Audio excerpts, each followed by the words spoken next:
What's crack-a-lacking, people? What's going on? What's happening? We're back again. Random show. Settings, vibes, attention to detail and expression and laughing and LOLMAO. LOLs and LMAOs. LOLs and LMAOs incoming. Welcome back to the Random Show with your host, Agostino Zinga. I hope you're doing well wherever this stream may find you. I hope you are doing swimmingly. I really do hope you're doing well wherever you may be. I really fingers crossed hope you are. I really do. It's me, your host, Agostino. How you doing? You alright? Cool. Big up the stream chat. Big up everybody tuning in live. I see you there. David Guerrero, pre-band 4 Loco, Stinner Goo, Lever. Big up my dude Coiler. What's up? I see here I've got Lyle Chipperson. Who else is here? Chris Mack. Big up everybody. Blogbusser, I see you. Blogbusser. I love that name. Blogbusser. That's brilliant. Big up Blogbusser. Big up everybody here. I see you. Jump in. Assad. What's good? Assad Aziz. Hope you're well. Everybody else running. The show has started. Let's go. Let's vibe. Big up Jesse L. Sean, I see you. NJ Ranger, I see you. What's good? Bang your chest, bang your doors, bang everything else in between. But whoever, if you bang somebody, make sure you ask permission. No Crystaliers in my chat. No fucking Brian Callens in my chat, okay? If you want to bang somebody, make sure you ask permission and make sure they're consenting. That's it, okay? If they're asleep, it's different, but as long as they consent, it's all good, right? If they're asleep, caught you slipping. Anyway, let's continue. First thing to say this. Big up Flowdown. I've been checking Twitter quickly in between the break and I've seen some of the Grammy winners.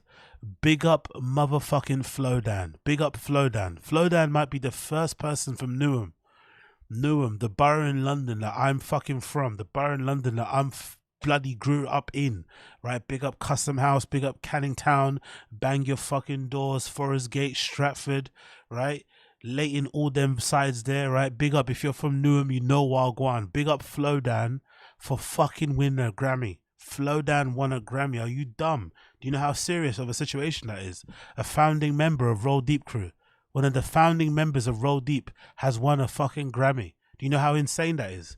Look at how insane that is. Look at that. Best Dance Electronic Recording. Skrillex, Fred Again, Flowdown for Rumble. You know that track, right? Killers in the Jungle. Killers in the Jungle. Killers in the Jungle. Killers in the Jungle.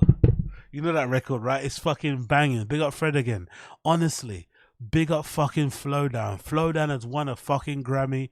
I'm so happy for him. It's an amazing look for the borough. He's probably gonna be in our fucking local paper. He's probably gonna be in a New Recorder. He's probably gonna be on the front cover of the New Recorder. Fucking Flowdown, one of the founding members of Roll Deep, a legendary MC who started from garage, went into jungle, drum and bass, did a bit of grime, and for whatever reason, he happened to be the one person who kind of escaped just doing the grime shit, and he got embraced by like the dance, electronic, pop kind of world. And now he does tracks with everybody. He's got a track with Quavo that's doing some bits and bobs there. He's also known for a legendary track called, big up Jenrizek online. Dice, Hans Kim video on the Good Rant. Yo, big up Jerenizix online. There's a Hans Kim video. Okay, cool. I'll get into Hans Kim probably in the next stream. I'm not going to talk about Hans Kim today because I've got a full docket, but I'll definitely add Hans Kim to the docket because there's some interesting stuff going on there. I've seen some people on the Kill Tony Reddit completely like dunking on Hans Kim. They hate that guy. I just don't find him funny. I don't really have an opinion on the guy personality. I just found Rogan was the one who used to hype him up. Rogan used to hype up Hans Kim super hard. And then I saw some of his stand-up on Kill Tony. I was like, this guy's fucking awful. But Rogan has really bad taste in comics anyway, right? He's got not bad taste, he's got very specific taste to him, right? He liked that dude. Who's that dude he used to like that does all the face swaps, the comedy? Rogan loves all that fucking weird face swap. I forgot what that guy's name is. He thought that guy was funny. I don't think that guy's funny at all.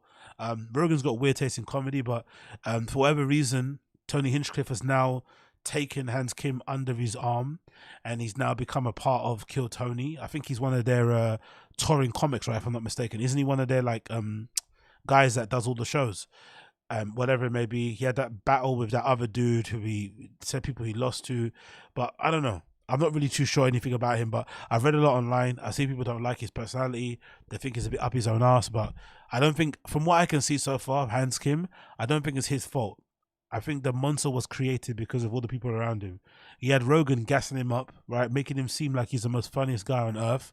So it's hard for that not to get to your head. So I'll add that to the list. But big up, what's that? Jaren Zix online. Big up Jaren Zix online. Appreciate you for the super chat. I'll add Hans Kim for the next fucking stream. But big up you. Moving back onto this. Big up Flowdown. I'm happy for him. If you're also familiar with the legendary track from Lethal B, aka Lethal Bizzle, called Pow, you know he has one of the best verses on Pow.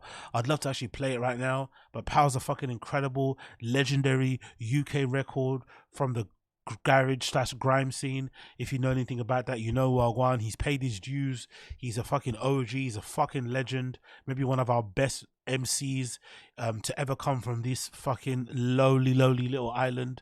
He's absolute killer on the mic. He fucking destroys stage shows, destroys dances, clashes, everything in between. He's fucking awesome. So he's well deserving of the Grammy. He probably should have got a Grammy for Power alone. The fact that he's getting it for Skrillex and fucking Fred Again tune is another thing, but he's well deserving of that fucking Grammy. So big up Flowdown wherever he's at. I hope he gets an unlimited crate of Ray and Nephews. I hope he's drinking all the Magnums. I hope he's surrounded by the baddest bees in fucking London and he's enjoying himself because he fucking deserves it. Winning a Grammy is fucking incredible, and the fact that he won it, spitting the way that he does, speaking, saying the shit that he does in the cadence he does it in, is fucking incredible. He didn't have to sing, he didn't have to change up his fucking style, he just did it the way he did it. So big up Lowdown, big up Fred Again, big up Skrillex, absolutely amazing. Actually, big up Fred Again.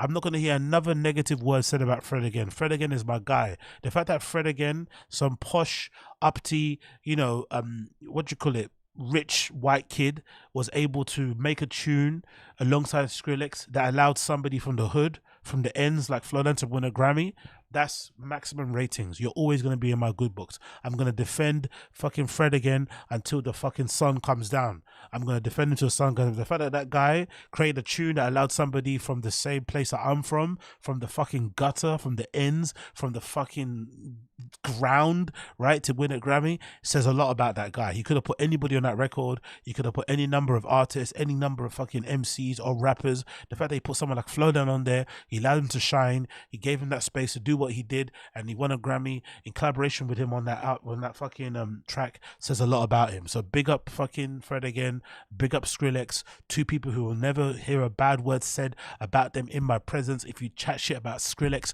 or fucking Fred Again in my presence, I'll hit you over the head with a hammer. I fucking love them. Big up Flowdown, well deserved, well fucking deserved. Okay, well deserved. On the back of well deserved, you seen this post courtesy of fucking academics. Look at fucking Killer Mike.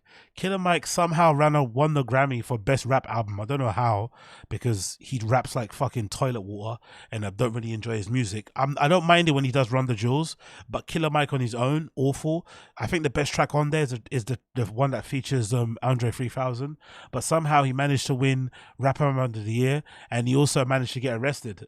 I don't know why he got arrested. Maybe the police saw that he won Rap Album of the Year and he won other Grammys, and they were like, you know what, fuck that, he has to get arrested.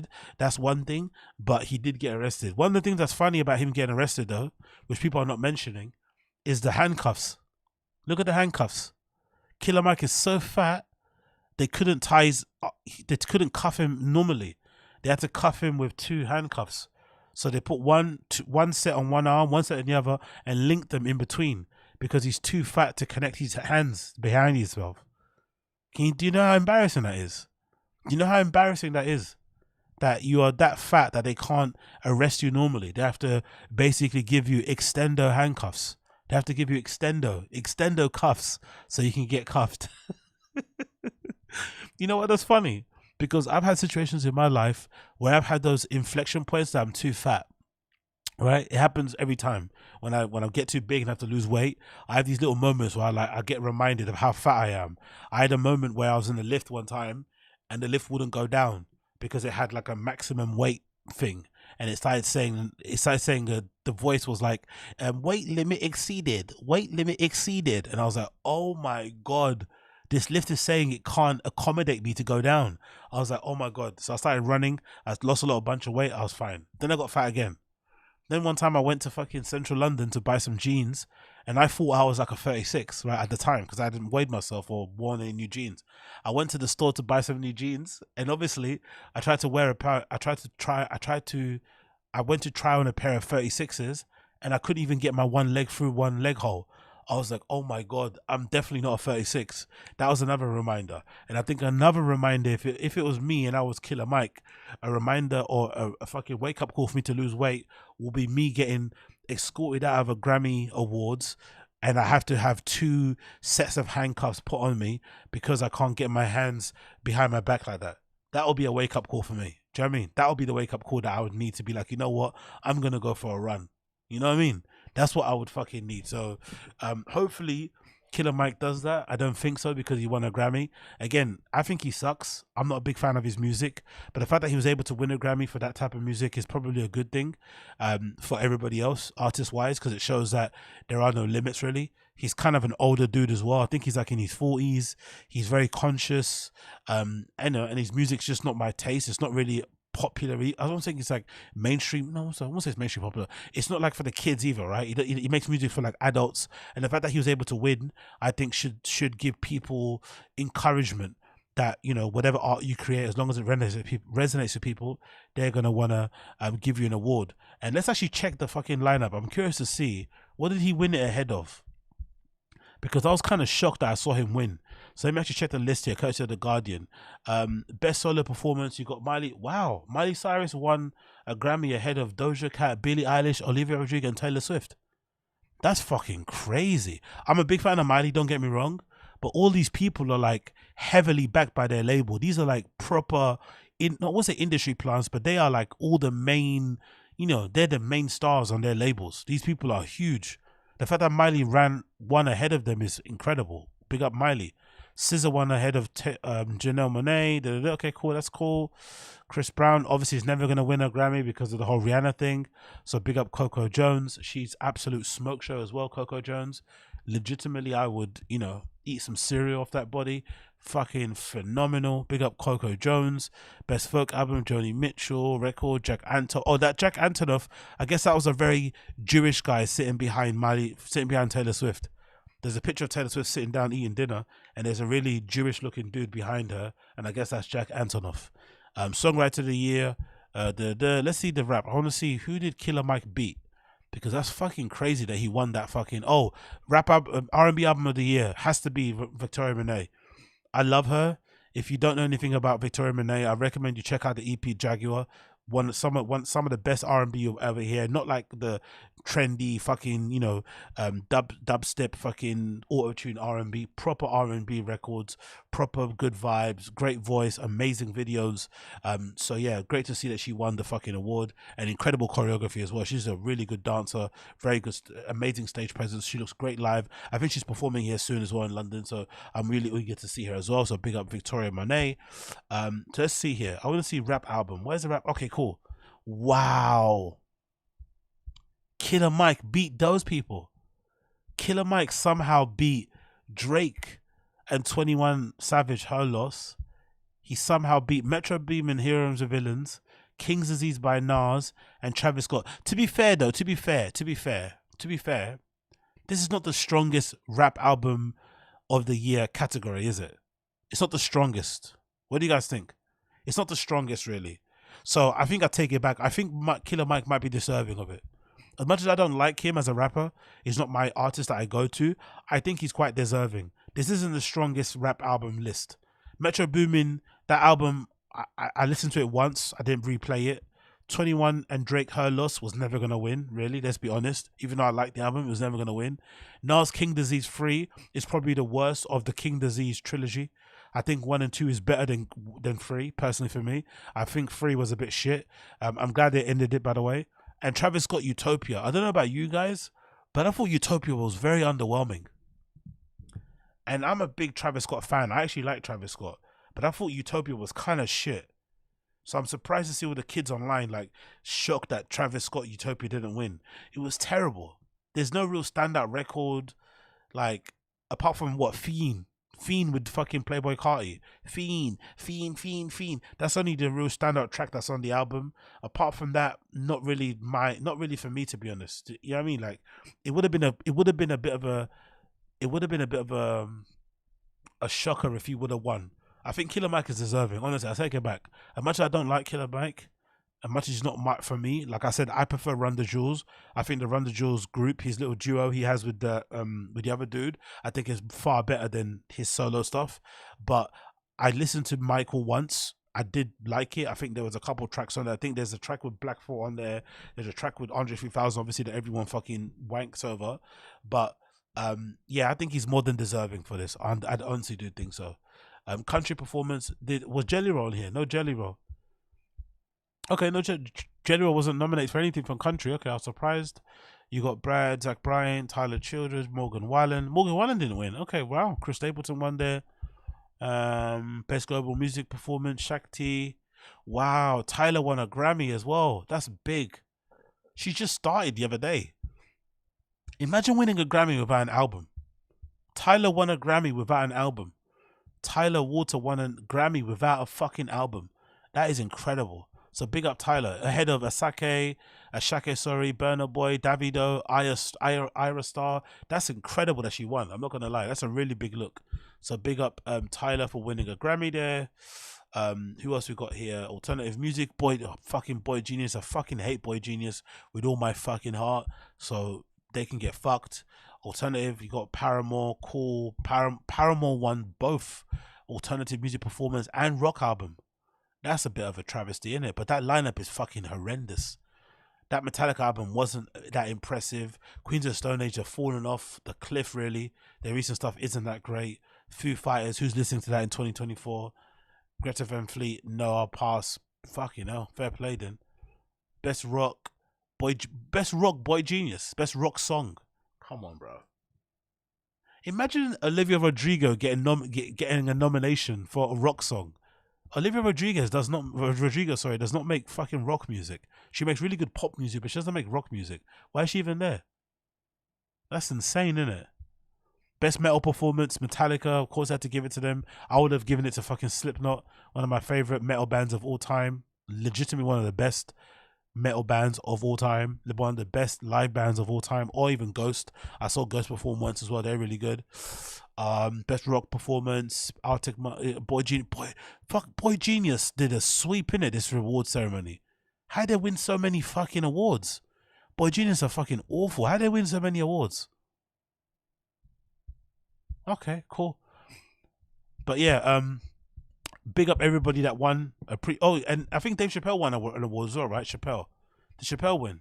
Did Dave Chappelle win, I think? Yeah, there we go. There we go. Dave Chappelle won an award too. Look at that. Big Dave Chappelle won a fucking award for best comedy album. He had to, alongside Trevor Noah, Wanda Sykes, Chris Rock, and Sarah Silverman. That's an awful. If you don't win an award ahead of these people, you probably should quit comedy, right? If you don't win best comedy album ahead of these people, you should probably quit comedy.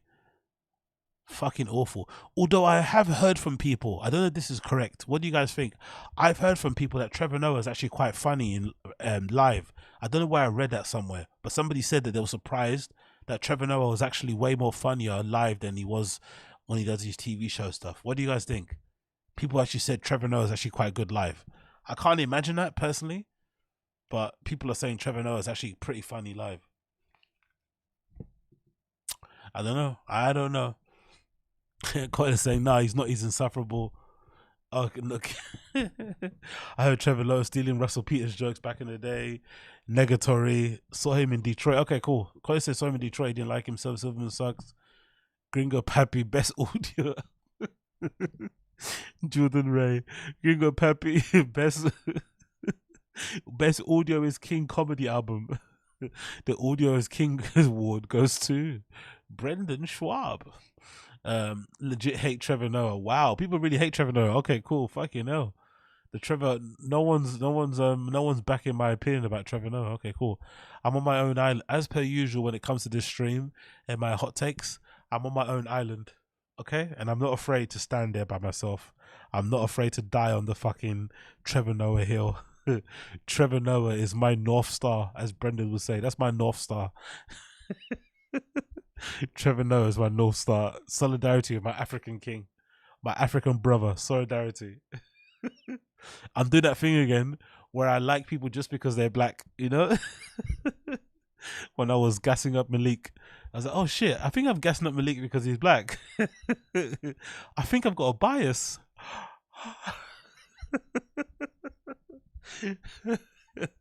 Big up Trevor Noah, wherever you are, I support you. Don't listen to my chat, Trevor. Trevor, don't listen to my chat. Trevor Noah, don't listen to my chat. I've got you. I support you, brother. Okay, my fellow black brother, and he's from South Africa as well, isn't he? So, you know, we're basically neighbors, right? Neighboring country. So, big up fucking what's his name? Big up Trevor Noah. Love and light to Trevor Noah. Love and light to Trevor Noah. Moving on. What do you guys think about the whole THEO Vaughn and Little Dicky situation? Pretty wild, isn't it? Don't you think it's pretty wild that Little Dicky was confronted, was grilled, was ambushed by Andrew Schulz on Flagrant, and was basically asked, hey, what do you think about THEO Vaughn saying that you are a joke stealer, you are a thief, you are Carlos Mencia reincarnated, Little Dicky, you are Brendan Schaub reincarnated, the guy who fucking has to steal those Bud Light jokes, right? To be fair, we should have known. Come to think of it, we should have known Brendan Schaub's comedy career was over the moment he stole that guy's joke, innit? Do you guys remember that? That guy that was on TikTok who had that Bud Light joke about like I don't know why people think Bud Light makes you gay, and he sucked it off and he started like, you know, foaming at the mouth and shit. And then Brendan copied that joke at his comedy shows and acted like he didn't see the joke on TikTok. We should have known that Brendan had to quit or was never destined to be great when he had to steal that level of a joke. Because I think stealing jokes is probably something that happens a lot more often than people think. I think it's pretty easy to steal a joke, especially if you're like a smaller comic, you're not really that well known. I think it's pretty easy to go around stealing good material and just doing it locally. I think people, I think personally, stealing of jokes is something that happens way more often than you think it does. I think people just do it in the beginning to maybe allow themselves not to bomb, maybe as a fail safe and stuff. And then obviously as you get bigger, then you obviously try to write your own jokes. But I think it happens a lot more often, especially if you're living in a small town where people don't really probably know that much about other comedy outside of what you do or what they see on the bait thing. So if you are smart enough and you change words well enough and shit, and you can rewrite them in your kind of own words, you can probably get away with it. So I think it's more prevalent than people think it is. But I just think nowadays with the internet and with social media, it's just too risky to do, especially with a comic like THEO Vaughn, who's like got a massive fan base. He has a very unique sense of humor. So his type of jokes are very specific and very kind of are very, very specific and very much catered around his personality, right? You can't really replicate a THEO Vaughn type of joke. They're really kind of specific to him. So this Little Dicky guy was a bit dumb to try to steal it. Now, I don't think he actually stole it personally. That's my personal thing of seeing everything that's been going on with the drama. I don't think he actually stole the joke. If anything, I think one of his writers probably did. But obviously, you know, Little Dicky is a representative of his writing team. He's the quote-unquote leader. So if a joke does get stolen and he then ends up using it in his show, Dave or whatever, it's going to feel like he's the one that stole it, even I don't think he did. I think he's probably got a writer's room where they're, you know, thinking of ideas for jokes for his shows or whatever it may be, his TV shows and maybe his live shows, and they come up with premises and they just kind of run with them. I think probably someone in his team stole Theo's joke. I don't think he stole them, but I think he still has to kind of fess up to it, or at least kind of, you know, not cop pleas, which kind of is what it sounded like. So I'm going to play a video here that I kind of put together these clips that kind of give you a timeline of what happened, and then at the end you'll see the interview with Schulz and Little Dicky where he asks him about THEO and what he thinks about people thinking he stole his joke. So let's run the clip and go from there. This on a wooden shirt. Did I tell you that?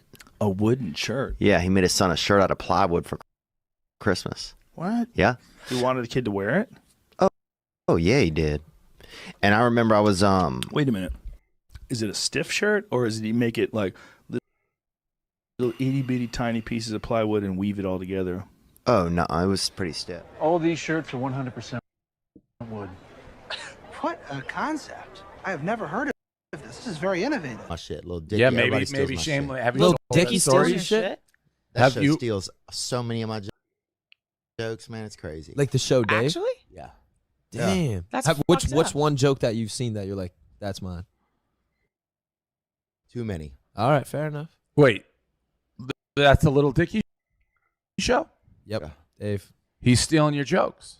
I don't know I don't know what's going on, but they got a lot of barred content up in that bitch. I'll say that. Huh. But that's all right. So you hate him? I don't know him, but I know I don't borrow his shit. Fair enough. Feels pissed. Okay. There was that stuff with Theo Vaughn. He was upset. Like, how do you deal with something like that? I've never. Look, I'm happy that you brought that up. So I have never stolen any jokes whatsoever. But like, how do you handle that? Like, I don't think that. Well, that particular instance, I think to myself, well, I don't understand why he would think that I haven't stolen, to catch. I don't know if you guys are aware of the context of it. And I only recently am aware because I saw a comment that It was just on the internet and yeah. Yo, I never noticed until I put this clip together how insufferable is Andrew Schulz. Why is he interrupting the guy so much? I don't know much about Lil Dicky, but from what I can see so far, watching this little clip, he seems very introverted, very awkward, very almost jittery and nervous in his demeanor, Lil Dicky. Like, genuinely, he seems a little bit like, whatever. Someone like that, you need to let him just speak. You know what I mean? You just like make him feel comfortable because he feels kind of nervous. Maybe he feels a bit cornered. You know what I mean? He feels a bit awkward. Like you can tell Lil Dicky's a little bit like sensitive. He kind of needs to be spoken to a certain way. And like Schulz is like talking to him like, okay, what do you say? It's like, give him a chance to speak, brother. Like, calma. Let him speak. He's clearly a bit nervous. He clearly feels like his back is against the wall a little bit.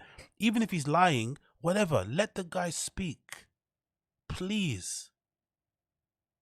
It's not like, leave him alone. Why is he barking at him like this? Is it the Adderall? What do you guys think? Is it Adderall or something? Or is he just, or maybe it's like Schulz in his brain thinks if he keeps interrupting, because I think Brendan does it too. This is kind of a Brendan thing where he asks you a question and then before you finish answering the question, he asks you another question. Big up a Mexican Can someone explain Schultz's haircut? I thought it was for a movie role, but he's had it for a long time now.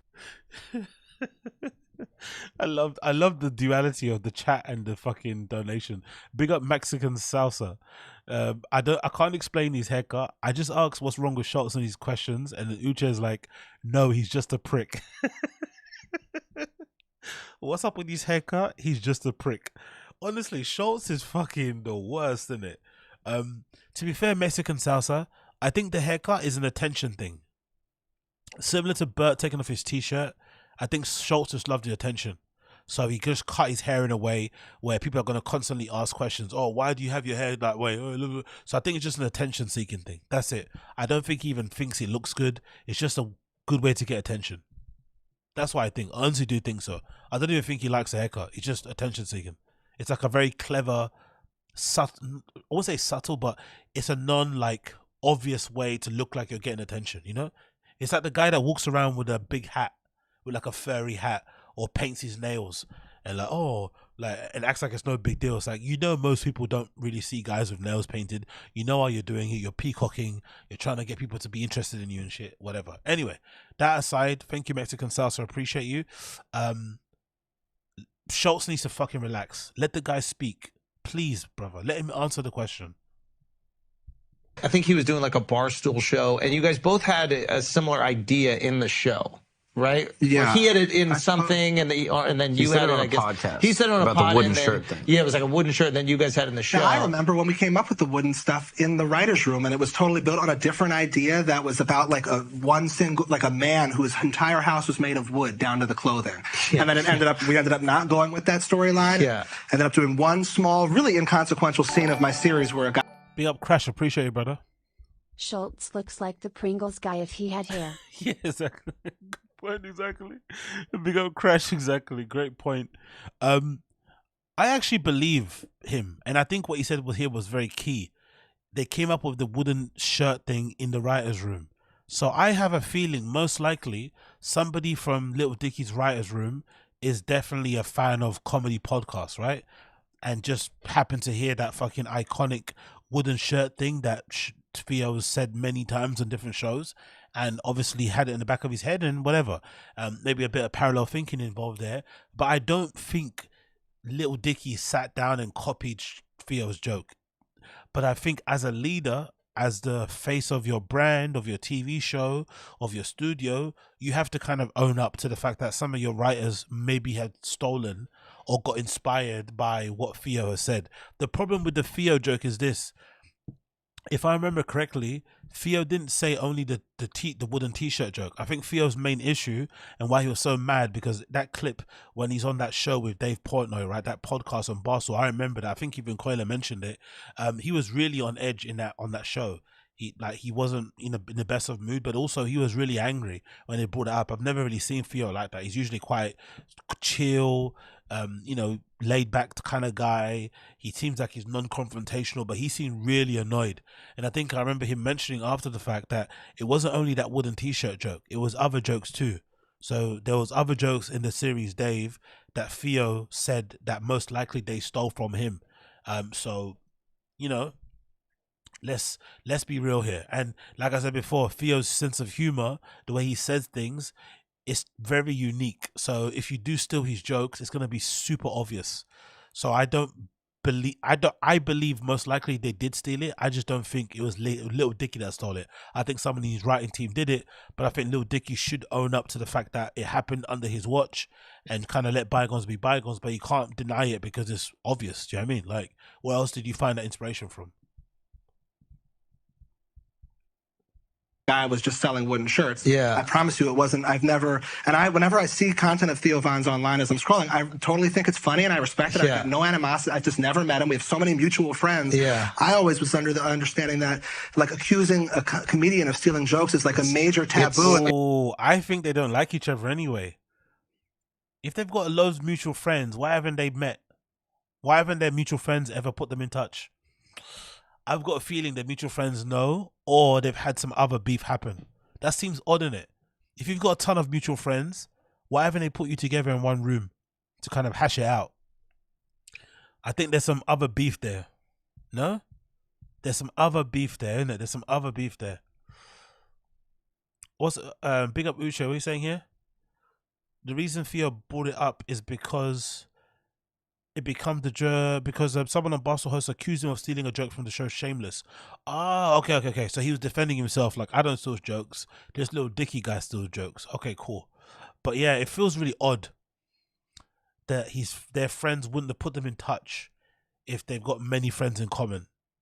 It seems like they've got some actual beef going there that they probably won't get along. But I'd like to see them sit down on a pod. That'd be quite cool, though, to see them sit down. I think there'll probably be a lot of jokes there to be had. Maybe not stealing them, but yeah.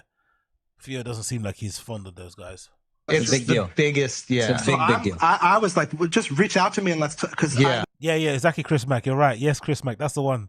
That's the show that THEO found out that Brendan used his face for the promo. Yeah, Brendan used THEO's face, I think, for the Fight Companion. That was a legendary lineup that Brendan lied about, where he put like Joey Diaz's face there and THEO's face there. A lot of people on the Fire the Kid Reddit, and I agree with them now. At the time, I didn't, because I thought it was a conspiracy.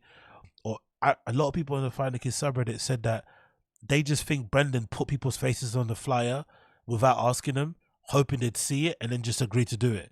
He never even asked permission. He just did it, just, knowing they would, they would not turn up or they'll flop just for the fucking promotion and the marketing. Imagine somebody doing that. Imagine one of your friends using your face as promo without asking you, just to kind of drum up fake fucking anticipation. And if I'm not mistaken, you know, fear strikes me as somebody that maybe suffers from anxiety or a little bit, right? Imagine if you suffer from anxiety and one of your friends puts you on a flyer that you didn't agree to attend the event, then you get all your fans DMing you, oh my God, I'm so excited, I can't wait to see you on the Calabasas Fight Companion. And now suddenly you're thinking, hold on, I'm not doing Calabasas Fight Companion, I've got this other thing going on. And then you start getting anxious, you start getting stressed, you start fucking hyperventilating. Like, imagine your friend causing you all those emotions because they tried to get some eyes and ears on their shitty stream. I'd be so mad.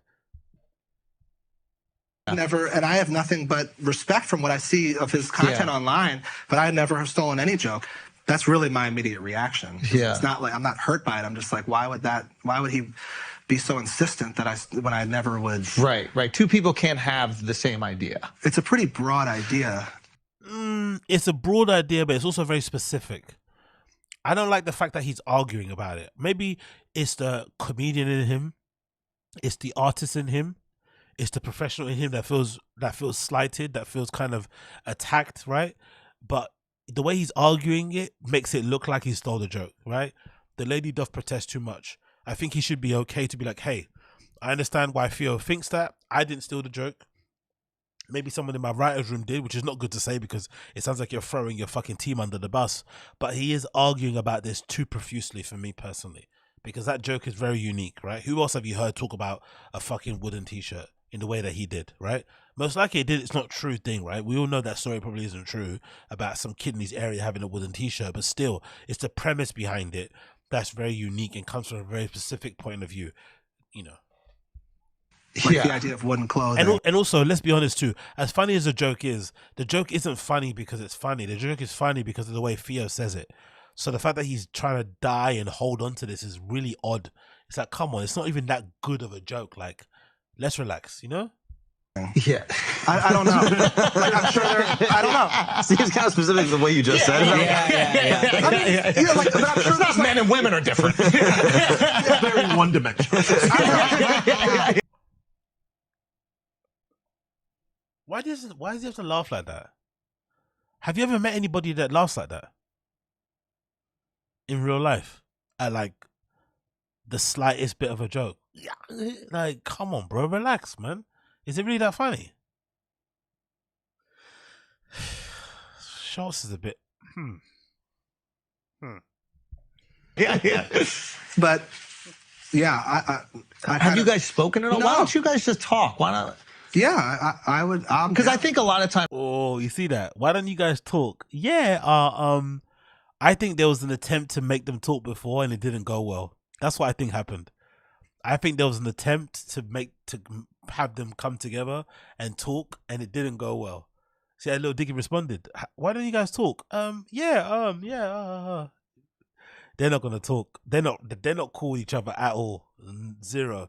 Maybe because little Dicky feels like he was owed a private, direct conversation before Theo blurted it out on a pod. Who knows? Or maybe because Theo just doesn't want to talk to him and he feels the vibe. But I don't think they're ever going to be friends. This sounds like they don't like each other at all.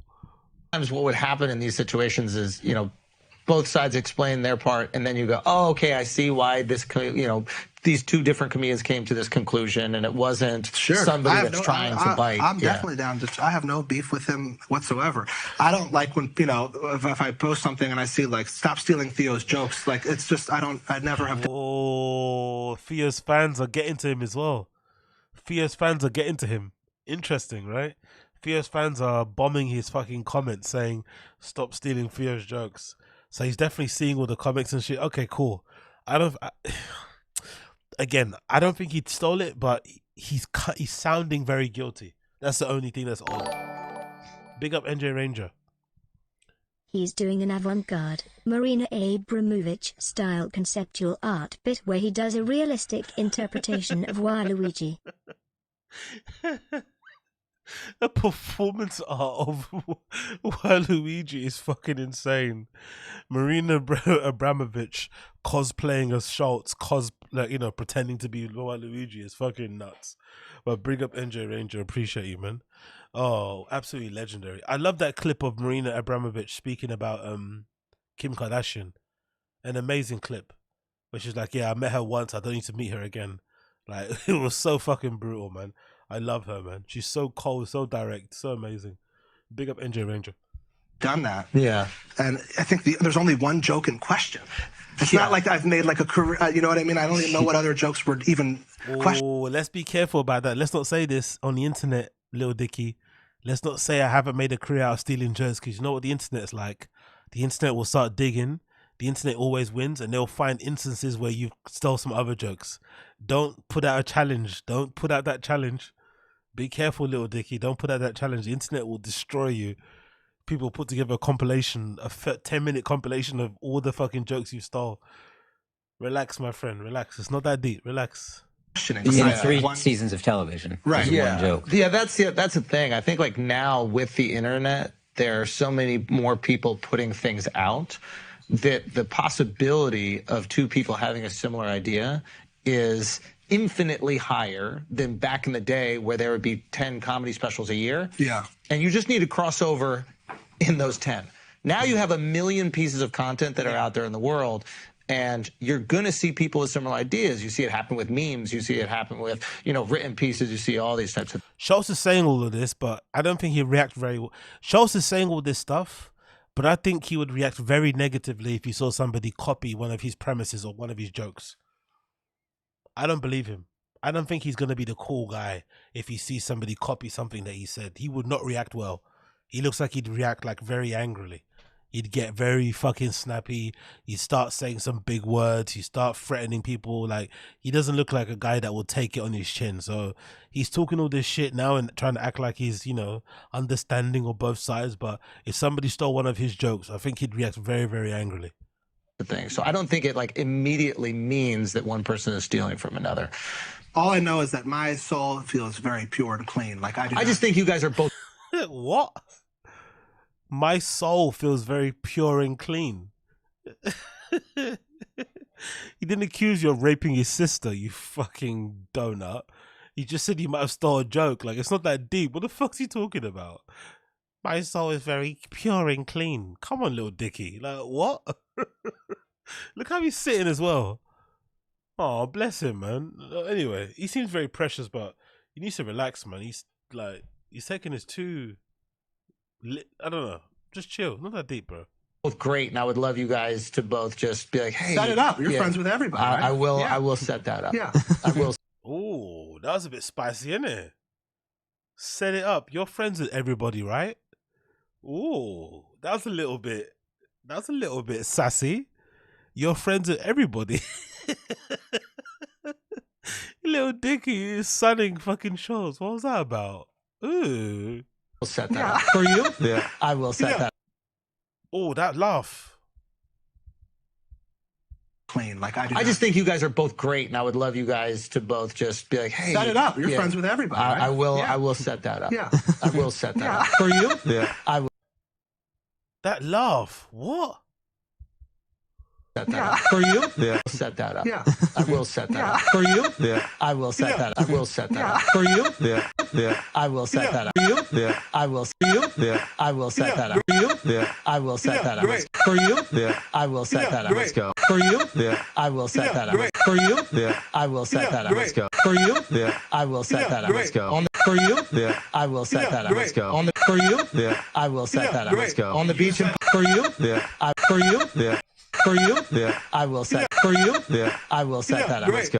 For you, yeah, I will set that up. Let's go. On the beach and post with for you, yeah, I will set that up. Let's go. On the beach for you, yeah, I will set that up. Let's go. On the beach and post for you, yeah, I will set that up. Let's go. On the beach and for you, for you, for you, for you, for you, for you, yeah, I will set that up. Let's go. On the beach and post for you, yeah, I will set that up. Let's go. On the beach and post for you, yeah, I will set that up. Let's go. On the beach and post for you, For you? Yeah. I will set that up. On the beach and post it With Brad. Yeah. What is in Texas BP? That feels equivalent. You know what I mean? Okay, cool. Oh, look at POV. The moment has passed, please. Okay, boo-hoo. You fucking party pooper. POV, you party pooper. Anyway, I'll end it there. Here comes the Grammy face. Koala, you're a piece of shit. You are a piece of shit. You really are. You all are pieces of shit. Grammy for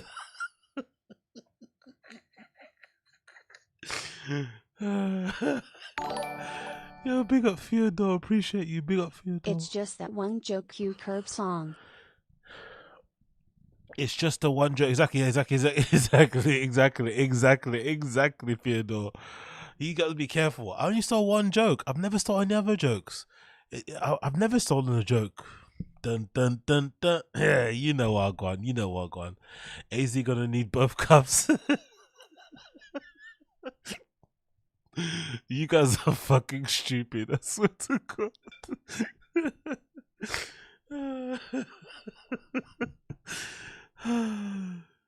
Anyway, let's chill there.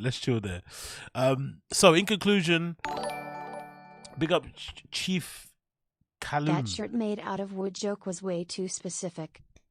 Exactly. There we go, Chief Callum. There we go. So, in conclusion, I don't think Little Dicky stole the joke, but he looks very shifty. That could be because of his kind of, Jewish ancestry, right? He's got that whole shifty thing going on, right? I don't know. Maybe that's the case. Even there, right? He looks like, he's kind of got that side eye going there. So who knows what's going on there? But, I think he's telling the truth. I do think he didn't steal the joke. Most likely somebody in his group stole the joke. But he has to be a leader and kind of own the fact that he represents his team, He has to kind of represent his team. He has to maybe take the blame for it and accept that maybe that did happen. And of course, just let it bygones be bygones. It's not that big of a deal. The more he keeps kind of professing his innocence, the more guilty he looks. And it's going to get worse if he just keeps kind of fighting it, because people are going to find other instances where he's maybe stolen jokes and it's been more blatant. So far, it looks like it's one joke. But if he keeps kind of crying about it, I'm sure the internet, especially Theo's fans that don't like him, will go out of their way to find other instances where it looks like he's stolen other jokes. So sweep it under the rug, say it happened, apologies, keep it moving, and whatever it may be. It's no big deal. Because in general, I hadn't watched much of Dave, but from what I did watch of Dave, there's not a lot of comedic sensibilities between the both of them anyway, so there's no need for you to even steal many of Theo's jokes, because the vibe of Dave is completely different to the vibe of what Lil Dicky was doing with Dave in general. The vibe of Dave was different from what Theo did, so why would you need to steal his jokes anyway? It doesn't make any sense. So I hope they do I hope he does accept that and kind of move on. Whether or not they can be friends again, I don't think so, because it seems like, they don't really like each other as people or something there. There's a bit of animosity and weirdness going there, a bit of static, who knows? But let's see what happens going forward.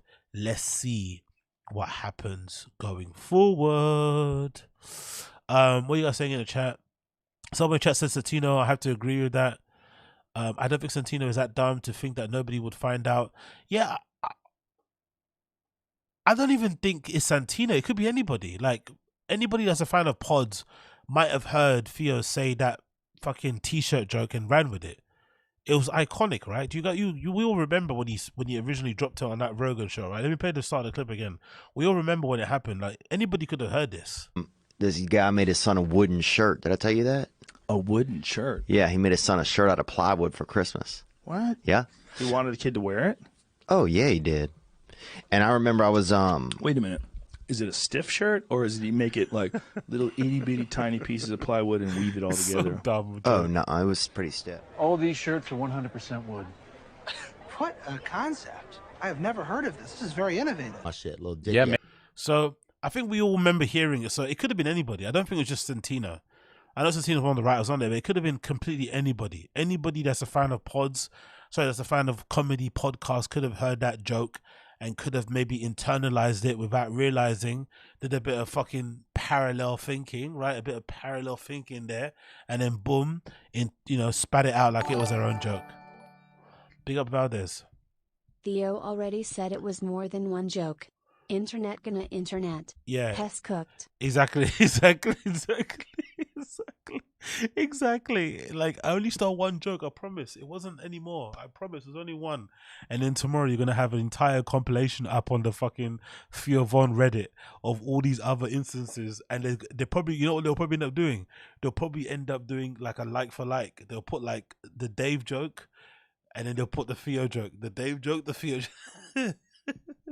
They'll make an entire compilation of it. Like, he's playing with fire, man. He needs to relax. But hey, let's hope that doesn't happen.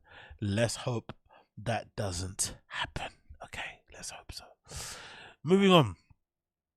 Crazy big news. Crazy, amazing, fantastic news for the one and only Shane Gillis. How is that happening? How did that happen? Huh? How do you go from being fired before you even start your job at SNL to now suddenly being hired as one of the hosts at SNL?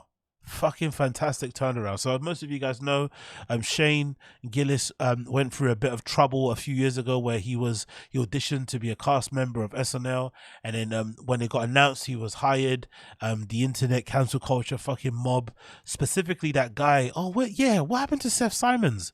That was the one that cancelled Shane, wasn't it? Seth Simons. What the fuck happened to Seth Simons? You remember him? He was on Twitter and he used to try to cancel comedians and tweet stuff that they said or clip stuff and whatever.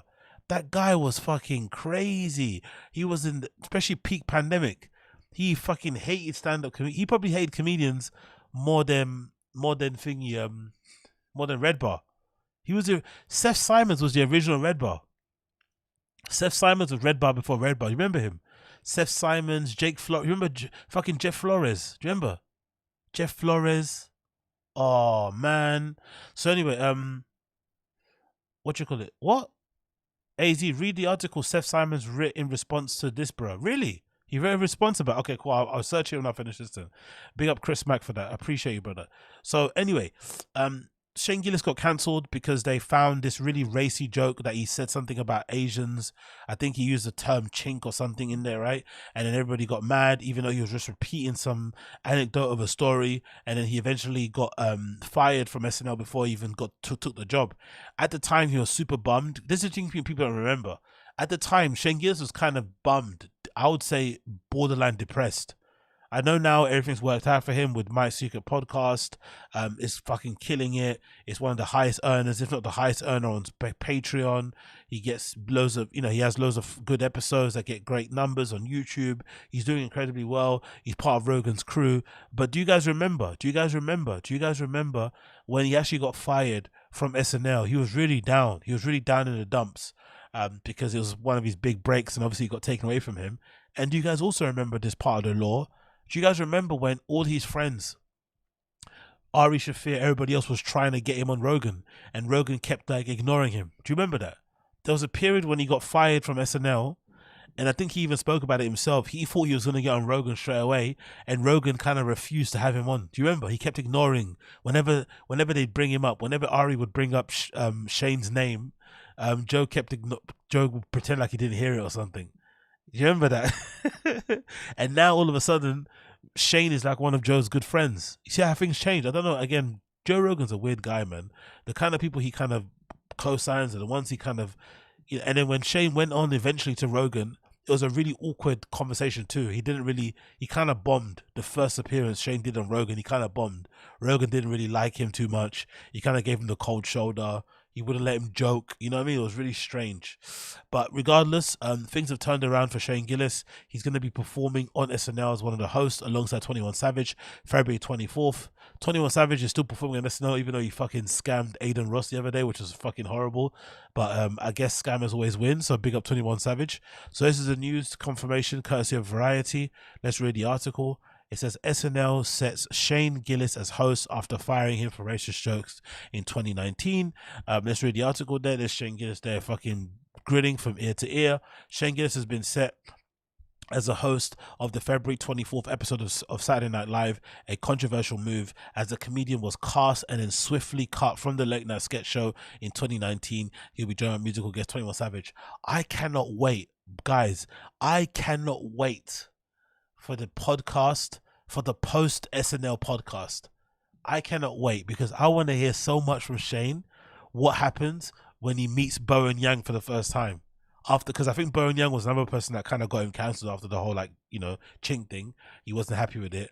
I want to hear what Shane Gillis has to say about how it was like meeting Bowen Yang now that he got hired. I want to know so badly how awkward that's going to be. You get fired and you get hired as a host. Like, how was Bowen Yang? Was that frosty? Did he say hi? Like, I would love to know. That's going to be a fucking amazing interaction between those two. Hours after Gillis was announced SNL in 2019, videos resurfaced on social media that featured him making racist, homophobic, Islamophobic, misogynist. Look at all these things. I say these things on a daily basis, isn't it? That's how you can't become mainstream. Because people have so many they're so fucking get their panties to twist over little jokes. Everything here is like a trigger, innit? Racist, homophobic, Islamophobic, misogynistic. Oh, Jesus. Jokes on his own podcast and other media. 1 week later, NBC cut him from the cast.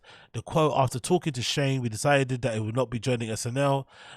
We want SNL to have a variety of voices and points of view within the show, and we hired Shane on the strength of his talents as a comedian and impressive audition for SNL. We were not aware of his prior remarks that have resurfaced over the past few days. The language he used was offensive, hurtful, and unacceptable. We are sorry we did not see these clips. Honestly, Variety are doing a bit here, innit? Imagine them quoting the entire thing in this article. Variety, have some fucking shame. Are they trying to recancel him with this article? Why are they quoting the entire thing? They're just writing a summary. They're quoting the entire thing of what SNL said originally. Like, relax, bro.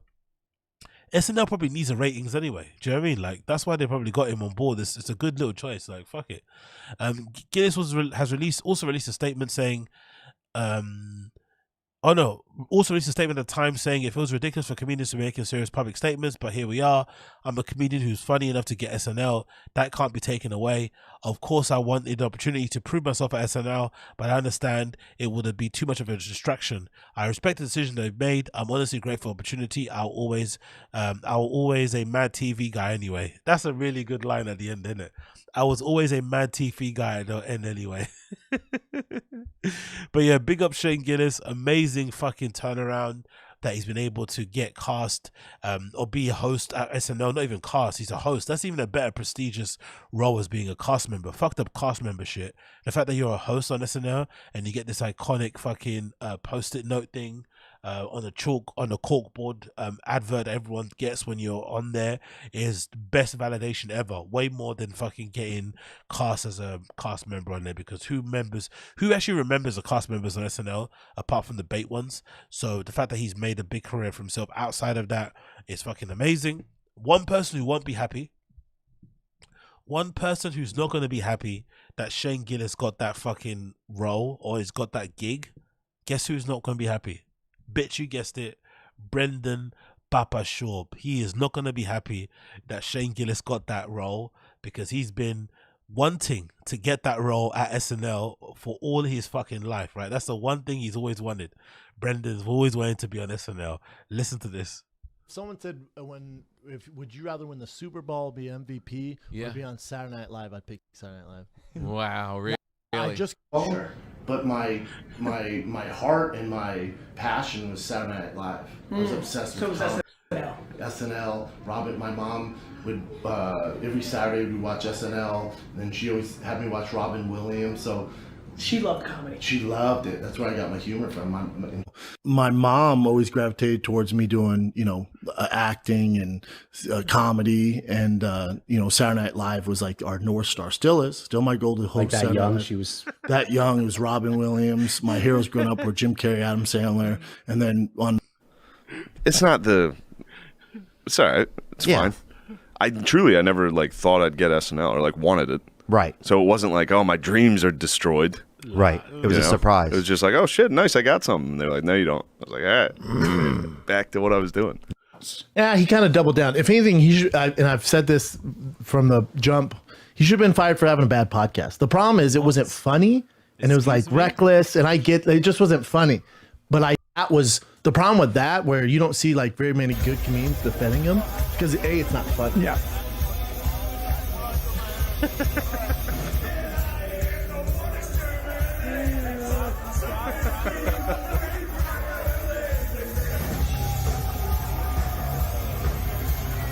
Someone said Honestly, big up the Frying the Kid guy who put this together. Absolutely brilliant fucking video. Absolutely incredible compilation. But can you imagine the lack of self-awareness you'd have to be Brendan Schaub, where you're struggling to put together a decent 30-minute special, but you have aspirations to host SNL? I'm not somebody to tell people to like stay in their lane or to like, limit their ambitions, but surely maybe address the thing right in front of you first. Maybe try to make sure you have a good 30 minutes, you have a good hour under your belt before you start aiming for those type of things, right? Maybe let's not aim for the moon. Let's maybe aim for the stars, as Brendan would say, right? Let's maybe aim for like getting a decent 20-minute special under our belt, let alone 30, before we start thinking of fucking SNL. Honestly, he was thinking of SNL so long ago, and I think it's for him mostly, I guess the SNL thing was mostly just a clout thing, right? Like it was something to tick off when you're in LA. You kind of, everyone's talking about SNL. It's one of those things that you do, and it's like good validation that makes you look like you're on your way to international stardom. But it's not really about the jokes or the funny. It's just about having it be a thing. I do actually think that, oddly enough, if you got the gig at SNL, I think it would be one of the funniest things ever. I think that would break the internet. I'm not going to lie. If Brendan was actually given the opportunity or as booked as a host or SNL, I think that would break the internet. That would go crazy. That would go super viral if you saw Brendan Schaub's name on one of those fucking post-its. It would be fucking incredible. I'd be so here for it. I would be tuned in. I'd be locked in. I would pay so much money to see Brendan try to read lines off a fucking teleprompter, right? Even that intro thing that they do, right? The intro where they fucking read the hey, I'm Brendan Schaub. Da, da, da. Imagine how many takes they'd have to do.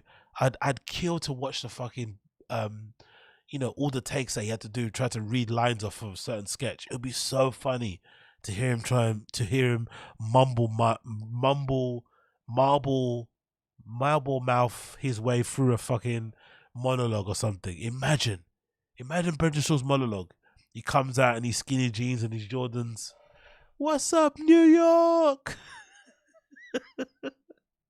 What's up, New York City? In his little skinny jeans and his Jordans. And that mustache, right? With his mustache like that, with his mustache like this, right? What's up, New York City? Oh. I'd pay good money to see him. I would love it, man. Honestly. I wish it happens. I really do wish for his sake it happens. Because do you guys remember this part of the law?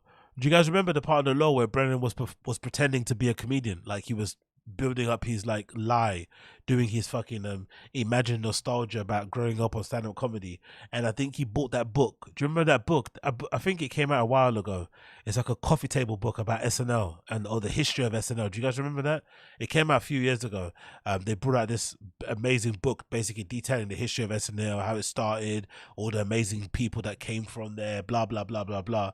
And I think it was one of the only books he read. So he kept talking about it every fucking podcast. It was one of the things that was a constant topic. So that's a bit of like deep cut T-Fat K law, where I remember he just wouldn't shut up about that book because it's the only book he probably read in fucking 10 years. So yeah, that was a funny period of time where he was pretending that I didn't really want to play football. I always wanted to be a comedian. It's like, bro, come on, really? You want to be a comedian, really? It's like, come on, man. Oh, I fucking loved it. But yeah, congratulations to fucking Shane Gillis. Honestly, an absolutely amazing turnaround. the fact that this happened the way it happened is fucking incredible to see. Hopefully he absolutely smashes it. I think he will, especially when you consider all the other sketches that he does. I forgot the name of it. What he does is he does little sketch shows on his fucking YouTube channel that were fucking great, that I remember watching during the pandemic, that were really awesome. He's actually a really good comedic actor, I'm not gonna lie. So I don't think he won't do a good job, but it'll be interesting to see how his sense of humor marries up with all those kind of quote unquote woke comedians on SNL. I really wonder how they kind of blend, because I feel like a lot of the, I get the feeling with SNL, a lot of the great jokes don't make it on camera. You know, that's the thing. I think a lot of the great jokes don't make it on camera because they're probably a little bit too racy. They don't want to get cancelled. So we might not see the best version of him on camera, but I still think it's a win regardless. Because, and also I hope what this does, actually, I don't think it's possible, but I hope this fucking stops all these comedians talking about fucking cancel culture and fucking nonsense about that. Like, cancel culture doesn't exist. It's not real. For the most part, it actually makes you more famous. These comedians like to go on as if like they're being silenced and people are stopping them from saying certain things and the world is out. It's like, no, bro. If you're funny, if people like you, eventually you'll fucking pick it back up again where you started off from. If anything, it'll probably make you way more well known. If it doesn't, then you're probably never destined to be funny anyway. But this whole like hacky thing of using cancel culture to kind of get your name out there is fucking lame. Hope that does happen. But regardless, big up fucking Shane Gillis. Absolutely love it. Can't wait to see him on there. I actually probably watch that live. I'm not gonna lie. I'm actually, if I can, I don't know how to watch that live. I think I could probably live stream it probably somewhere.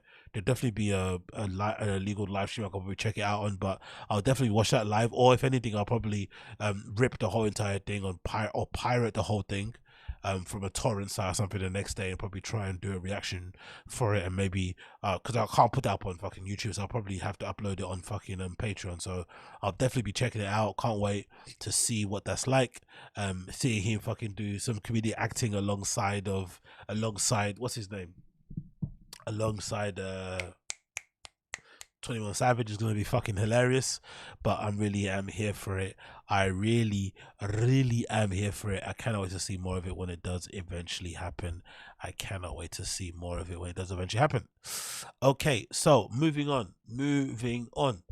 There's a Too Lazy to Try video actually out at the moment talking about Shane Gillis saving Bud Light because he's now the face of it, which is pretty cool. We're going to react to that in a minute. But the actual announcement clip video or whatever of it is actually really funny as well because it's also in partnership with Bud Light here at the top. I love that little bit at the bottom there, right? In partnership, like an official fucking partnership with him. So big up him for getting the money. But this whole idea that this one man is saving a big corporation like fucking Bud Light is a bit insulting to our intelligence, isn't it? I think that Dylan Mulvaney thing was they kind of used that Dylan Mulvaney guy or person, sorry, I think the pronouns are she. They basically used that person to kind of get under the fucking skins of fucking, you know, conservative people, and essentially they kind of used Dylan Mulvaney. They didn't really give a fuck about trans people, LGBTQ people at all, and unfortunately Dylan Mulvaney kind of bore the brunt of it by getting absolutely attacked online and having people, because I always thought it was very passive aggressive, all that stuff online.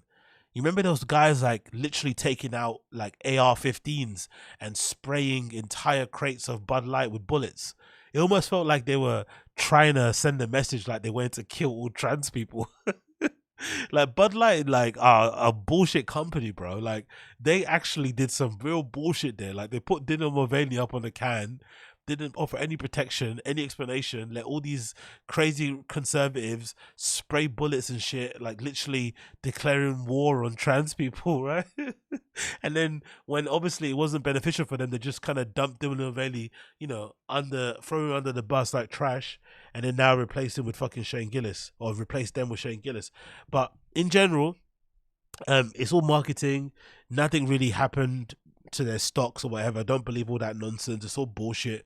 It's all just a marketing ploy, which has worked really well, to be honest, for them, because it keeps them in the news. Because I'm not too sure about you. I've had Bud Light. It's fucking horrendous. I'm not even a big beer drinker, but I know Bud Light is fucking terrible. So the fact that Bud Light has commanded this much of people's attention and is in the press this much is fucking insane. But it's also proof that good marketing is good marketing. So I think for Shane Gillis himself, because he's an actual legit fan of Bud Light, he actually drinks it unironically. Like, he actually enjoys Bud Light. So he actually downs them and loves them as a beverage. He's always spoken about them very highly and shit. So it must be great for him to get this fucking cosign. So big up him for that.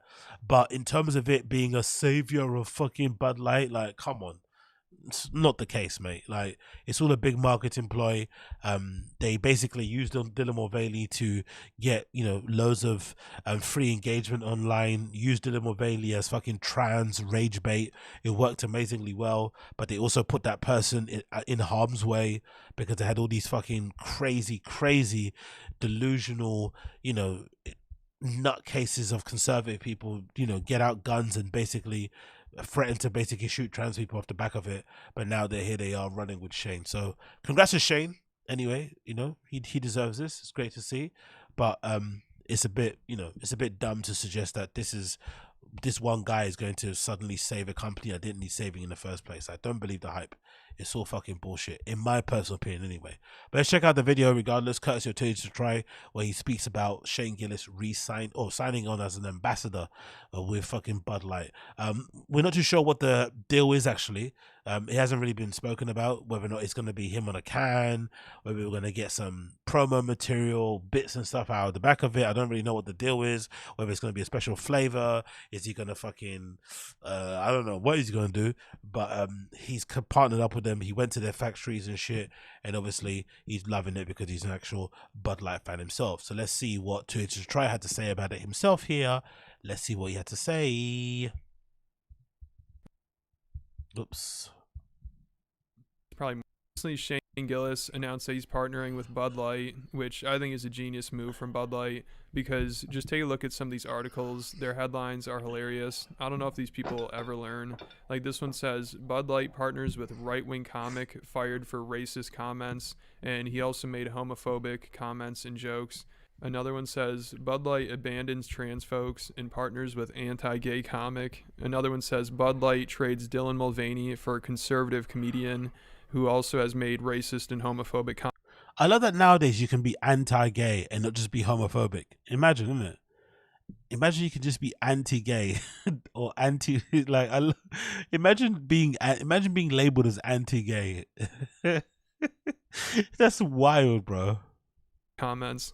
So reading those headlines just makes me think Bud Light is officially back. This is exactly what they needed, and Shane was the perfect person for this. Not only is he one of the biggest comedians and he was already a huge fan of Bud Light, but also, of course, people are going to try to cancel him again, or whatever you want to call this, and bring up his racist and homophobic comments, which is just funny at this point because Shane's not even a controversial comedian. And the only people that will take these articles seriously and be all outraged by this and try to cancel Bud Light are people that were never drinking it to begin with. And unless Shane comes out of the closet or something, this will only help bring back their old consumer base. Imagine if Shane does come out of the closet. Him and Tim Dillon will be the least looking gay guys I've ever seen in my entire life. Imagine if Shane does come out of the closet. Like, that would be so funny. That would be hilarious. Like, him and Tim Dillon would be like an amazing power couple, but you wouldn't be able to tell in the slightest because Tim Dillon is still just. I remember when early on when he came out, people were saying that nah, he's not gay, he's just using it as a way to get famous. But now that you've known that Tim Dillon is gay, if you listen to Tim Dillon enough, which I do, I love Tim. I'm on his Patreon and everything. I fucking love him.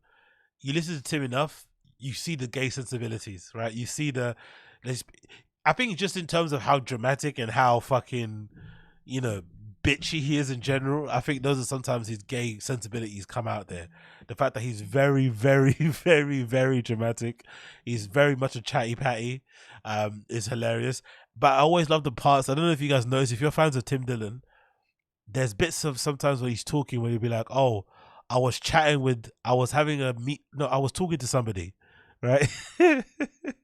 He'll mention certain things here and there, and he's probably talking about some random guy hooked up with on Grindr, but he doesn't know how to not say that, so he says something like, oh, I was talking to someone, I met somebody the other day. It's like, who did you meet? Who was it? But yeah, I'd love it if Shane Gillis came out. I would love it if Kid did.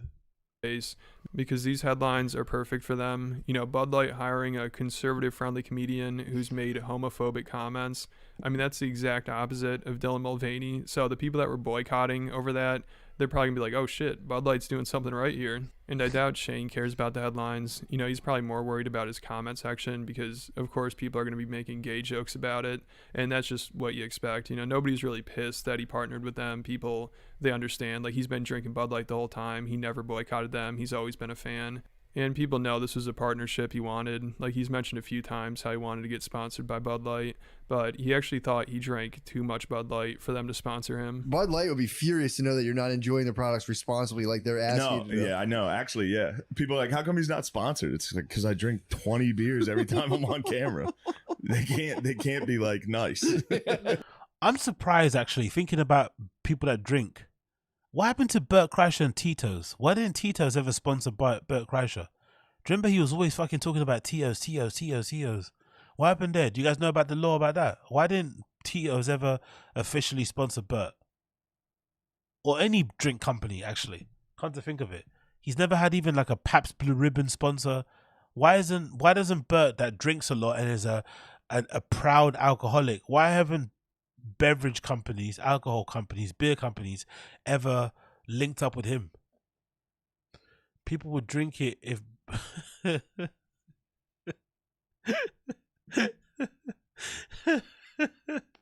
that's a good point. So you think these drink companies are afraid that Bert actually might die and then it might hurt them?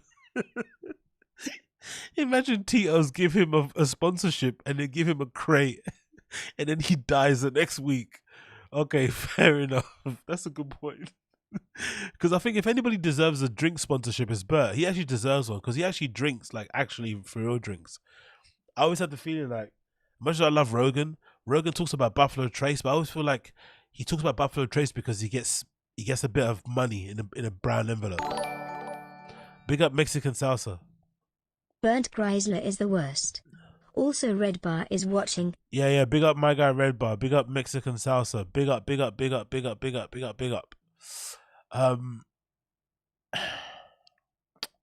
don't know, man. I don't know. I'm surprised. I'm still surprised. I've heard from people that you need to be a responsible drunk, but if they hire Shane, okay, cool. Okay, good point, Josie. So maybe these collaborations, they can't be. You can't have too much of an enthusiastic alcoholic be your ambassador because they could go too crazy, right? Like I get what you mean. But then again, I think it's not I don't think it's like it's not what do you think called? It's just not an authentic partnership then if it's not an actual pisshead. Do you know what I mean? If I want an ambassador for fucking cigarettes, I want someone that actually smokes. I don't want somebody that vapes. I want someone that smokes cigarettes, like packets per day. That's what I want. You know what I mean? Like, that's what I'd want to see. I wouldn't want some person that just, like, you know, has a shisha from time to time. No, I want a fucking smoker who has smoker's teeth, smoker hands. Do you know what I mean? I want that kind of person. But I guess they can't, because if they do sponsor somebody who actually smokes 10 packs of cigarettes a day, and then they get fucking, you know, cancer, it might fuck up the cigarette brand. I get it. And, you know, Shane's doing a service here because he'll take an initial hit. People are going to be making gay jokes and trans jokes. But over time, you know, him and the UFC, who Bud Light just did a partnership with, they'll help restore their reputation. So when you go to buy one, you don't have to worry about somebody giving you a look or making a gay joke about it or something. You know, Shane said that was tough to deal with. Like, every show he did, whenever he'd have a Bud Light, somebody would have to make a remark about it. Honestly, America is such a weird place. Imagine some minor internet topic thing, right? Some weird internet topic thing that no one really outside of Twitter cares about will make people look at you weird in the bar when you're ordering a beer. What? I dare you try to give me a dirty look because I'm ordering something, because you think it kind of says something about me politically. I dare you say that to me in a bar. I will legitimately smash a glass on the table and stuff it in your fucking face. Do you know what I mean? And take the time. Like imagine somebody in a bar influencing you what you should drink. Oh yeah, you can't drink that because that makes you look gay. And what? Let me drink what the fuck I want. Like, so what? Like, what? Like, as if drinks are an indication of where you like to stick your penis. Imagine how redacted you have to be to believe that a drink is an indication of sexual orientation. It's like, what? What does that even mean? Fuck off, man. Let me order my fucking strawberry daiquiri in peace. Get fucked. You order a Bud Light, people go, yeah, what is it, your period? Like, it's hard. It's hard out here, people dude. Are I've read that bar owners are stopping. They won't carry it because people who want it and buy it are getting attacked. I also think this is all lies as well. I don't know. I've got a feeling this is all like Facebook conspiracies. Can we get those bar owners up here, please? Can we actually like ask them to provide some evidence? Where are these videos? Where are the videos? Where are the CCTV footage of people getting attacked because they ordered Bud Lights? This sounds like made up, like boomer fucking conspiracies. Like, you know what I mean? Like, what is this? People getting attacked and come on. Rogan as well loves to believe this shit. I heard people getting attacked for ordering a Bud Light. Really? Really? Can we name them, please? Can we have some video footage, some evidence, hard evidence? Like, come on, man. Honestly, these guys are so they just believe anything, innit? Jesus, that's wild. It would start a fight. You order a Bud Light at a bar, and someone's like, "Wait, you fucking gay?" What are you doing when you go to bars now? Dude, I stay in. Look at this. What you do when you go to bars now? What, you carrying a baseball bat with you just in case? You carrying fucking knuckle dusters, right? With you just in case. You carry a little knife. Just in case somebody questions your sexuality or your manhood. Because you ordered the butt, honestly. People are so fucking redacted. Honestly, what you doing? Rogan has really lost his way sometimes. Rogan must spend a lot of time on Facebook. He must spend way more time on Facebook than even Instagram. Or maybe he has like a burner Facebook account where he comments on stuff, because the things he gets worried about, like, so what do you do when you go to a bar and you order a fucking Bud Light? It's like, come on, Rogan.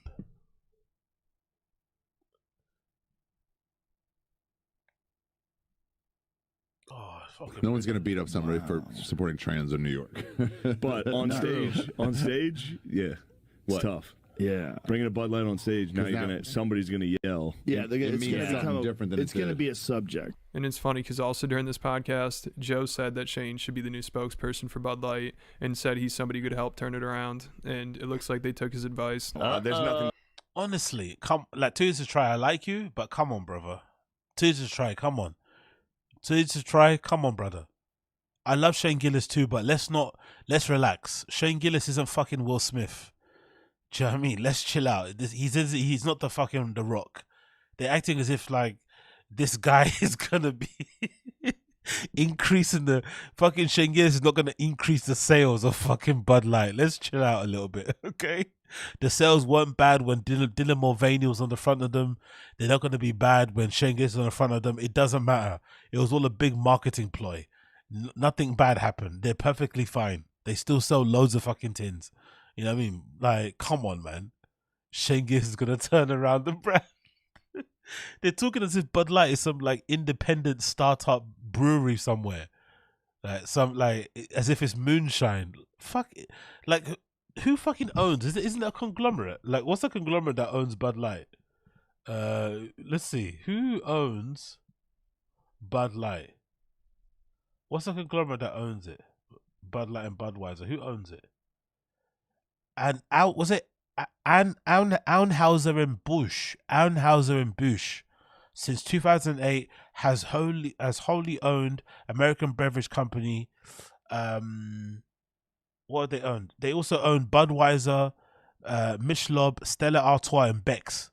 Come on, bro. Come on. Do you really think Dylan Mulvaney being on a tin is hurting Anheuser and Bausch's fucking stock prices and shit. Really? Do you think so? The sales of fucking Bud Light, do you honestly think they're being hurt? Their revenue as of 2018 or since 2018, $15.5 billion. Net income, $9.8 billion. Come on, man.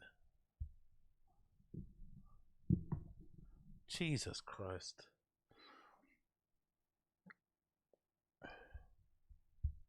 Be ashamed of, dude. I agree with you. There's nothing to be I feel ashamed like you of. should be the new spokesperson. You could turn this motherfucker around. They better hurry up and give me some money, or I'm going to start drinking Coors. We were talking about the ways they could turn it around. And I think this was one of the best ways for them to do that. I mean, they did a complete 180 here. Like, it's crazy. Just less than a year ago, they're getting canceled for being pro-trans and LGBTQ, and now they're getting canceled for being anti-trans and homophobic, which is a lot better for their brand. You know, the whole Dylan Mulvaney thing was so stupid, because also after all that, she said that the response that Bud Light had to all the backlash was worse than not hiring a trans person at all, which again, I think only helps Bud Light, because Dylan's basically saying the way they handled the backlash only hurt the trans community. To be fair, the way they handled it was terrible, and they actually did the worst thing possible in terms of putting Dylan Mulvaney at the crosshairs of crazy conservative folks online. Actually, that was really, unbecoming of them. But again, multinational corporation, I mean, they don't really have a heart or a soul anyway. No surprise. Big up NJ Ranger. Now do you get what I've been saying about this MF? Oh, who to try? Yeah, no, I like him. He's still my guy. He's still one of the best out here doing this comedy stuff. But I think when it comes to this topic, primarily, I think to try probably has been paying too much attention to what these guys have been saying. He hasn't been maybe thinking critically about everything that's been going on. I think he's been paying too much attention to feeding into a narrative about, oh yeah, Dylan Mulvaney cost them $25 million. It's like, no, he didn't. It didn't. Don't believe this shit. It's just all fucking marketing shit. It's not that serious. Like, a bunch of crazy conservatives online shooting tins of fucking Bud Light don't wipe 25 million off of fucking Bud Light stock price. Like, come on, let's be real.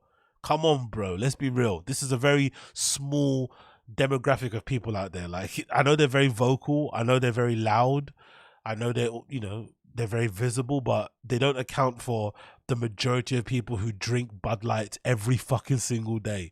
They don't know who Dylan Mulvaney is. They have no idea who Shane Gillis is. They don't know anything about stock prices. They have no idea who the parent company is that owns Bud Lights.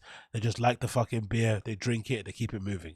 So to suggest that one person who isn't that famous could have any effect, come on, let's be real. Let's be fucking real. Let's be fucking real. Please, please, please.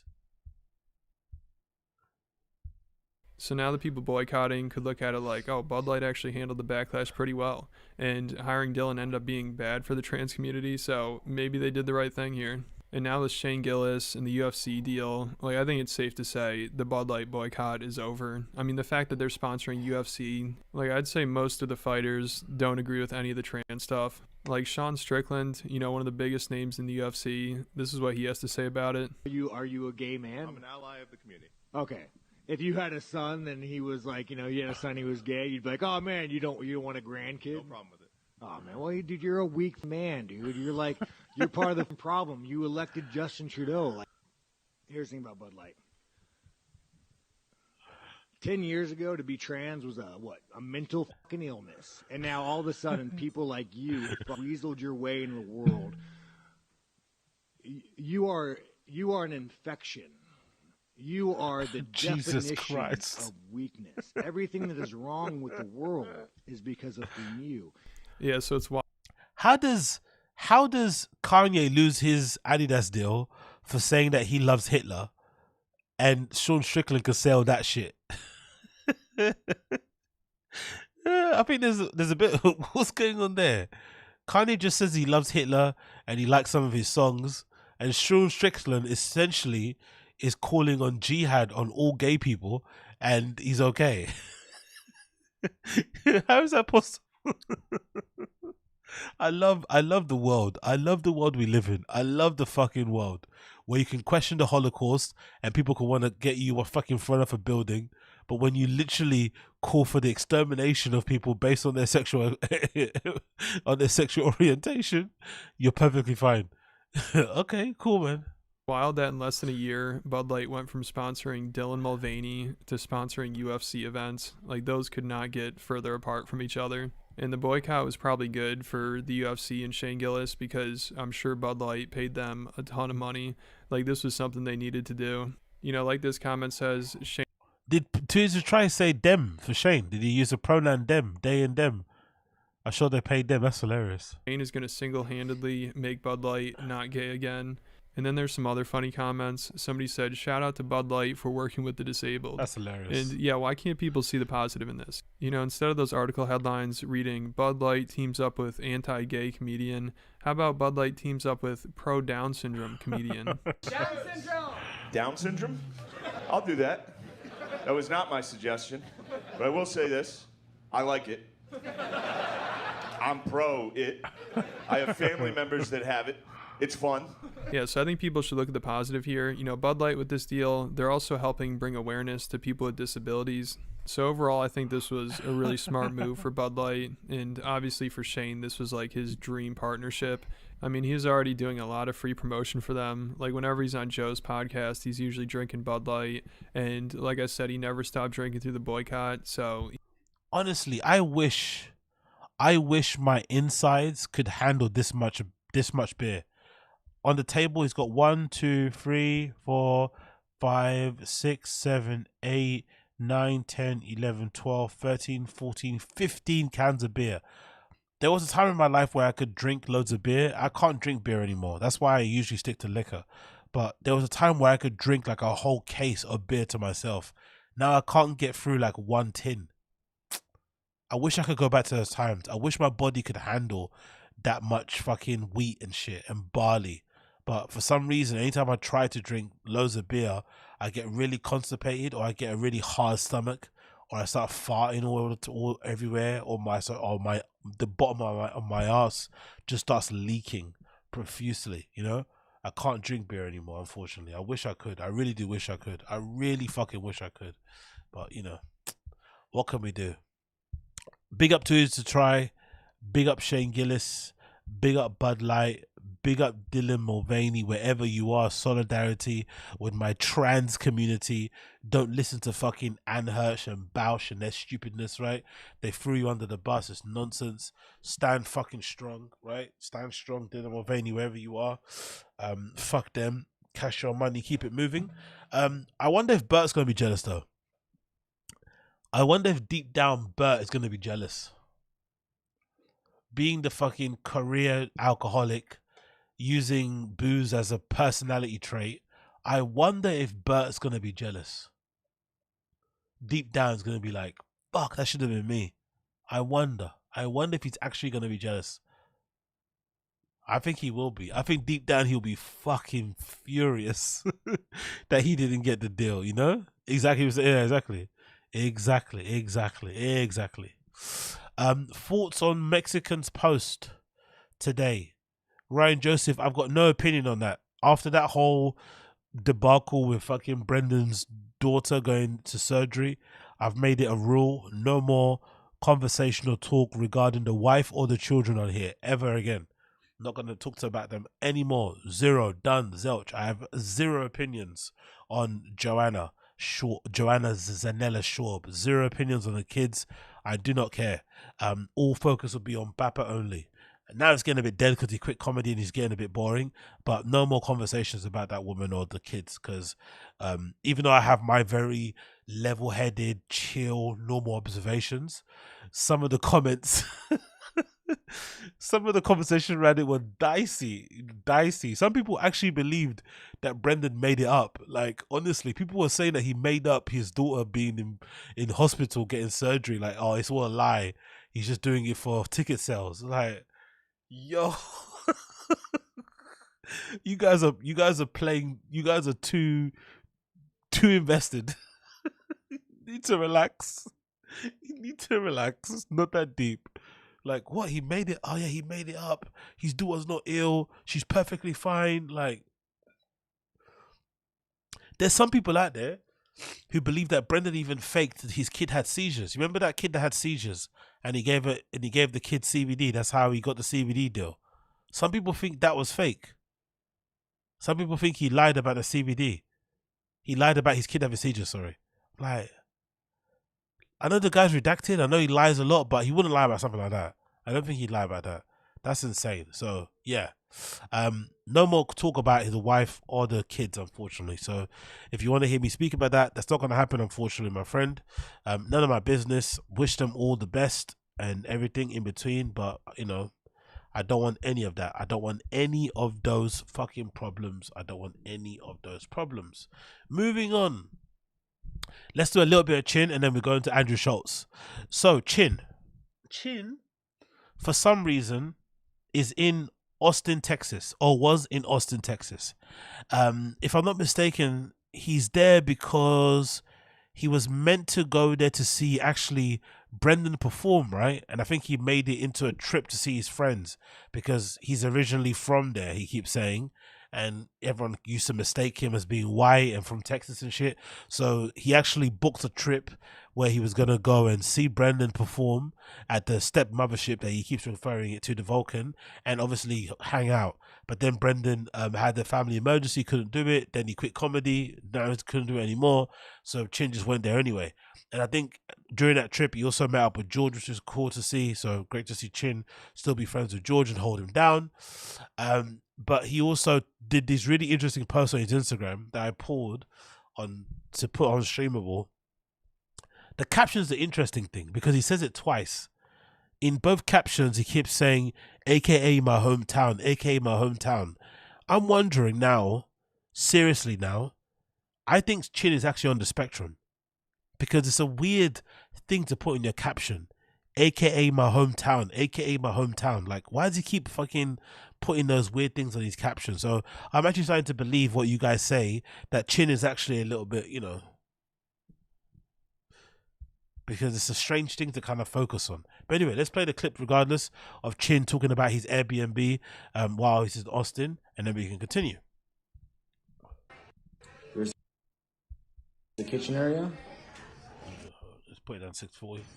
There's my brother who doesn't want to be seen. Here's the kitchen area. There's my brother who doesn't want to be seen. Here's the first bathroom. I didn't know Chin had a brother. Do you know Chin had a brother? I know Chin had a brother. Do you know that? I had no idea Chin had a brother. I thought he was the only child. I swear to God, I thought Chin was the only child. I had no idea he had a sibling. Wow. Okay, fair play. Here's the kitchen area. He gives. Am I the only person that thinks Chin gives only child energy? How he acts and stuff. He gives a lot of only child energy. So I'm surprised he's got a brother. Fair play. Big up brother Chin. There's my brother who doesn't want to be seen. Here's the first bathroom. We're having some issues with it because the drainage plug thing, whatever, is not popping up. So that's Airbnb. It's like a reservoir now. So here's my bedroom. It's got a cool action. patio. Oh, a little balcony. Yeah. Great view. Right into a wall.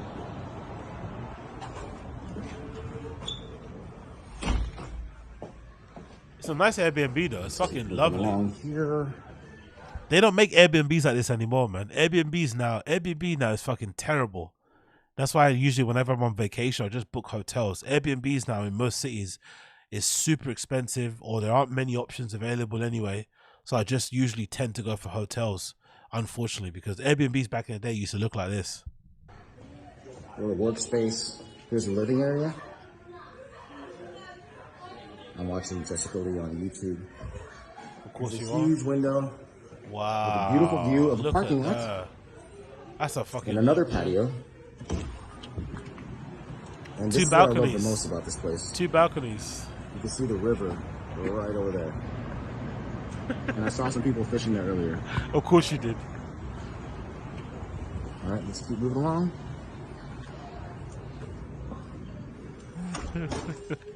Washer, dryer. There's my brother's bedroom, but it's very messy right now. So let's go ahead and... That's the bathroom. Here. Wow. Closet. That's a lovely And I Airbnb, think that's man. about it. I hope you enjoyed this tour. So there's Chin, right, with his nice non-redacted face, having a good time. But every bit of his caption, I'll just show you actually so you can see what I mean. On all of his big up Theodore. Appreciate you, Theodore. Chin types like Jason Genova. Yeah, exactly.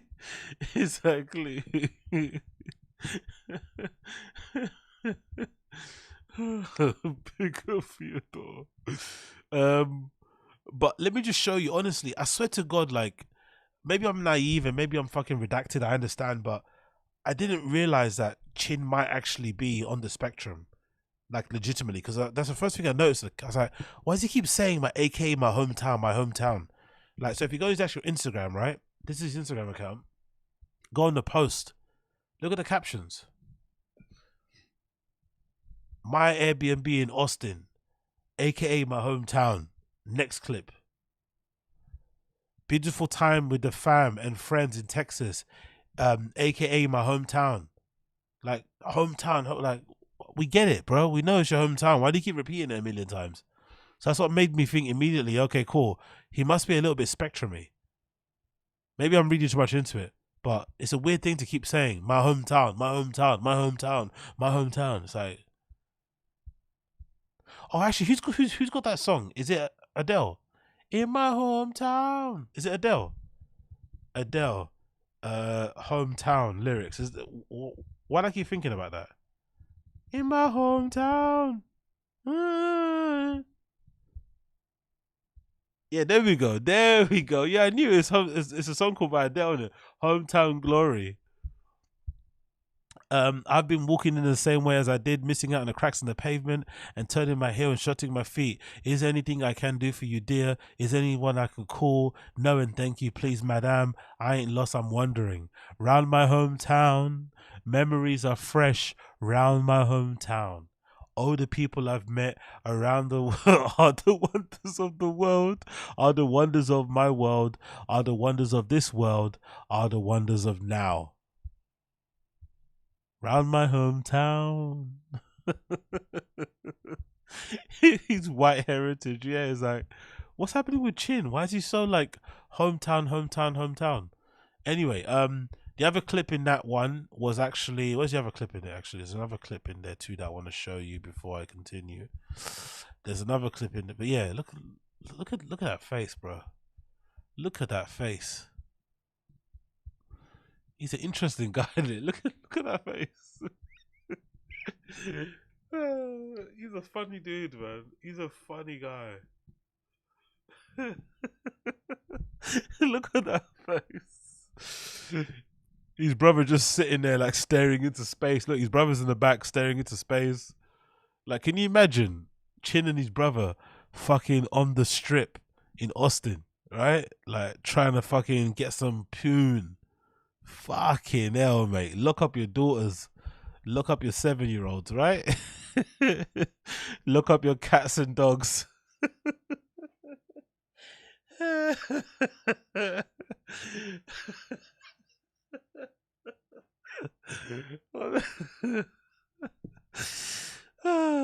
Fucking hell, Chin, bro.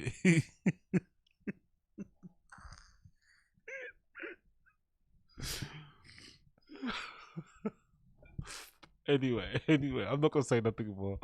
I don't wanna be mean. I'm already being mean. I'm already being a fucking bitch. Let's not do more of that. I love that all Chin's friends in Austin are white as well. That's funny too, right? That's just showing his heritage, right? Look at all Chin's white friends. Right? Look at that, all Chin's white friends, right? His family, right? That's his real family, right? That's his family. Big up all Chin. Oh, that's his brother. That's Chin's brother, I think, there. Is that Chin's brother? Yeah, that must be Chin's brother then, here. That must be his bro. That must be Big Bro. Big Bro Chin is there. And all his other, Caucasian white family outside the comedy mothership. Ooh, Brendan's not going to be happy when he sees that. Papa is not going to be happy when he sees that. Papa is not going to be happy. But yeah, but big up Chin's brother. Big up Chin's brother.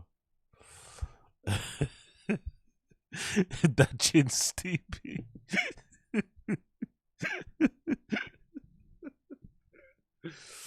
What's his name? Has he got a name? Is he tagged on here? What's his name? What's Chin's brother's name? Is it Glyn? Is Chin's brother's name Glyn or something? Or Jackson or something? What's his name? Jackson Gregory. What's his actual name? Oh, it's Daniel. Is that his name? Daniel. Is that his name? I don't know.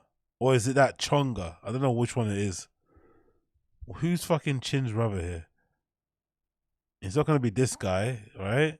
It's not going to be Matt Edgar. It's not going to be Anna Egbert. Maybe it's this. Maybe it's Daniel. Maybe Chin's name's Daniel. Or this guy, the Chonga. Is it the Chonga? Maybe it's the Chonga. Is that Chin's brother? Let's see. Let's see if that's Chin's brother. Oh. The Chonga. Sai. Is that him? Maybe that's him. Is actually that actually looks like Chin's brother. That could be him actually. Look, there's a barbecue as well. There's a barbecue, there's a truck. That could be Chin's brother actually. Chin's brother is like, his name is the Chonga, right? The bad boy, huh? The fucking bad boy. What do you know about bad boys, huh? What do you know about fucking bad boys? Big up Chonga. Big up the big Chonga. Big bro. Big bro. Big bro Chonga. Or who's the other guy that's on this list? There's a Chonga. Who's another guy? Let's look at the mustache person. That might be your new brother. Who's this? Who's Daniel Mustache? Or Shoes Mustache? Who's this? Okay, no, that's not Chin's brother. I don't think that's Chin's brother, right? That does look like Chin's brother. That's some other dude. Okay, fair play. Either way, congrats to them in Austin having a good time. That's great. We love to see people having a good time in Austin. Let's also see a post here of Chin making some noodles. You want to see Chin making noodles? Chin making in his favorite instant ramen noodles. You guys want to see that? Because this is a very interesting video. Because it looks actually quite decent. This might be his best one. I'm not gonna lie. I actually don't mind this. This actually looked quite tasty. If you're a fan of instant ramen like me, you might dig this recipe. This is my favorite recipe that I made. Police in the back. I think there's always sirens in the background, right? Why is there always sirens whenever he's making food? What's happening? Why is it always fucking sirens? Easy universal way for people to know how much water to put in is get one of those red Solo cups, because everyone knows what these cups are, right? Not really. Why are you measuring the rice you cook based on cups that you usually drink booze out of? Why can't you just get a measuring cup? Why does it have to be a red Solo? Like, huh? That's very alky, innit? Dependent. So the cup he just finished boozing out of, he then uses that as a measuring cup for his rice. So he has fucking whiskey infused rice or whiskey infused noodles. Love it. Fill it to basically the top and then pour it in. In my personal opinion, I think these are the best instant ramen noodles to get. It's called Shin Ramen. And don't get it in the cup, get it in this package. The noodles are different. They're way better this way. I'm lucky enough to have a mom that likes to cook for me, so she makes me these chicken patties. What? Your mum made that for you? I'm lucky to have a mum that... What? That looks like she... Is your mum a fucking bird? Did your mum vomit that out and spit it on the plate? Is your mum a fucking seagull? Like, what? I'm lucky enough to have a mum that makes chicken patties. What is a chicken patty anyway? Who makes chicken patties? Who takes chicken, like, what? Gets it into like some sort of diced pat and then makes it into a patty? Like, who does that? Who makes chicken patties? What type of psycho is shredding chicken into a patty shape? Why would you do that? Why don't you just give me the strips of fucking shredded chicken? I can make my own thing. Why you like, huh? Shin Ramen. And don't get it in the cup, get it in this package. The noodles are different. They're way better this way. I'm lucky enough to have a mom that likes to cook for me, so she makes me these chicken. Also, imagine being in your 40s and being happy that your mum is giving you food. I'm surprised. I wonder why he just doesn't live at home. Maybe because his parents live in Korea, right? Don't his parents actually live in Korea? I'm surprised he doesn't just live at home. Why is it his mum's cooking food at 40 years of age? And he takes that's weird, isn't it? No? Or is that an Asian thing? Is that an Asian thing where like you still have your mum cooking your food when you're 40? Chicken patties, they're basically lean chicken breast with onions and garlic. The next step is add sriracha. Don't get me wrong, it sounds pretty nice. Lean chicken breast with onions and garlic does sound nice, but it looks fucking disgusting. I'm not gonna lie. It looks like his mum was chewing it and spat it into a bowl and then said, "Here, baby, here, baby, here." Like, I can't do the accent. I probably shouldn't do it anyway, but you get what I mean, right? Gotcha. Here, here's for you and your brother Glyn. You and your brother Glyn. Here, give to Glyn, your brother. Chin and Glyn just eating this fucking shit. And of course he's gonna cover it in fucking sriracha. Yeah, brilliant. Let's just cover it in sriracha. Your mum put garlic and onions in this patty and then you're gonna cover it in sriracha. Okay, cool, no problem. That's a good amount right there. From there, just mix it around, chop it up, get it to where it's like nice and almost like ground beef. Once you're done chopping it up, it should look something. Do you have to chop it up with your fucking chopsticks? Or is that just like something to like remind everybody that you're Asian? Can't you just like cut it with scissors or something? Or like, do you have to do it with chopsticks? Just to kind of keep it authentic? I guess. Like this at the end. When you open the ramen, I like to chop it up in 4. So break it this way, break it that way, have 4 pieces. Like that. Why does it matter? Why don't you just put the whole thing in the pot? Why do you have to chop it up into pieces? The first pack to put in is this guy, the vegetable mix. Am I redacted? Why do you have to cut the why do you have to break the noodle little cake into bits? Why don't you just put it if it's gonna Once the water reaches boil, slap it in. Lower the heat about halfway. About 3 minutes after you turn the heat down. Shorter noodles. Okay, cool. Shorter noodles. Okay. So you don't want them to be longer. Fair play. I don't give a fuck 'cause I'm just gonna eat them. I don't need my. It's like getting your mum to cut up your dinosaurs, your chicken dinosaurs, your turkey breasts, or your fucking nuggets. It's like, really? My nuggets, mum, the nuggets are too big for my throat. It's like, just fucking swallow the shit, bro. If you got long noodles, bite it like the rest of us, like all of us savages do. Your noodles are too long, you slurp that shit, whatever you can't suck, whatever you can't deep throat, you just buy it off. It's no big deal. You have to fucking cut up your fucking, I'm gonna break the noodles in the packet so it's nice and short and it can go in my throat. No, grow up. You should start adding this guy, the soup base.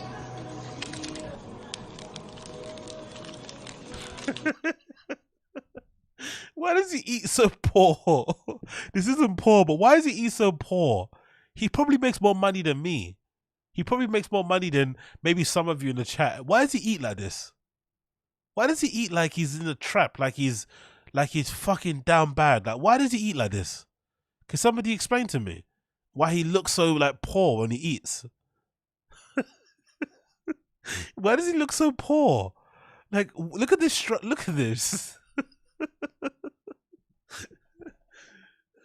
Why does he look so? What is this? Can someone tell me why he does this to himself? Then turn the heat back up a few notches under high. And then slap in a hot dog. My favorite ones are Farmer John. He goes again with the fucking glizzies. Exactly, Joseph. He eats like a broke college student. Yeah, that's the best example. Not even poor. Forget the poor thing. He eats like a broke college student that never grew up. Exactly. All this stuff is amazing when you're like in college or you're of college age because you literally don't have any money. And those packs of noodles are like $1 sometimes, right? Or maybe under $5 for a pack. So you can literally buy, you could buy a pack of noodles for the day, each fucking day, and smash them and, be okay. But when you get a bit older and you have some disposable income, you don't want to keep eating fucking cup of noodles. You know what I mean? Like, I don't know. John's wieners. And as long as it's not in the freezer and it's just refrigerated, you don't have to cook this at all. Just have it as is and then drop it in after. And once it's at a steady boil again, drop in that chicken. Not like that though. But once you drop in the chicken, the boil is going to calm down. So grab that hot dog and drop it in as well. And once that boil starts coming back up, start dropping in all the 4 pieces of ramen. There's 1, 2, 3, and 4. And just mix in like that. And then wait. After 2 minutes, drop in a big fat egg. After another 2 minutes, turn off the grill. Get a big fat bowl. Grab that ramen and dump it into the big fat bowl.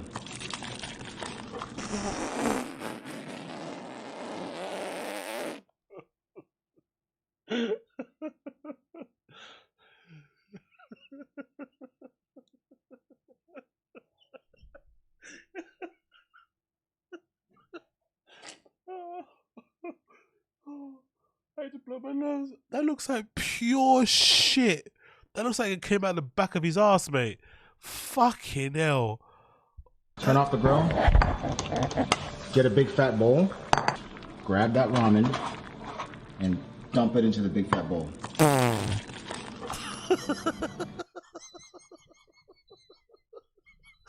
That looks like pure slop. That looks like the shit they serve on Prison Break, season 1, mate. One more time, honestly, that looks horrendous, bro. Look at the color of that sausage. Look at that sausage. That does not look like it's been cooked. Look at look how much liquid there is. Shouldn't it be a little bit like? Look how clear that liquid is. Oh.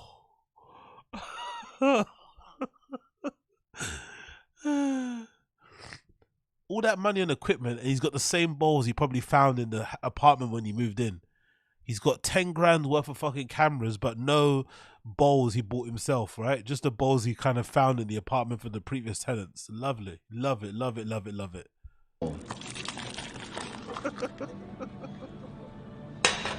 Hold on. Is he using a camping, is that the camping saucepan? Is he using the same pot that he takes to camp to cook at home? He doesn't have a...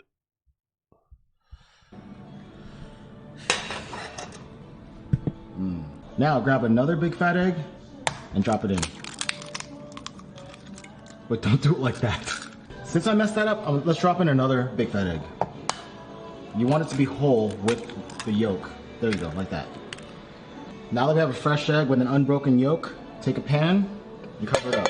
After about 3 to 5 minutes, the last egg should be a little bit cooked, like that. From there, it's time to enjoy. Hold on. I missed something. Hold on. Drop it in. But don't do it like that. Since I messed that up, let's drop in another big fat egg. You want... Hold on. Sorry. If there's any Asian people in the stream chat, if there's anybody in the stream chat who's from South Korea, who's Asian, who's Chinese, Vietnamese, from Thailand, whatever, please tell me, is this normal? He already put an egg in the noodles when he was making it on the pot, on the stove. Why now is he adding a raw egg in there when he poured it in the bowl? What's the point of that when you already put one in there? Can somebody please tell me what's going on here? Is this normal? Why is he adding a raw egg into this? They love drippy eggs. Why not just put the egg? Why not put them all in there then? Why is he doing it? I don't understand. Shades Cow. Why is he adding? He added one egg before, right? He put an egg before when he was putting it on the. There's already an egg here. He puts an egg drop in a big fat egg while it's boiling. Then he takes it off boil and he puts it in the pot and he adds another egg that's raw. Why?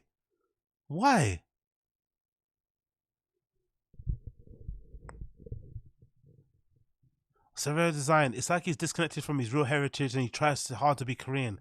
Maybe that's it. Like, what the fuck is this?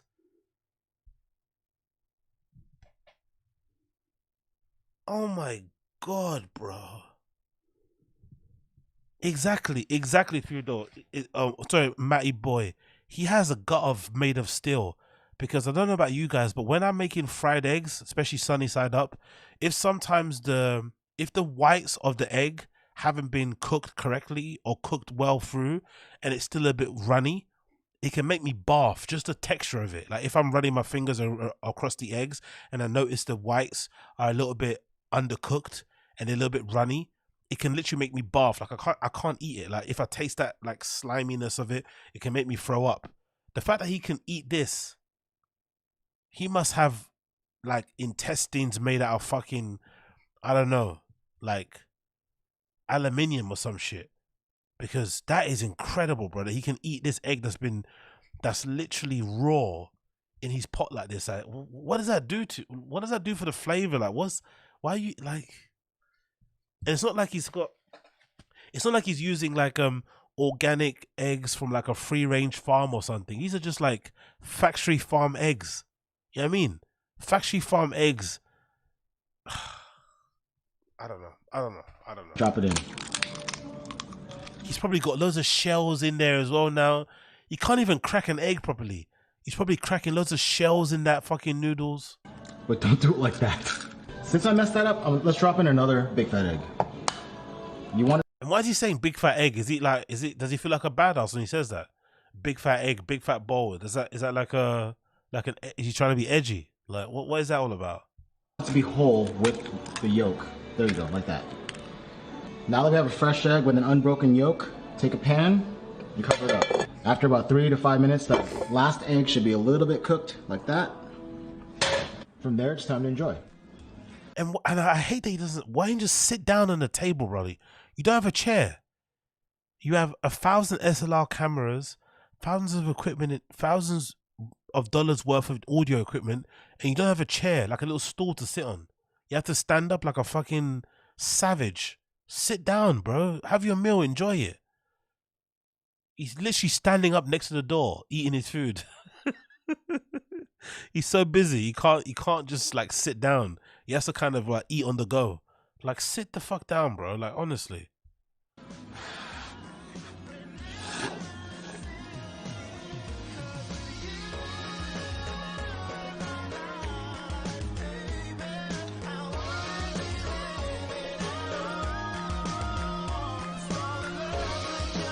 At least he likes it. Fucking hell. At least he likes it, innit? At least he fucking likes it. At least he fucking likes it. That's what matters, isn't it? At least he fucking likes it. Because Jesus Christ, look at that.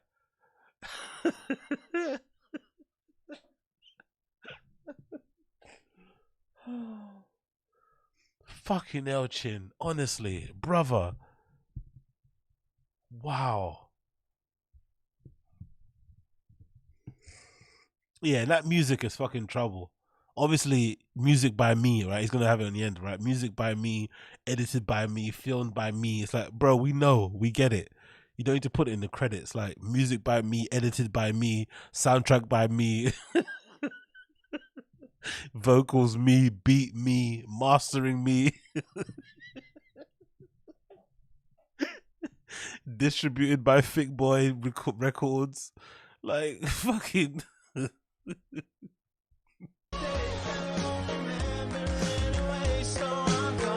Oh look, see, there we go. See, by me, produced by Bio.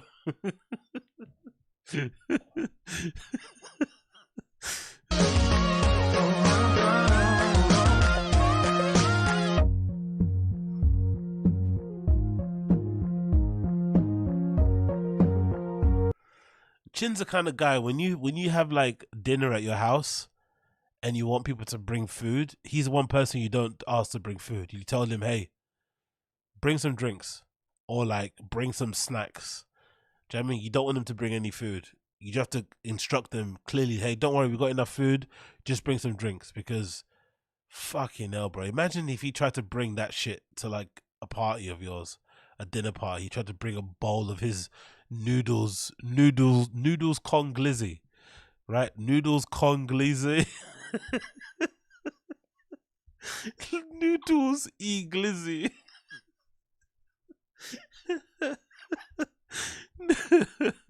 Packet of noodles with a glissy and the egg. Under high? Imagine you try to bring that to a dinner party. Imagine you try to bring that shit to a dinner party.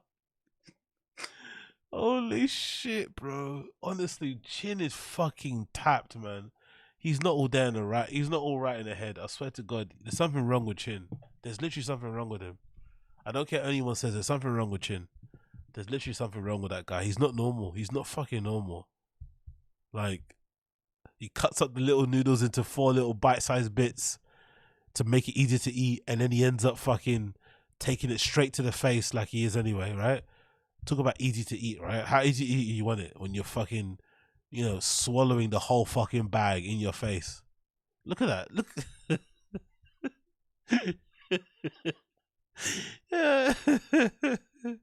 He's diving in, like he's placing his whole face in that bowl like it's a bowl of ice cubes, and he's trying to get his inflammation down or some shit, right? Like, god damn, bro. Taking those noodles to the face. But yeah. Big up Chin. Big up Chin Soo Yi.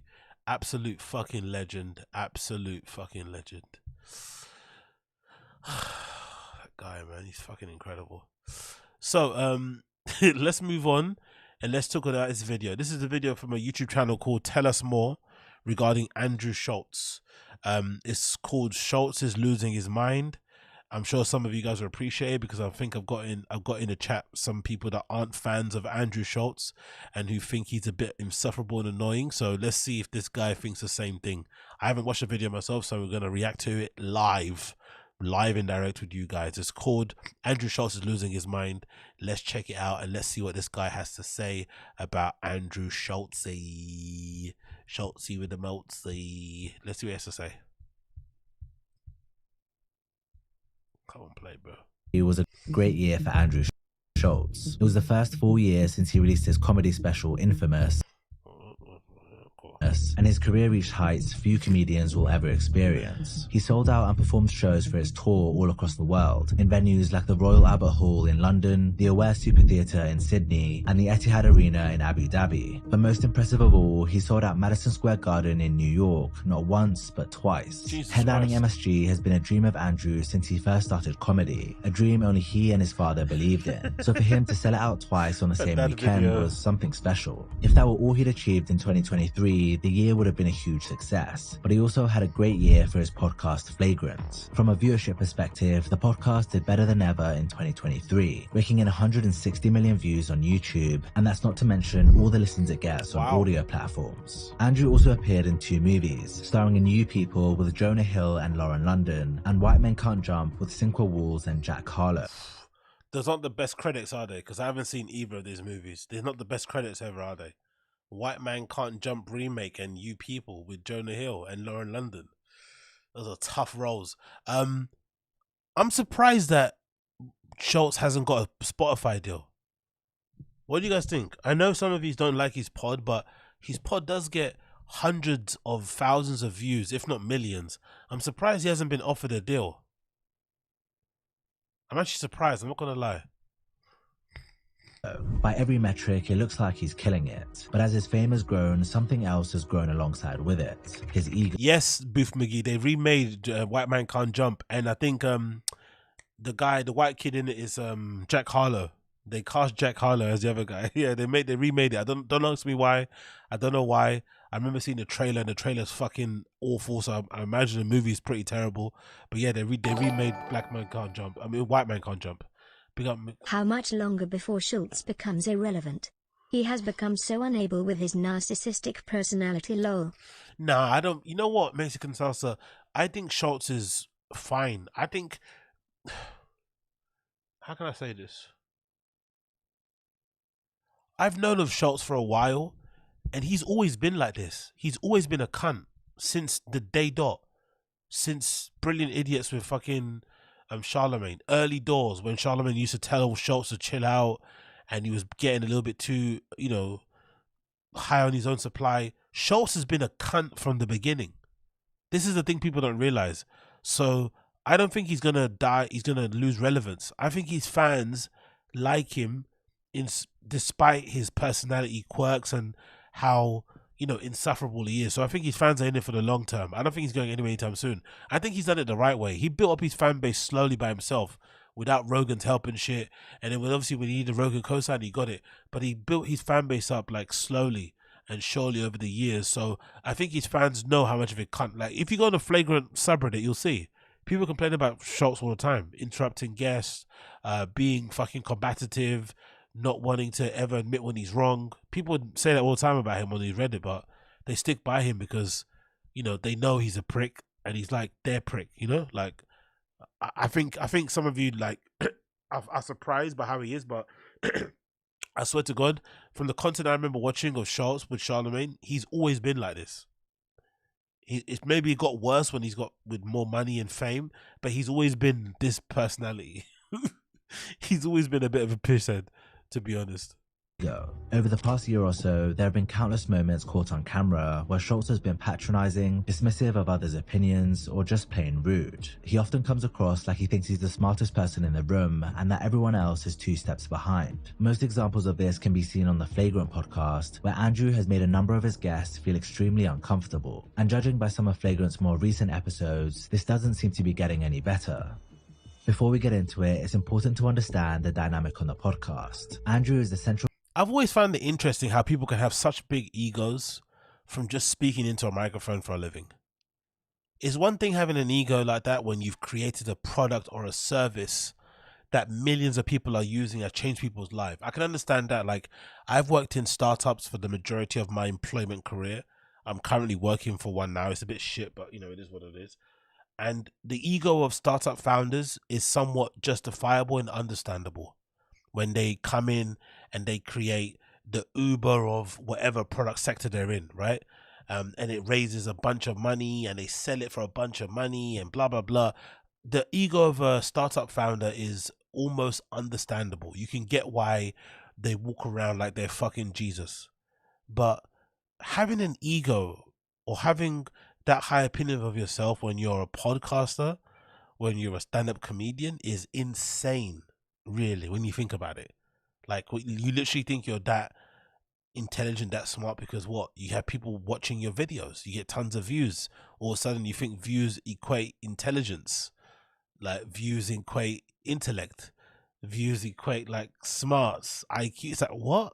It's so bizarre to me. It really is. Like, these guys have produced nothing of any note outside of making people laugh on stage, and yet you're walking around like you're literally Tim Cook reincarnated. And it's like, not really. Or, you know, Steve Jobs reincarnated, not Tim Cook, because Tim Cook hasn't died, but you get what I mean.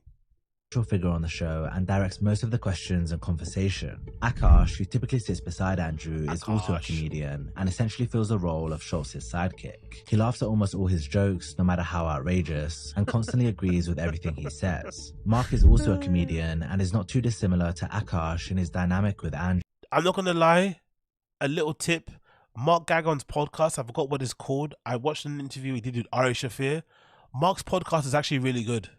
I'm not gonna lie. I randomly watched an interview that he did with Ari Shafir and it was really good. This Mark Gagnon dude is actually pretty decent as a podcaster, and he's actually quite funny as well. So I recommend you check him out. His pod, I forgot the name of it. I think it's like a camp thing. I think it's like a camp theme or something. But Mark Gagnon is really cool. He's really funny. I'm not gonna lie. Andrew. While he doesn't come across like as much of a yes man as Akash, he routinely piggybacks on the jokes Andrew makes and rarely puts up any resistance when Schulz gets out of line. Then there's Alex, the producer of Flagrant. Of all of them, Alex is the least vocal, but unlike the others, he often challenges Schulz when he disagrees with him, and there's been many times where he's been the voice of reason on the pod. As a whole, the crew has a bad habit. I've always thought the layout of the pod is a bit odd, isn't it? There's so many people on stage, don't you think so? Like, they don't need to have these two on stage. It could easily be behind the cameras, and maybe you switch the cameras to them when they're speaking. I've always thought it's odd how there's so many of them on the screen. Don't you think so? It's just like, imagine you get interviewed, like you're having to like turn. You don't know who to pay attention to. It's just too much going on. What do you think? I've always thought there's too many people on this show. Like, I don't know. Maybe I'm thinking too deep about it, but it just seems to be overly crowded for nothing, really. Too many dudes to observe. Exactly, yeah. Let's continue. Of interrupting guests and laughing way too hard at jokes that really aren't that funny. Yeah, exactly, Shades Cow. I agree with that also. I feel like Andrew has been hustling long enough for a little bit of leeway, and I think he truly loves comedy. I'm like, yeah, no, there's no doubt that Andrew Schulz really does like stand-up comedy, and really, I could believe Andrew Schulz is definitely at home poring over his jokes, obsessing over a line, rewriting jokes a million times. Like, he's definitely always wanted to be a rock star stand-up comedian. He always wanted to be big and well known, but he also wants to be funny. Like, you can tell he's somebody that cares about because I don't know about you guys, but I've noticed a lot of these guys from the JRE universe, you don't really feel like they care about making people laugh, you know? I don't know if this makes sense, but you never get the feeling they want you to laugh and have a good time. I think that's why people respond so well to the Shane Gillis podcast, My Secret podcast and shit, right? Because it's one of the only pods in that space or within the JRE universe where the host actually want to make you laugh. The rest of them are trying to share with you their opinion on politics, on Biden, on Trump, on this climate change protest, or what. It's just nonsense that's way outside of their remit. Whereas I think, at least with Schulz, he's trying to be funny. It's just unfortunate that I think his podcast personality is what lets him down, because on these podcasts he sits there like he's fucking Jordan Peterson, and it's very hard to stomach when he starts to get into his fucking philosophical thing. He starts to use his hands, right? He starts to do all this stuff with his hands. He starts to like it's like, relax, Andrew, relax. In April 2023, Whitney Cummings made an appearance on the podcast. Like Schulz, Whitney is a comedian, and the two have been good friends for years. In the comedy scene, Whitney doesn't exactly have the best reputation, as a lot of people find her annoying and unfunny, so it's not out of the ordinary for her to receive criticism. But in this episode, any and all criticism was directed at Schulz. People think they fucked, you know. I don't think that's true. I just think, they're just good friends, to be fair. But I've seen on the Reddit, people are suggesting that they think there's some sexual energy and friction there between Whitney and Andrew Schulz. I don't think so. Andrew came into the podcast with super high energy and started poking fun at Whitney from the very first minute. You just said that I didn't watch any of the roast. No, I just... Is that what you just said? I just said... What did you just say? That I didn't watch 1 minute of the roast. No, I sent you a link, and just tell me what you said. Don't do the golden retriever outside the car window on the highway face. Let's just talk to each other. I love that you just called me a dog and no, because when you think I'm setting you up for something, you do this thing. She brushed this comment off, but just minutes later, Andrew continued making more comments about her facial expressions. Why do you look at me with these faces like it's difficult? She can't control that. Is listening hard for you? This is what it... Wow. She can't... The little ad-lib at the back, she can't control that. That was fucking... that was even more brutal. It looks like when you're listening. This is you listening, right? This is you. I'm not talking. What do I do with my face while the other people? Big up. Flagrant setup gives me the View vibes. Yeah, true. The View. Oh, I missed the original The View. Who's that blonde lady that always used to fucking have trouble? I miss when they used to have that really crazy... No, she wasn't crazy. She was just conservative. That's the thing as well that you miss in TV. They don't have balance. I think The View was much better when they had that conservative woman on there and she'd just be firing off. They'd always clash on things. I think that's what makes it really fun. But then they got rid of her, innit? That blonde lady that was conservative. I used to love those clips when I've seen them battle with each other. That was so good. Not Meghan McCain. No, not Meghan McCain. There was another lady before. She's like younger looking, with like curlier hair. Not Meghan McCain, no. Meghan McCain was later on. I forgot the name of it. What's her name? But it was so good, man. Those clips are so funny. I really do wish they would kind of bring back that kind of type of panel discussions thing. But I wonder why it doesn't look that crowded on The View. Is it because of the table? You think is that what it is? For my people in the stream chat who know stuff about set designs.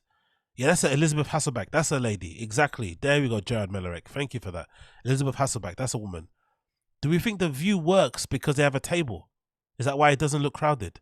Maybe the table helps. maybe the desk helps to break it up visually. So maybe if these guys had like a table in front of them, like a newscaster thing, it would make it less crowded. But because we see their legs and their whole body, it just makes it look huge. Is that the reason why? Maybe that's why. Maybe it's a kind of visual thing. At this point, Whitney called him out for the way he was acting, but it didn't take long for him to pick back up where he left off. Jersey when I was broke. What's up with you? What's up with you today? Why do you want to fight with me today? I didn't want to fight. You want to fight with me today? Dude, I love doing corporate gigs because it's also like, it's a big business, I think, for more like female comics. Because, you know, like being a stand-up as a woman, it's not a business. It's not a viable. Can you tell us how hard it is? Like, I'm not saying it's hard. Tell us how hard it is to be a female comic. Like, that's what we love to listen to. Jesus Christ, Andrew, man. This is so hard to watch the first time. I forgot how hard it was to watch, man. I know Whitney can be annoying. I know she can be insufferable and she can be in her own head, but she didn't deserve this, man. She didn't deserve this.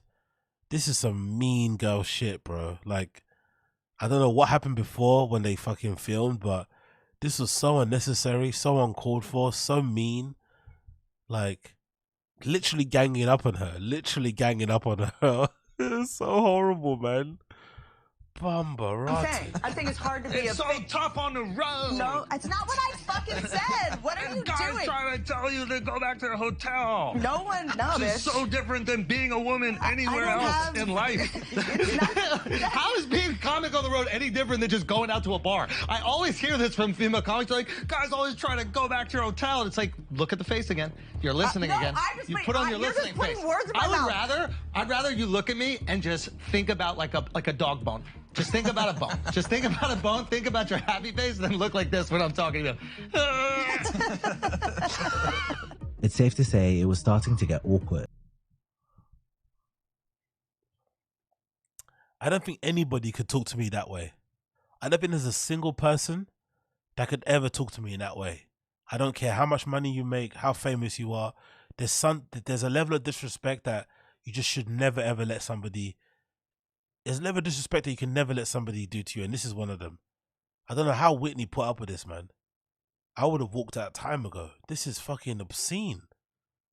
So unnecessarily rude. And this wasn't even 10 minutes into the podcast. Whitney seemed to be forcing laughs to mask the fact she was getting annoyed, but she couldn't keep it up for very long. LAPD, I mean, their whole thing is like, you don't really need, like, you know, a BB gun I have loaded, but if you have a gun, like, that solves half of your problems. I feel like you're having 4 different conversations with yourself right now. You know what? First of all, how dare you? I came in here, I'm being attacked by you motherfuckers. I'm trying. Attacked? You sat down, you said I went home. Eventually, Whitney had enough and started firing back, hitting a pain point for Andrew about his fertility, as he and his wife had been struggling to conceive a child for some time. Yes, there we go, Whitney. Fire back, Whitney. There we go, Whitney, baby. Don't do that. Don't you dare do that. It's not a rock climber in the 1700s when we didn't have cables and shit. What's going on? I need to know what's going on. You come on here, you say you're a big old bull dyke out of the nowhere. Hold on. I'm not a bull dyke. Come on. Did Emma take down your Die Hard poster? What's going on? What's going on at home, Emma? You come in. What's going on at home? You come in and you tell me that you're lying about something. What's going on? Are you shooting? I need to get to the bottom of it. Are you shooting blanks? Why are you such a grump? Yes. She also highlighted his hypocrisy for mocking Hollywood and the movie business up until he started getting roles, after which he did a complete 180. When the podcast got past the hour mark, Schulz noticeably slowed down, with the high energy he had earlier in the episode completely disappearing. He started getting deep and pretty much turned the whole podcast into some sort of weird therapy session. You got a lot of people who love you. Well, I think that the key, and my best friend, Nikki, don't explain it. Told me, don't explain it. If you're going to get your heart broken, don't explain it. Just take it in. Just take it in. But I agree. Stop trying. Pause. Take what in? Pause. But I wonder, I'm wondering aloud here. The ladies in the chat can attest to this. There's some guys who are like not brave enough to just like make their intentions known about what they want to do with a female and shit. And sometimes they do the thing where they aggressively neg, or they're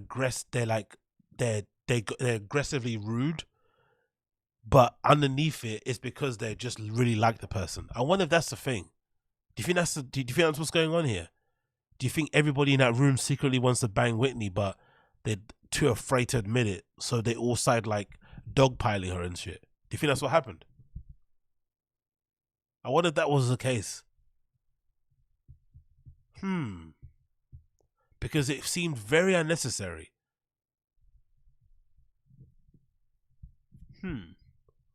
But what do you want me to say, though? Just Stop being a nothing. nerd with your Don't say facts. anything. Just take it in. Don't Just be a hear nerd it. with your facts. But I'm going to say a quote that resonated with me. Yeah, by Give it some a second. gay Just guy. give it a second. I just want to Material. hear about. I want to hear about your friend. But I'm telling you, I'm coming to grieving. your house. I'm doing everything and I need to caring do. about you. That's what I want to hear about. Yeah, they show up, which, by the It way... was probably frustrating. And It they was were probably annoying. No, it wasn't. I was kind of like... Because a lot of people were talking about that they were worried about me and, you know... What an awesome thing. I know, I agree. That people care. From here, Schultz kept trying to psychoanalyze Whitney, which felt really out of place, especially given how the podcast started. But this change in his approach didn't make him any less rude. I think you're going through a lot, and I think it's really cool that you have friends that care about you enough to show up and just be like, hey, how you feeling? Yeah. Are you good? Yeah. And I know in that moment, it's easy to reject it. You know, like, I know once I was... No, I was just trying to understand how I'm perceived. Let me tell you a story. Okay. Hollywood's never been, like, fair. Why should it be? Well, that's I the mean, thing. it's like neither Okay. sports. So they attack you and try and they try and basically bully you in a way. And then they're trying to like, this is kind of patronizing. This is almost insulting. This is probably worse than the first bit. I'm not going to lie. I'd rather have you try to dogpile me and try to like, you know, put words in my mouth and be patronizing and all that sort of shit than this stuff. This pseudo, you know, philosophical, psychological nonsense thing that they're doing here is like, nah, don't try and psychoanalyze me, mate. Don't do all this nonsense. Don't do all this fucking, you know, Sam Harris-esque fucking introspection and shit. Nah, I'm okay. I don't need this from you. Now this is a fucking wild take that the guys don't really appreciate. I think it's... Sorry, can I say something about No, Nickel I Baby? was in the middle of a sentence. I know, but if we're I moving know, on- but we're not moving on. But It's about do- this. okay. It's about this. Whitney, you have to have more self-worth, man. Whitney, come on, bro. Whitney, come on. You can't let somebody talk to you like this, man. I would have dashed that fan in his face, man. Go fuck yourself. Fucking hell, man. Let's go back one more time. That was so brutal. I remember watching it the first time and it feels even worse reading it now. Oh, what a horrible guy, bro. Why was he like this to her? Aren't they meant to be friends? Isn't that meant to be your friend? Like, why are you treating your friend like this? On camera too. Like, come on, bro. This is a fucking wild take that the guys don't really appreciate. I think it's... Sorry, can I say something about No, Nickel I Baby? was in the middle of a sentence. I know, but if we're I moving know, on- but we're not moving on. But It's about do- this. okay. It's about this. Her face here says it all. The fact that Schultz spent the entire podcast interrupting her and then had this reaction when she interrupted him is wild. And viewers pretty much all agreed that he was acting out of line. Andrew woke up this day and decided not to let his guests talk and attack every single thing they say. My respect for Whitney just skyrocketed due to how she handled this. Respect for Schultz has plummeted. At the end of the podcast, Whitney said this would be her final appearance on Flagrant. Listen, I think the takeaway from this Is that this episode- is my final appearance on the Flagrant No, podcast. you're more than welcome to come every single time you want. Andrew misinterpreted what she meant here, and she may have been serious about not coming back, because as yet, she hasn't made another appearance. Schultz's behavior on the Whitney episode isn't something new. Months earlier, in November 2022, he appeared on an episode of the Full Send podcast where he did something similar. The podcast wasn't going particularly well, and Schultz started getting at the hosts for their lack of preparation. This led to a confrontation between him and Steiny, one of the hosts of the podcast, which ended up being so awkward the podcast almost got scrapped. Me taking time. Yeah, I'm not gonna lie. I forgot to make a video about this when it happened. When this episode finally leaked online, quote unquote, I forgot to make a video. I should have made a video about it, but I didn't understand why everybody was siding with Schultz when I saw the full clip. I was like, wasn't he being a little bit of a cunt anyway himself? To the Steiny kid obviously has his issues and people don't like him. I understand, but I never understood the narrative that was going around that Schultz was he was the correct one in this exchange. I felt like he came across like a bit of a cunt himself. He walked into that studio thinking he was fucking, I don't know, do you know what I mean? Like Brad Pitt or something. It's like, you're not that big of a deal, bro. I'm out of my day to do this, and then feeling Dude, like I've I'm never forcing you guys to do the podcast. I thought you were just being a little annoying. How? I think you're annoying. Really? A little bit. Yeah. And what makes you think that? I don't know. It's gonna be like a therapy session. Yeah, I mean, what the fuck? Like he did with Whitney, Schultz then started analyzing Steiny and acting as though he had him all figured out. No, just say how you honestly feel. I feel good, bro. I think you're pretty funny. Feel good. You don't feel good. You feel insecure right now because you think I don't like you. I think you need attention. I think you're doing anything you can to get attention.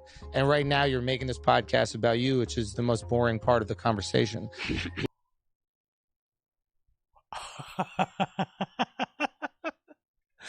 Letting someone talk to you like that because they've got a lot of followers and stuff is fucking insane. Honestly, I could never let that be a thing.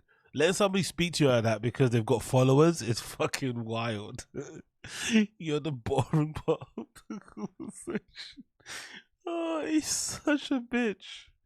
We have much more interesting people to discuss whose lives are more fascinating. No. Oh, fuck. I don't ever want to do a podcast again, straight up. Even that doesn't sound real. You might have just retired him. No, straight up. Now, Steiny is often the butt of the joke in that group, so he's an easy target. But Schultz really didn't need to go after him as much as he did. In isolation, you might not think much of it, but when you also consider his treatment of Whitney, it starts to look a lot worse. Exactly. Therapizing people is one thing, but Andrew has another habit that might be just as bad. For whatever reason, he regularly touches his guests on flagrant during their conversations. Most of the time, this is just in a friendly and harmless way, although I'm sure there are still some people who don't appreciate it. But other times, it crosses the line into being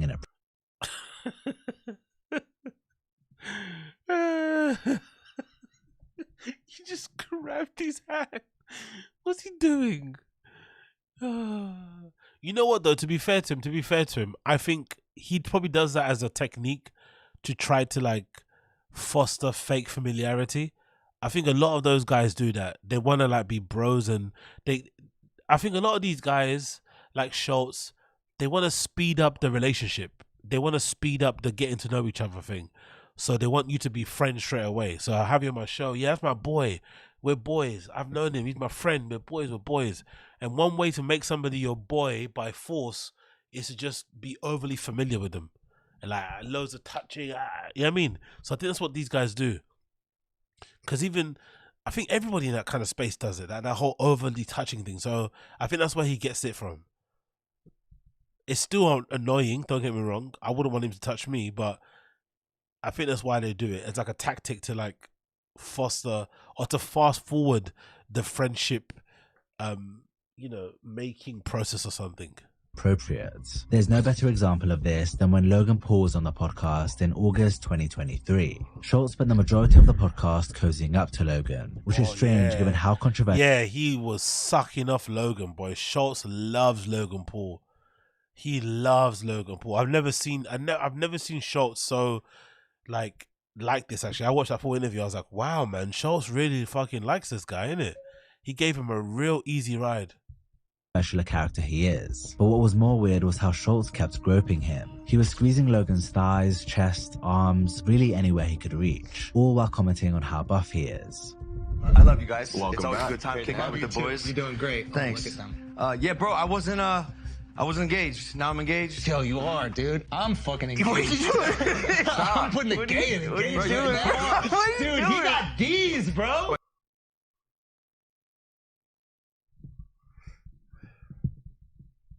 This is that white boy banter, innit? Like, this is that white boy banter.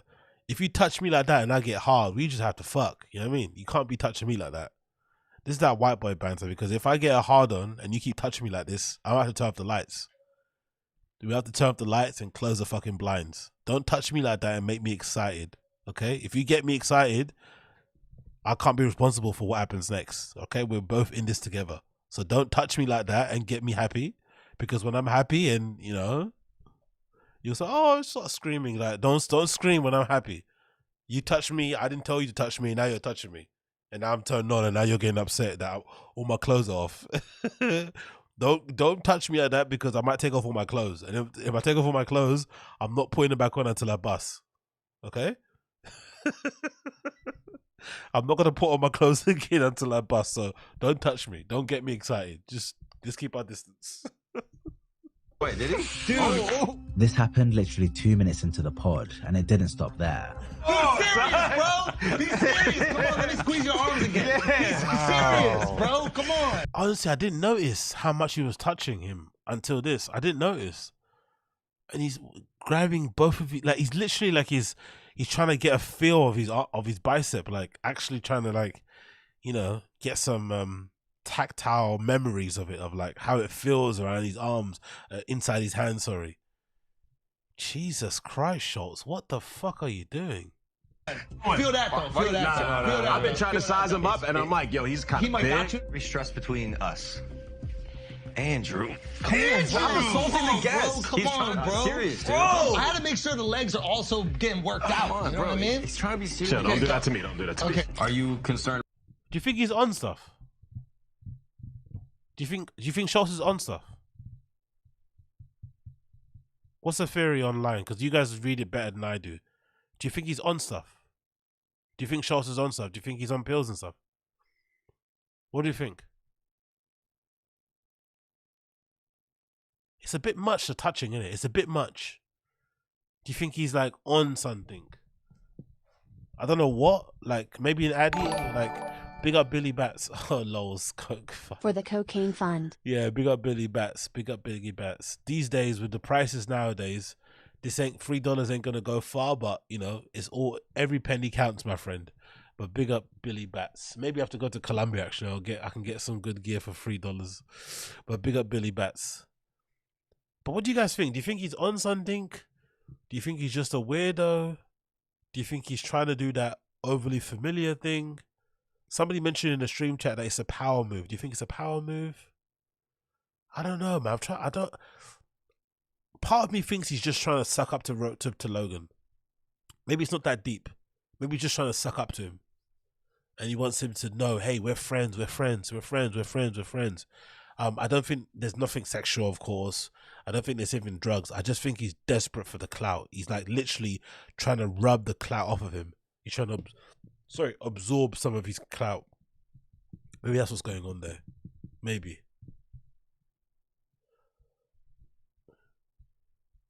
About fighting Mike Perry potentially. Yo, son, that's a harder fight. No. He ain't trying to do that. That's a harder fight. What the fuck? Bro. How you just got that in the tuck like that? Come? Let me tell you something. Take your shirt off, though. Take your shirt off. Take your shirt off. Nah, we won't be able to hear it. Oh, let's go. Let's go. You got yeah! I'm cooked. It was 10 rounds. It was 10 rounds. We knew Jake was going to win. Take your pants off, bro. At several points here, Logan made it obvious the groping wasn't welcome, but Schultz didn't seem to care. The whole thing was just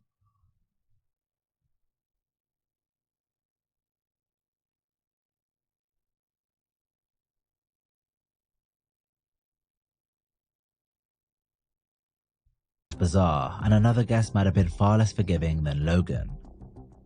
One guest that hasn't been afraid to challenge Schultz is Shane Gillis. Shane is a popular comedian who first appeared on the Flagrant podcast in October 2021. At the time, he had just released his first special on YouTube and had made his first appearance on the Joe Rogan Experience. Today, we had to remove the mic from the truffle because he had such a crazy weekend in Vegas. But today, we are joined by one of my favorite comics working today. The newly viral sensation Shane Gillis is in the building. Since then, he's been on Flagrant. Shane Gillis has got those nice Air Max ones, right? The lime ones. Nice ones. Very nice Air Max 90s there. Good choice there, Shane Gillis. Twice, once in October 2022 and most recently in October 2023. Over this time, his career has really taken off. He released his second special, Beautiful Dogs, which went straight to Netflix, and he's become a regular on JRE, appearing on the podcast 14 more times. In many ways, Gillis is now faring better in the comedy world than Schultz is. He took a more conventional route to the top, relying less. Really? Would you say that? Would you think Shane Gillis is doing better than Schultz in comedy? I think they're probably the same level. I wouldn't say they're better. In terms of what they're level-wise, don't talk. I'm not talking about funny, who's more funnier, because obviously we know who's funniest, obviously Shane. But do you think who's doing better in comedy? Would you say Shane's doing better than Andrew? I think they're both at the same level. In terms of ticket sales and... Oh yeah, there we go, Josie. Good point, Josie. Yeah, he's doing SNL. Okay, fair enough. Yeah, SNL, Bud Light, those are two very big commercial mainstream kind of stamps of approval, innit? Yeah, okay, fair play. Fair play. Long-term people more successful. He's #1 on Patreon. Yeah, that's huge coin. Yeah, he's making like 400,000 a month or something crazy like that, innit? Like, they're absolutely killing it. Yeah, true. Okay. I think you're right. I take it back. Shane has 80k Patreon. Flagrant has 20k. Okay. Numbers don't lie. I apologize, my friends. I apologize. On social media virality like Andrew, which is part of the reason he's more respected in the scene. A lot of people see him as funnier and more of a natural talent than Schulz, and the fact he got his second ever special released on Netflix speaks to that. While Andrew lives out in New York, Shane lives in Austin, Texas, where Joe Rogan lives, and he's embedded himself into... In Austin, Texas, where Joe Rogan lives, is fucking hilarious line. I live where Joe Rogan lives. It's like, imagine saying that. Imagine being proud to say you live where Rogan lives. Me and Rogan sitting in the tree. KISSING. To the comedy circle Joe is built. To be fair though, if there's one person you should suck off, it's Rogan. Rogan has proven over the years that Rogan gave Brendan Schaub a comedy career on a silver platter. He obviously fucked it up, cool, whatever.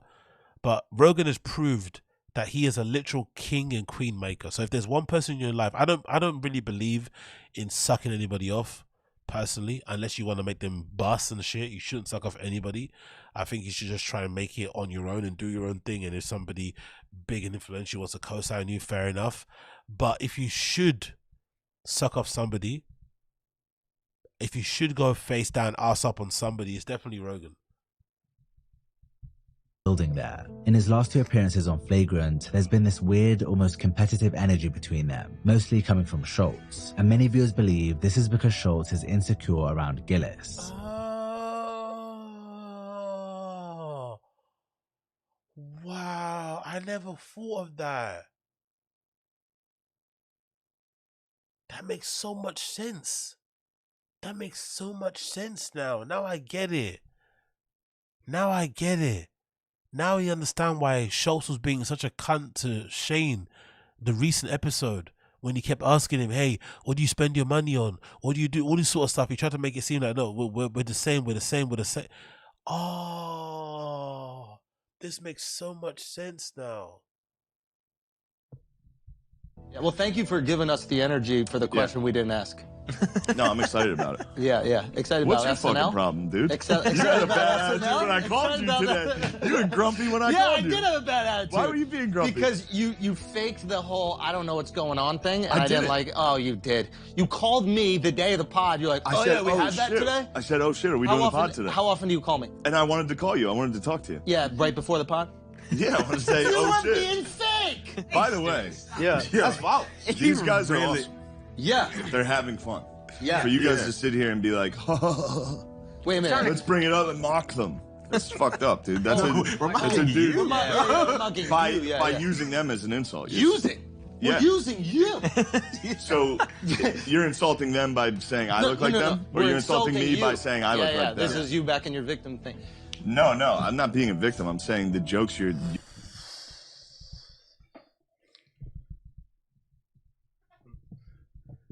Yo, this doesn't seem like a friendly back and forth. There's a few truths in some of the things they're saying. There's some undertones of truth I can feel here. You're doing is not, it's not like... It's not PC? That's not cool. You know what's really great? Triggering? You're making fun of these guys, these Down syndrome dudes, Yeah. putting out TikTok videos. It's not easy to call out a room of people who are all on the same side, so props to Shane here. You can feel the combative energy coming from Schulz, but Gillis chose not to rise to it. This can be seen again in his most recent Flagrant appearance after Mark made a silly joke. You gotta try Sugon with a girl. What's Sugon? That's where you Sugon his dick. Dude. You fucking idiot. I hate you. You're fucking gay. You're so gay. Yo, how did you fall for that, Shane? They would definitely not hang out with each other outside of comedy, innit? I'm seeing it now, man. I'm seeing it. They're such different people, innit? They're such different people. They would literally not be friends outside of comedy. You don't think so? Can you imagine what Schulz must be like on coke? Can you imagine what Schulz must be like on coke? Oh, he'd be insufferable. Can you imagine what he's like when he gets drunk? Can you imagine what Schulz must be like when he gets high and when he gets drunk? Because usually your personality ramps up a bit. Can you imagine what he must be like? He's unbearable like he is now, drinking prime energy drinks and shit. Imagine what he's like when he's high or he's drunk. No, thank you. Shane looked like he wanted to be anywhere in the world other than on that couch. Schulz was clearly annoying him, and he got back at him in the best way possible, by mocking him and turning his own crew against him. I have everything I need, and I'm not happy as angst. Feel. Whoa. You got your nails painted. You look like an angst. You know what I mean? I love Schulz What are you epiphanies. talking about? Schulz epiphanies are my favorite. Yo. He repeats a statement. He's like, That's crazy, though. It's true. That's a good impression of Andrew Schulz, though. That's a fucking brilliant impression. We gotta go back to that one more time. Let's go back one more time because Shane's a fucking G. Let's do that one more time. Let's go back. That's a brilliant impression. I have everything I need, and I'm not happy as angst. Feel. Whoa. You got your nails painted. You look like an angst. You know what I mean? I love Schulz What are you epiphanies. talking about? Schulz epiphanies are my favorite. Yo. He repeats a statement. He's like, That's crazy, though. It's true. Schulz epiphanies. I think drugs are almost like a necessary component to dealing with life. Oh my God. I just realized he does that thing I hate. The looking up thing.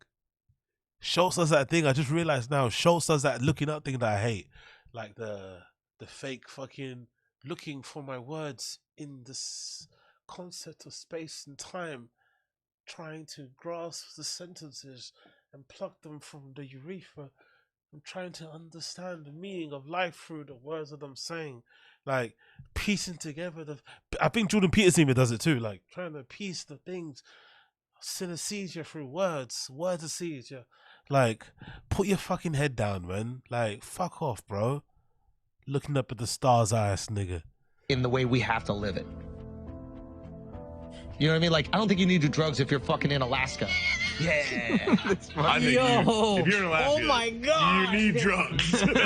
Go about it like If you're like a canner in Alaska, you probably don't need heroin. I hope you run the wide for that. 'Cause that was hilarious. Drugs are a necessary That was component. hilarious. Yo, keep I hate how this has turned on me. I hate how this has turned on me. You know what? I love that it got off of me. How do I let this happen? You can tell this is something Schulz's boys have been thinking for ages, but someone else bringing it up finally gave them the permission to laugh. Shane proceeded to toy with Andrew even more. Imagine you laughing at your friend because somebody else takes it. That's how you know you're like subservient to your boy. Imagine you can only laugh at your boy when somebody else comes and dunks on him. That's not a good sign, to be fair. You know what I mean? If you can only laugh at your boy because somebody else comes in, it's terrible, to be fair. It should be an even playing field. But again, you know, the power dynamic must be odd because Schulz basically pays everyone's salaries here, right? They're friends, but he also pays everybody's salaries.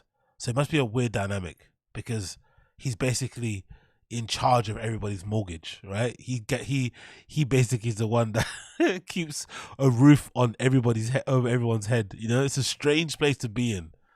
Really strange place. Like he's basically the boss. Yeah, exactly. He's like Brendan. Exactly, K20. He's basically like Brendan. He's like their papa. Exactly. More by shifting focus away from him and onto Akash. He asked Akash how the road's going and they started chatting about it, but it didn't take long for Andrew to derail their conversation. I hate the sunglasses. I just can't see you. We might as well be on Zoom. Keep them on. Keep them. I'm keeping him on, dude. You If I might take as him well off be on now, he Zoom. wins. Okay. Yeah, no, exactly. Come on. Oh fuck, that's right. It's a competition thing. It's not that. I really genuinely just feel No, like it I is a can connect. competition thing. You're the one trying to take my glasses off, man. Can we reframe you hate it? that we're focused Can we on Costa reframe right it? now. Just, it's not about you for a second. Oh, Not Costa. Okay. Anyway, so. Wow, it's the competition thing. You see, he let it slip. He's talking too much. He's telling on himself. It's the competition thing. Wow. So Schulz is in competition with fucking Shane Gillis. I never knew that was a thing. I never knew that because, again, they're two very different comedians, two very different people. I wouldn't even imagine why they would be in competition with each other. But I guess deep down, Schulz, even though he acts like he doesn't want to be part of Hollywood and he's like anti-industry, he's obviously got his stuff on Netflix. He's obviously touring all the big theaters and stadiums and shit. So maybe deep down, Schulz does have aspirations to be an actor, comedian, a comedic actor in the same way that Shane is. Maybe he actually wants to be SNL or do SNL. I've not actually heard him mention it before. I don't know. Maybe I haven't been paying attention, but maybe Schulz deep down actually wants to do SNL himself. So more that was good. Some more questions. That was good. Some more questions about Akash. It was good. It was good. You really got under the skin. The under the skin, no, but it was a good. No way. Shane beat Andrew at his own game and he made it look easy. But this is something we rarely see on Flagrant. And the next guest I'm going to talk about didn't fare so well. In December 2023, DJ Academics made his third appearance on Flagrant, and the episode was brutal. It was as if Andrew and the others kept forgetting they had a guest on because they just wouldn't stop interrupting him. About 40 minutes into the podcast, Academics started telling a story about the first time he went to London, and what followed was difficult to watch. I'm in London. I go to London for the first time. Yeah. How was it? London was kind of cool. It's definitely not America, though. Why don't you?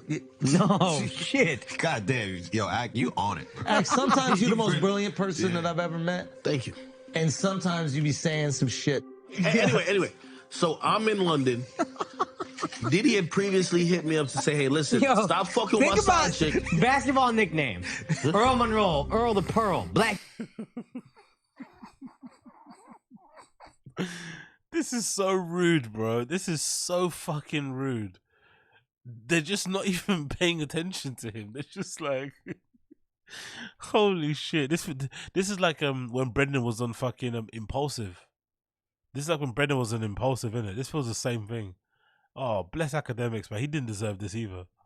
Jesus. No vaccine. And you're no vaccine. Do you see the drop in creativity? Anyway, so I'm in. Hold on, this all makes sense. Fast talking out. Fast talking out. out. I love that. He's good. No, stop. This guy's good. No. This guy's good. I gotta say the story, okay? Say the story, bro. Check this out. So I'm in London. From here, another 5 minutes went by with him making little to no. So I'm in London. To be fair to them, I'm a fan of Academics. I watch his streams.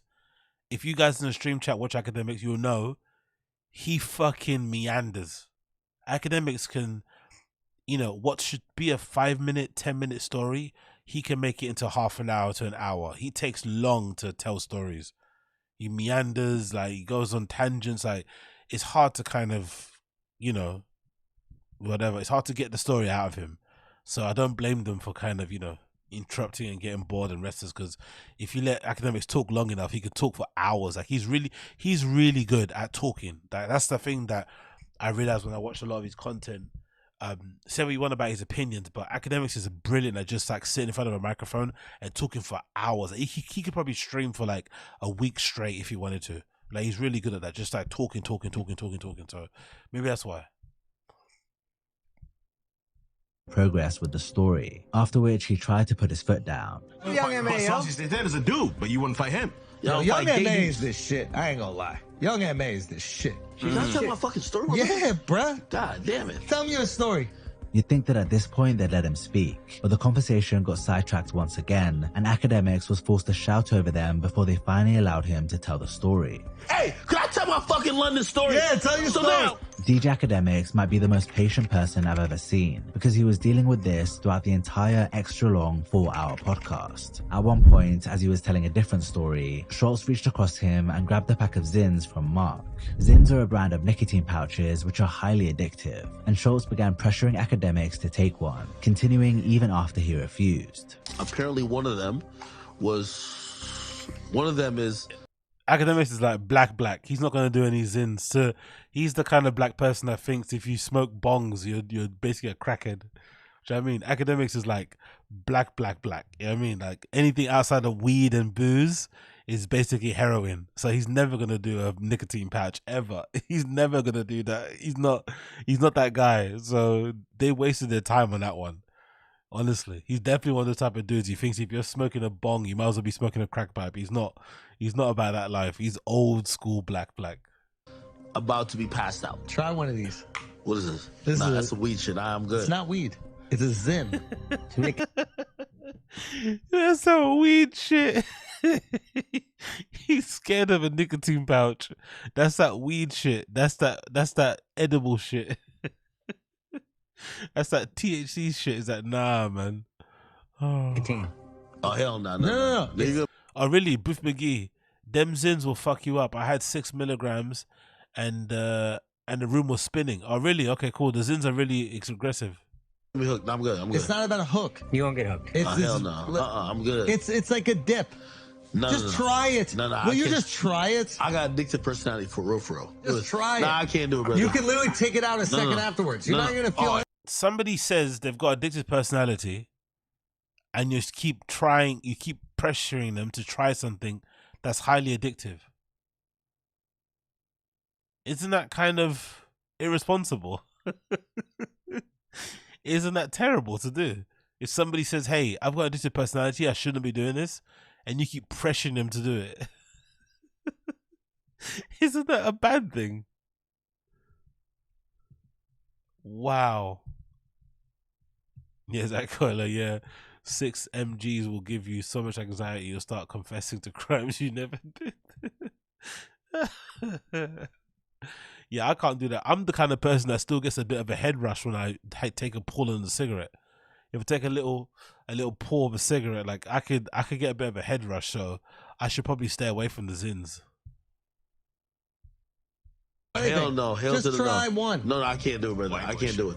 Why not just try one? No, because I'm gonna be addicted. You're not gonna be addicted. It's such a stupid thing to think. And when you also, see me, you're probably an alcoholic anyway, so what are you concerned about Zin for? It's crazy seeing 2 40-year-olds trying to peer pressure someone into taking a drug, but given everything else we've seen, maybe it's not that surprising. In the rest of the pod, Schulz kept coming out with some very questionable takes, such as Adam22 being a marketing genius for allowing his wife to make a public sex tape with another man, and Charlemagne the God being the greatest radio host of all time over hosts like Howard Stern and Wendy Williams. When Academics disagreed with Schulz and gave pushback, Schulz simply bulldozed his opinion. The episode got a ton of dislikes, and the comment section is full of flagrant fans who are clearly getting sick of Andrew. It's gotten to the point now where many OGs can no longer bring themselves to watch the podcast because they feel like it's become a circus, and at the heart of it is Andrew's antics. But with the numbers still going up and Schulz's career going from strength to strength, I doubt we'll be seeing any changes anytime soon. Exactly, because he's actually got that's the thing people forget.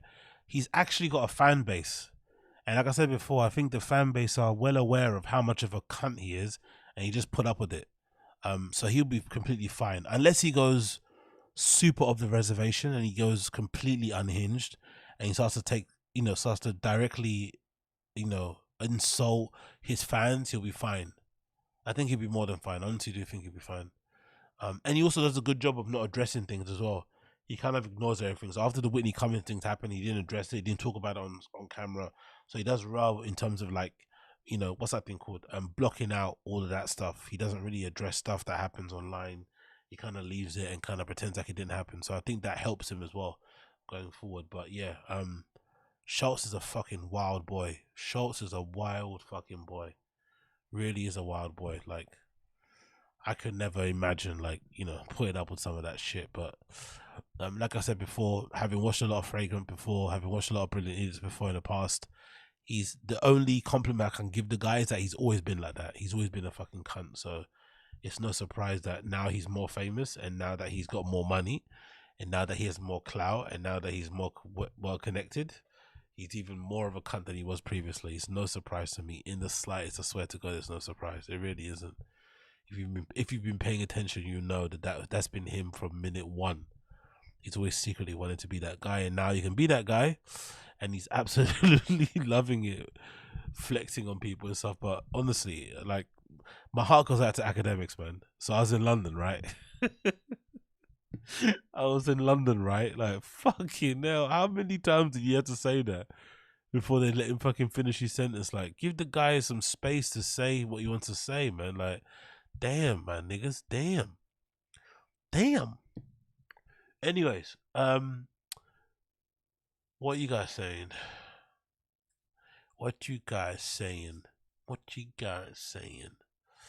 Oh, let's do this. Oh yeah, I forgot. I don't think I spoke about this already. I'm not sure if I did. Hope I didn't. So there's this good video that someone put together called Retirement Post-Mortem, sorry, on the Fire the Kid subreddit, where Brennan kind of goes back on his quitting stance. Strange one. I think I might have played it. I'm not too sure if I did. If I did, I forgot. So please forgive me if I'm going over it a second time. But it's a funny video because he said, you know what I mean? Like, he said what he said. He did say he quit, but now all of a sudden he's saying he didn't quit. So let's actually play it quickly here so you can see what I mean. But it's a strange thing he's going back on. I wonder if he's annoyed that people are excited that he quit and now he's trying to take it back, or he knows how bad it looks, or he probably changed his mind. I don't know. It's strange because he clearly made it sound like he was tired of not selling tickets. Like, the subtext was like, hey, I'm not a draw anymore. I'm trying to put on shows, no one's coming. I'm trying to book international tours, no one's buying tickets anymore. I can't keep cancelling. There's a theory on the Fire Naked subreddit that he's run out of cancels, because I was thinking from the beginning that even if Unique is right and he is booking these shows by himself, he's booking these shows himself instead of the club actually booking him like they do with most comics, even if he is just hiring them as a space, I was thinking, how can he still get away with cancelling and then rebooking? Because I know from the time that I used to promote parties that if you keep not selling tickets, then usually the venue just will stop offering you dates. Doesn't matter how much money you have, they just be like, yeah, you can't bring a crowd. It doesn't matter how much money you pay us because operating costs are too much. So it looks like that's finally caught up with him. Now it's looked like he's caught up with him. It looks like he's run out of cancellations, and now the clubs are not willing to give him dates, and now he's in a situation where he can't perform. So that's why he retired. That makes complete sense to me, and it's not a bad thing. I said before, I don't think quitting is a bad thing if the thing that you tried to do didn't work out. This idea that, you know, you just stick with something and hope it kind of works itself out in the future is wishful thinking, and it's really irresponsible, especially if you're a grown up like he is and you have 2 young kids and you have a newborn. You should probably be, you know, not just be trying things out and hoping it works out. You should be doubling down on the sure bet, or tripling down on the sure bet, which is obviously the Fire the Kid's main podcast and not his stand-up comedy career. So I don't think it's a bad thing he's quitting, but he is now going back on it. So let's watch this video courtesy of the Fire the Kid subreddit. It's called Retirement Post-Mortem. So he's basically going back on his word. It's very strange. Yeah, I had to cancel Austin and Nashville. And usually I hate doing that stuff. It happens. But yeah, I think this time I just don't care. That's where I'm at. I gotta be home more. I'm gonna pull back from touring. And that was the main thing that stuck out to me. I just don't care. He didn't even start by saying it's because of my kids, my family. The first reason he made was I don't care anymore about touring, like as if he's exhausted and he's over it in terms of going to clubs, flying. Imagine flying a couple of hours, right? And then landing in another state, and then you've only got 10 people to perform to. That's gotta be a horrible feeling. Even if it's all your fault and he's unfunny and he's not good at comedy and he lacks humility and he's narcissistic, whatever, it's still gotta hurt. If you fly a couple of hours to another state, you drive for hours and you get there and there's like 10 people there. That's not gonna be good for the self-confidence, right? for the self-esteem, right? It's not gonna be good. Boring so much, and I just got to be home, man. I got to. I can't miss Tigers games. Can't miss my Bosty growing up, baby girl. I can't do it anymore. I'm tired, man. I'm tired. I'm freaking. Cloud K20, just don't care tour with the shrug. That's horrible. That's so mean. Just don't care tour. It's fucking so mean. I'm tired. Well, everybody thinks you quit comedy, and everybody thinks you quit. That how about that went viral? On Bloody Elbow. You take They a do little break. anything. Yeah, I'm not quitting. I'm not going to Toronto. I'm not going to the East Coast. I'm not going to Toronto. I'm not going to the East Coast. Those are two very big parts of, well, one's obviously North America and one's in Canada, but those are two very sparse, large areas of land that you're completely saying you're not going to go and tour at. You know what's been really funny? He's never really been big on the East Coast, isn't it? What's that about, do you think? He's never really spoken highly of the East Coast at all. Of course, in the beginning, it was because of, Legion of Skanks not being fans of him. But he's never really been big in the East Coast. The people on the East Coast don't really fuck with his comedy, innit? I have a set next week. Big guest. Yes. Firing Kids That's going all I'm live. saying. It's one night only, one night show. only, one show. Vulcan Gas Company. The mother. Allegedly, that show's only sold 15 tickets.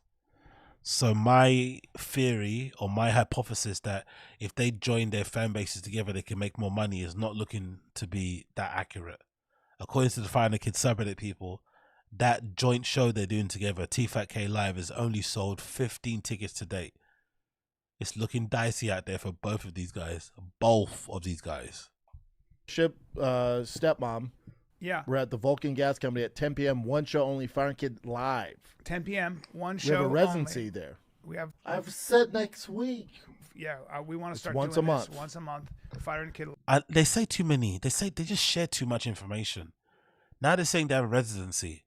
So I'm sure somebody on the Firing Kids subreddit is going to be keeping an eye out for the dates for next month in March. They're going to keep an eye out for it. And if they don't see it, they're going to be like, what happened to residency then? Residency is like once a month, isn't it? That's how residencies usually work. Unless it's every 2 months, then they'll check it in fucking April. And then if it's not there again, then, you know what I mean? Like, they just talk too much. They put out too much information to look like big dogs and to look like they're like, in demand. Then when it doesn't happen, they pretend like it didn't happen, That's the thing that's really funny. Oh yeah, I've got this tour coming up, 10 tickets, nearly sold out, last tickets available. Then when they have to cancel the whole show, they never mention it. And I also think, like, why cancel? Honestly, the comedians are so fucking, they have it so easy. In the DJ world, there's no such thing as canceling shows. A, you probably need the money, and B, you need the practice to perform. So you just go. Like, I've played gigs as a DJ where literally there was one person sitting at the table just staring at me, drinking their beer. And I've been there, like, playing like I was at some festival or some shit, going crazy. Like, there is no cancelling. You have to stand there and fucking fug it out for 3 hours, however long your set is, and then get $50. Or some of the sets that I played for fucking £50 and I have to fucking invoice for it. Imagine, they couldn't even give it to me in cash. I have to invoice for £50. Sending an invoice of £50, that's when you know that's a real humbler. That really humbles you. When you get no drink tokens and you have to fucking send an invoice of £50. Live. I think this time I just don't care. The energy, the comedy energy is in Austin, no matter what people say. Thank you to Joe Rogan. Do you think Brian's going to move to Austin, Texas? If Brian moves to Austin, the Firing Kid is basically done. Unless they zoom in. But I don't know. I'll get a feeling Brian's like putting out the feelers. Do you think Brian's going to move to Austin? And a lot of other people. So there's a lot of... The energy's where we go, Brian. The energy. Thank you. We'll see. Yeah, I know. The energy's a little low right now. Honestly, Brendan's alcoholic period was so fucking funny. Brennan turning to booze to comfort himself during the pandemic was fucking crazy, bro. God damn, man.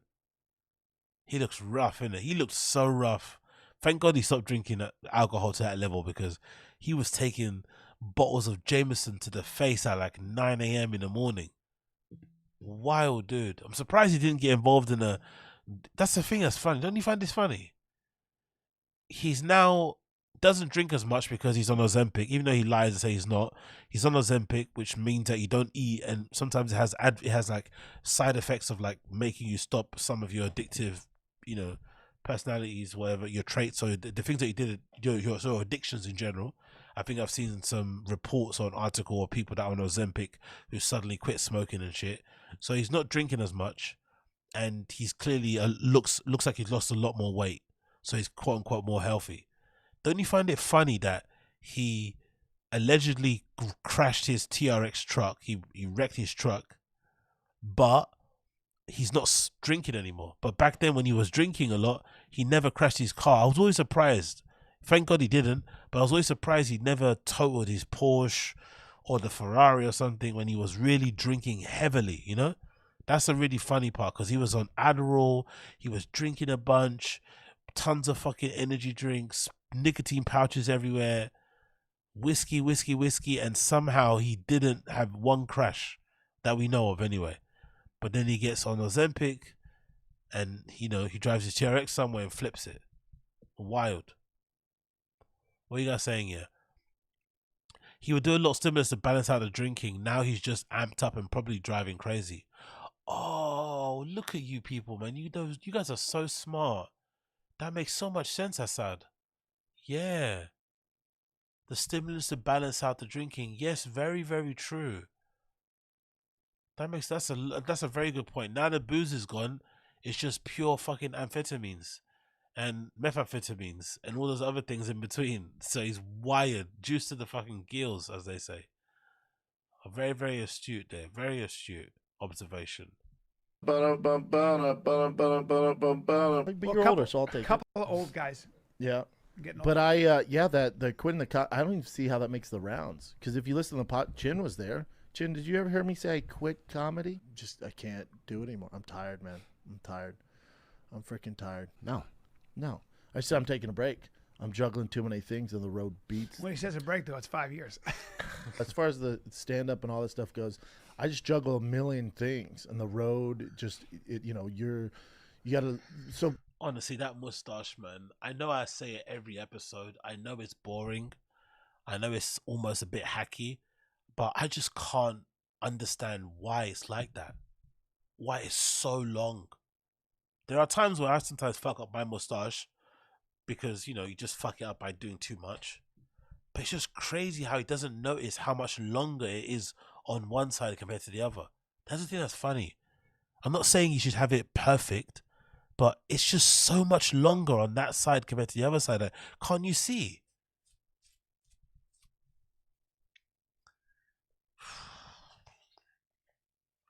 Yeah, exactly. Booth McGee is clap for real. But yeah, I don't get it. I really don't get it. I really fucking don't get it. I really fucking don't get it.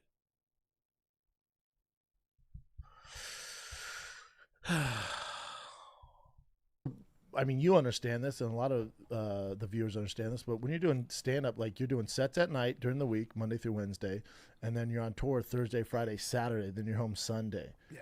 I can't do that schedule with everything. What is wrong with that schedule? There's literally nothing wrong with that schedule. That's a perfect schedule. Let me go back to it one more time. If you have a podcast and you basically call your own shots and you make your own schedule, you make your own what's it called? You make your own timetable and shit, right? You call your own hours. What's wrong with that schedule? There's nothing wrong with it. Let me go back to and see what he said again. One more time. Sunday. Yeah. I just can't stand up. Like you're doing sets at night during the week, Monday through Wednesday. Sets at night, Monday through Wednesday. Random places, no problem. And then you're on tour Thursday, Friday. Tour, which is just doing shows in front of your own fans. Saturday, then you're home Sunday. What's wrong with that? You spend the day at home so you can take your kids to school. Effectively, you can take your kids to school and probably still pick them up. in the day, Monday to Wednesday, or even Monday to Friday, or Monday to Thursday, let's say. You can wake up in the morning, do the school run, take your kids to school, bring them back home, and then you can then go and perform stand-up and in the evening, and then come back and do it again in the next day. What's the problem with that? Now he's trying to make it seem like it's really disturbing. Like what's the issue? You can still see your kids, and then you can hang out with them the whole entire weekend, or just on the Sundays.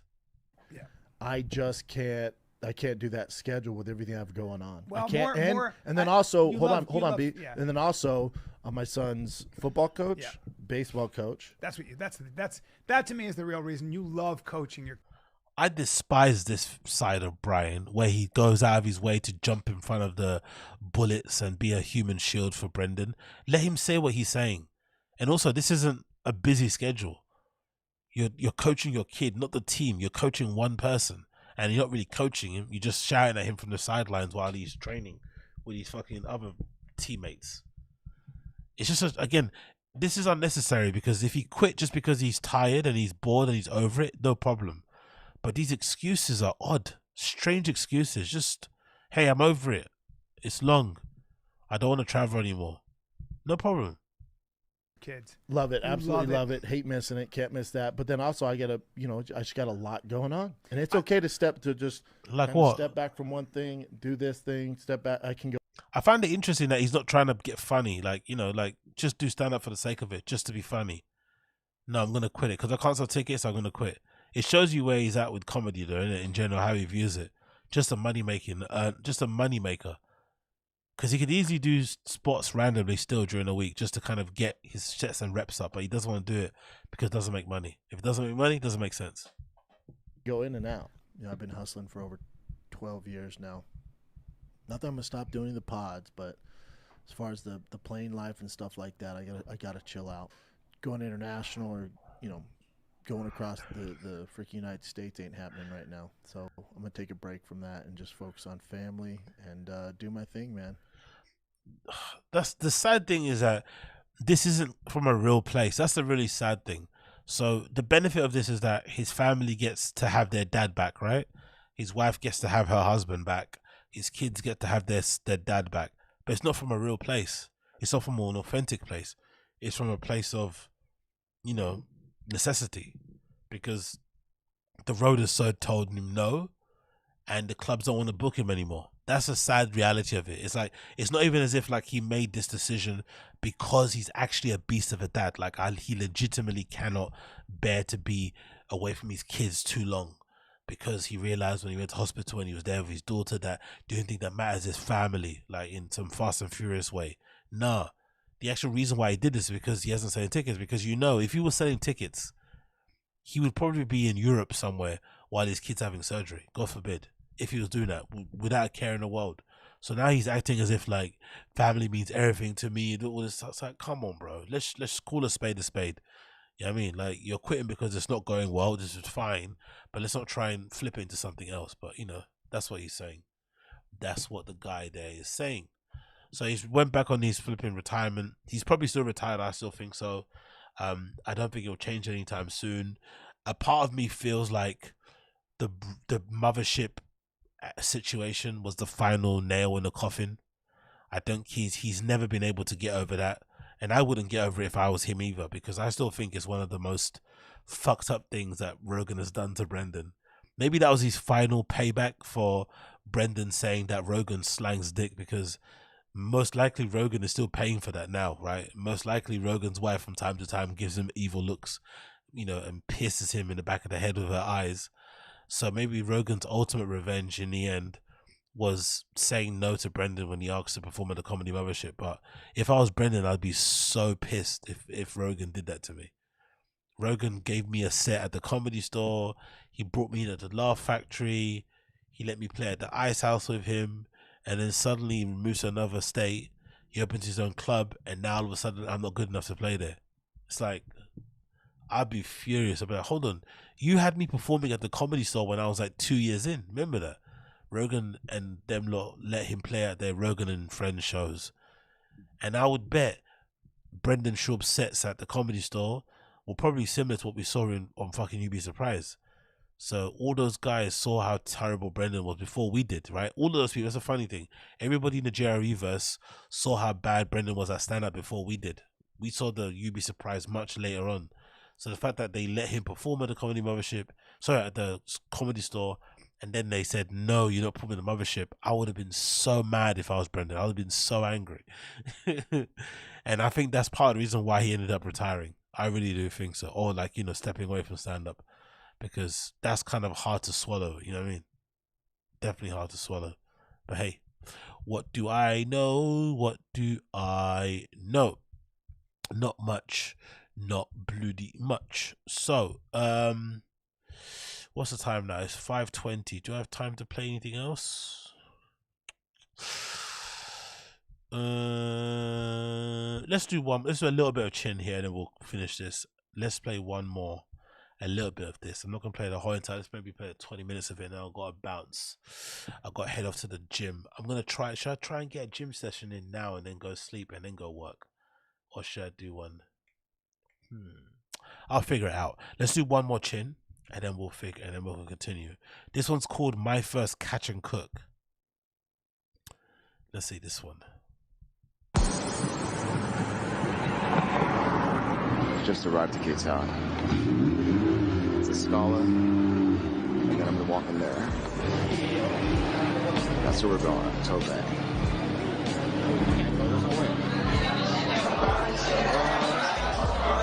There's my brother. Oh, there's the brother. There's the brother. We saw the brother. So that is the brother. The one we saw in the fucking pictures, brother, is his brother. That's him. That's definitely the brother then. We saw the brother. That's the fucking brother. Okay, cool. Literally the same face. He kind of looks like Psy, innit? No? Doesn't Chin's brother kind of look like that Psy guy? Is it Psy? The South Korean dude? Psy? The Gangnam Style guy. Or am I being racist there? Doesn't he kind of look like him? Maybe it's the glasses and the haircut. And the face. No? Does he kind of look like him a little bit? Tiny? Or am I being racist? What do you think? Let me know in the stream chat. What do you think? Am I being racist, or does Chin brother look like that guy? Let's see.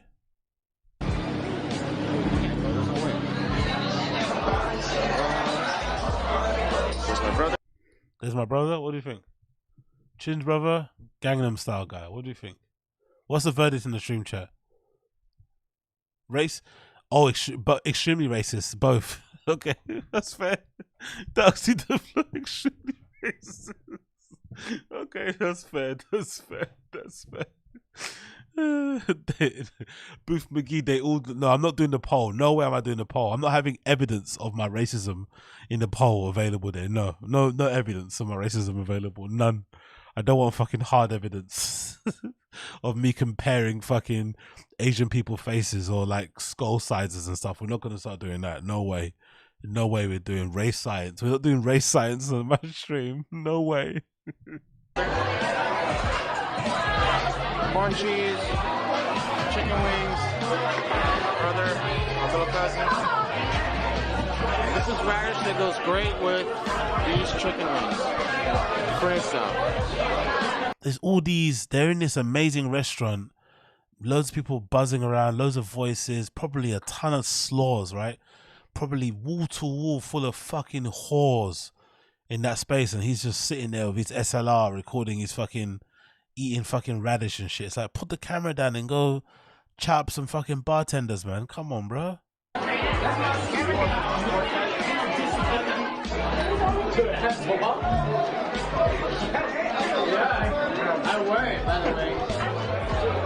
Where are all these people, by the way? Chin had a very active social life. Where are all these people gone?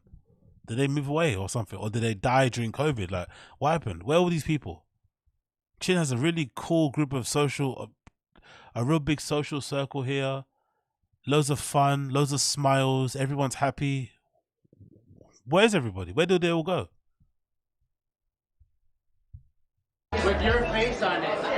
You know what? VR? Oh, just before circle. Oh.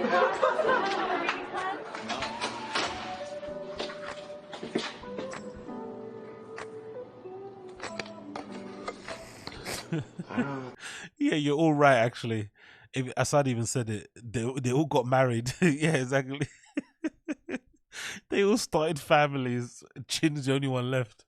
Because that looked like a good social group, man. Like, I felt kind of bad for him. I'm not going to lie. What the fuck happened? Alright.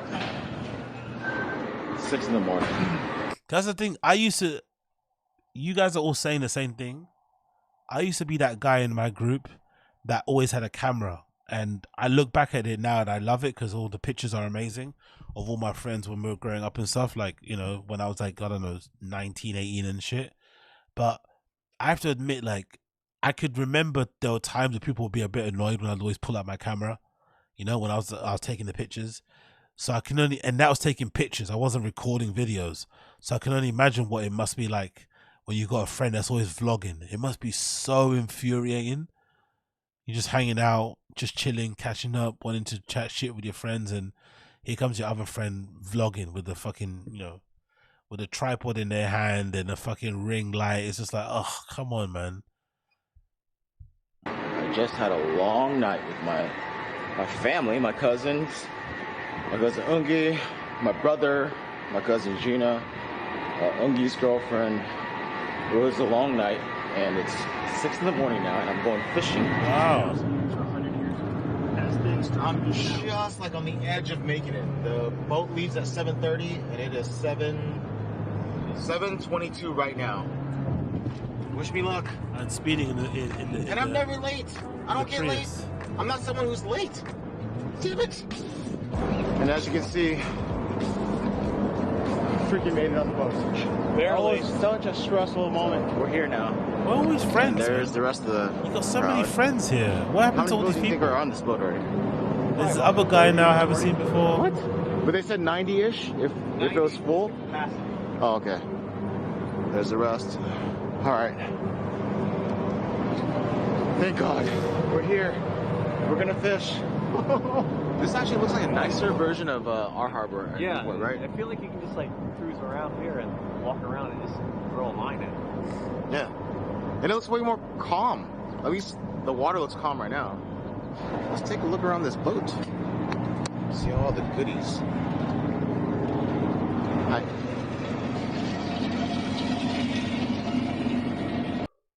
Everyone there, look at all the guys there that are into fishing. Look at all the dudes that are into fishing. Look at them. They're all standing there. Some are wearing their binoculars, looking out into the ocean. Some are just standing and just centering themselves in the situation, you know? Being present. All these guys just being present. And here comes Chin with these fucking SLR. They're all just chilling. No phone in hand. They're all just relaxing. Fishermen. Getting into their fucking zone. And Chin is in with his fucking camera. They're looking at him like, what the fuck is this going on? He's got his camera. He's got like 20 grand worth of equipment in his backpack. Copy those guys, Chin. Put your fucking phone down. Put your camera down. Like, look, no one's got their phone out. Can you see this? Look at all these guys. Look, they're all checking their stuff. They're standing. They're talking. No one's got their phones. Chin's the only person with a full fucking SLR rig in his hand, vlogging. We need to get gunny sacks too. Get what? We need to get He's the only person. These. Oh yeah, there's wait, was it ours? That is ours because I have. Oh yeah. 26, okay, 27, right? That's yours. 26. That's Eric's. That's mine. 27. They have blurs. Swim baits. Huh. That's interesting though. Like there are a bunch of them have swim baits. And look at the colors. Same colors too. Reddish.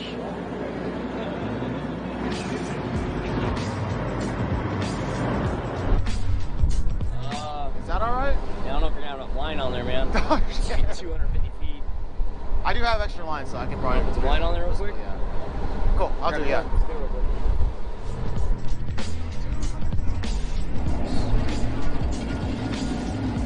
Not live bait, but they had to cut the squid. Try my own way. We'll give it a try like this. We may have to reposition. We'll see what.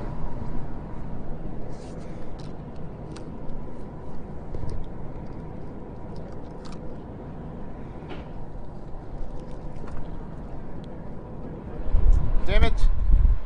So, my reel broke. You see that? You need one of these to reel in your fishing pole. And mine broke. There's the other part. See that? It's not supposed to look like this. That's not good. That is bad. But $10 to rent a rod, so someone do it. I have the worst luck in the world. It's not meant to be for me, man. It's just not meant to be. Watch out for the backpack, jerk. Just tell me your bag number. Can you stop dripping on my backpack? Barely hooked him, too. Dude, look at, barely got him. Chin hating, chin hating. Chin big hating. Where's your fish, Chin? Where's your fish? Big hating. Oh, nice, dude. Barely got him. Dude, just put on a crap load of bait. Chin carrot.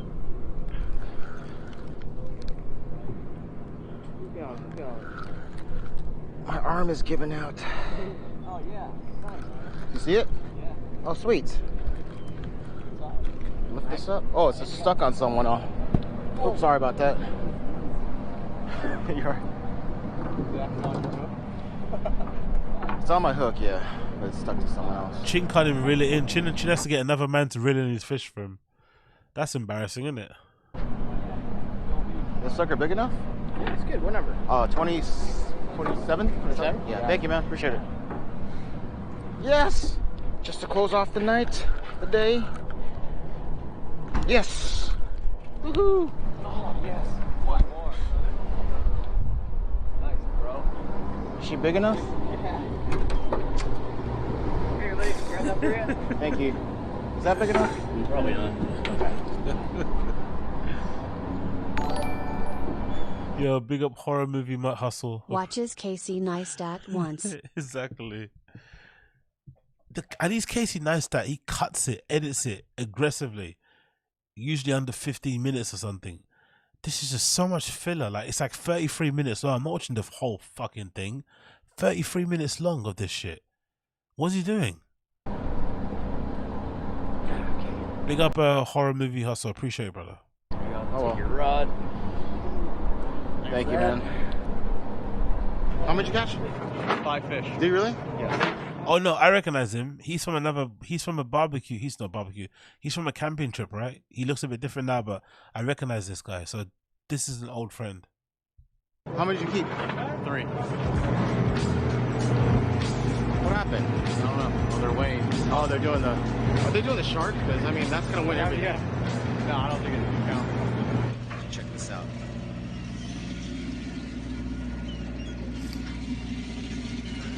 Wow. Sculpin. They're all sculpins. That one? That doesn't look that big. No, I keep seeing him put the fish in the bag. Oh, really? Is that the one? Okay, yeah. Game brief. That's the one. He refused to eat the catfish. Okay, cool. He's the one that got his cheeks clapped in the tent. I remember.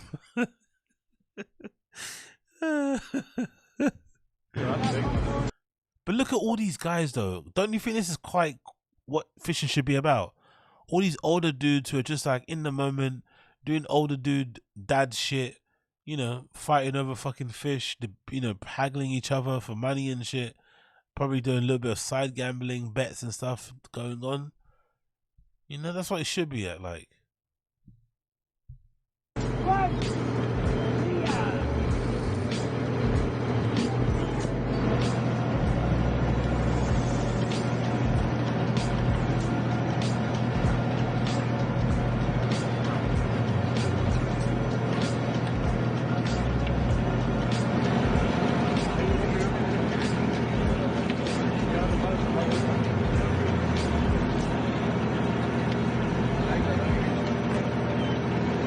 This stuff, does he need to include all of this? Can't you just cut it quicker and clip some of this out and chop it up a little bit better? Like, why does he have to include this whole, this whole clip into the edit.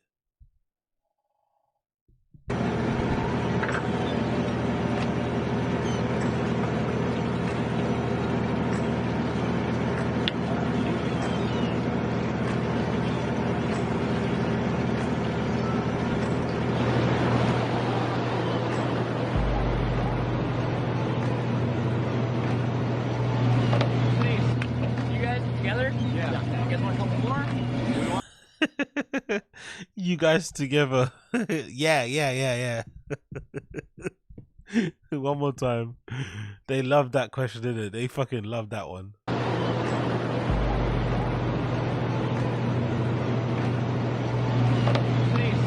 You guys together? Yeah. You guys want to come more?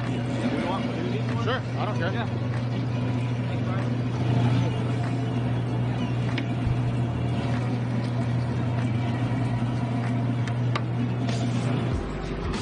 Just putting them up right now. Sand dab and SCHULZ's. That's all I want. I don't want no mo. Yeah, this is yours. Nope. All right, that's good.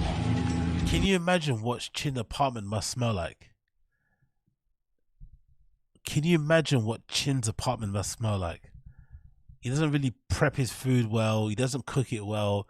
Probably doesn't store it well. Can you imagine what his apartment must fucking smell like? God damn. I'm sure he hires a cleaner, but oh. He's trying to go during work. Freeze this up when I get home. Yeah. Time to cook. All right, first of all, I know I look super ridiculous with this camera on my head. You do. With a hat, but this is my first catch and cook, and I'm super excited about it. He's got 3 cameras to cook a dish that doesn't probably gonna look edible. Why do you need so many this is where this guy's kind of redacted. And also, this cooking on the cutting board thing is so annoying to me. So I want to make sure I get all the different angles. I'm not talking about cutting. He usually cooks on this. He will start battering on here as well, like weird. And just so you can see everything I'm doing. All right, so let's start off with the fish that I caught. Yes. Bam. This right here. Ooh, this is actually kind of freaky. This is a sculpin. You see that? What's freaky about it? It's a fish. That there is a sculpin fish. Some people call it scorpion fish. So I'm going to try this a few different ways. This is a sand dab that the charter actually just gave to us because I guess no one wanted to keep it. And I'm going to save that for next time. I want to just try out the scorpion fish for today. Here's another one. I think I'm going to, let's see. I'm going to try to bake one of these guys, and then I'm also going to try to pan fry one of these guys. Jesus. And one I'll have with, actually, no, this is what I'm going to do. I also have scorpion fish / sculpin fillets that they gave us. So what I'm going to do is I'm going to put these guys in panko crust. Of course you are. And I'll show you that in a second. Oh man, this smells so fishy. So incredibly fishy. Let me get a bag. Oy. He's a fucking mess, isn't he? He's a fucking mess. So this guy's going back into the freezer. Sitting on some ice.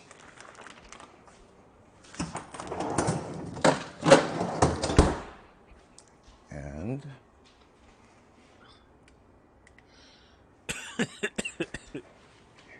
all right, let's actually look at my phone to see how this looks on camera on my head. Yeah, let's not focus on the cooking. Let's not focus on getting the right ingredients. Let's not focus on the right recipe. Let's obviously focus on the most important thing, the angle of the fish as I'm cooking it. Cool. Join the Wi-Fi network. Hurry up. There you go. See it? How cool is that? So I'm going to turn my head over here and you'll see the fish, right? All right, let's see how it looks. Okay, cool. We're good to go. You know what? I need to turn this damn thing on because the smell of fish cooking is pretty hardcore, and we don't want that in this place, especially since I barely moved in, and the last thing I want to do is have a really fishy smell here. Okay, so let's bake this. Yeah, can you hurry up, please?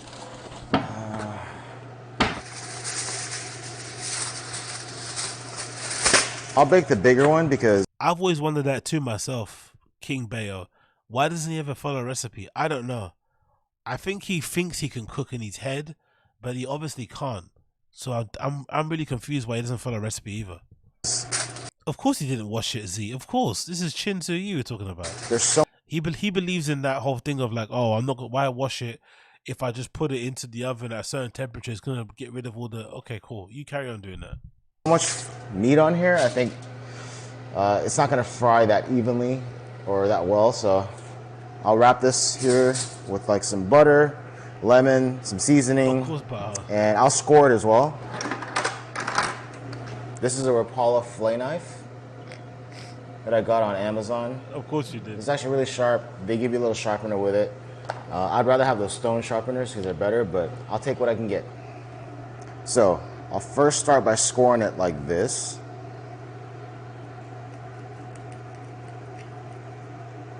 Down the sides.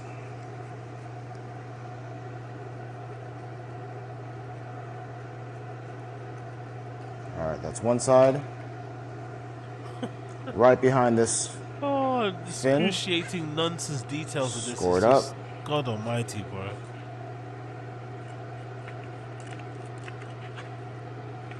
That's a deep score.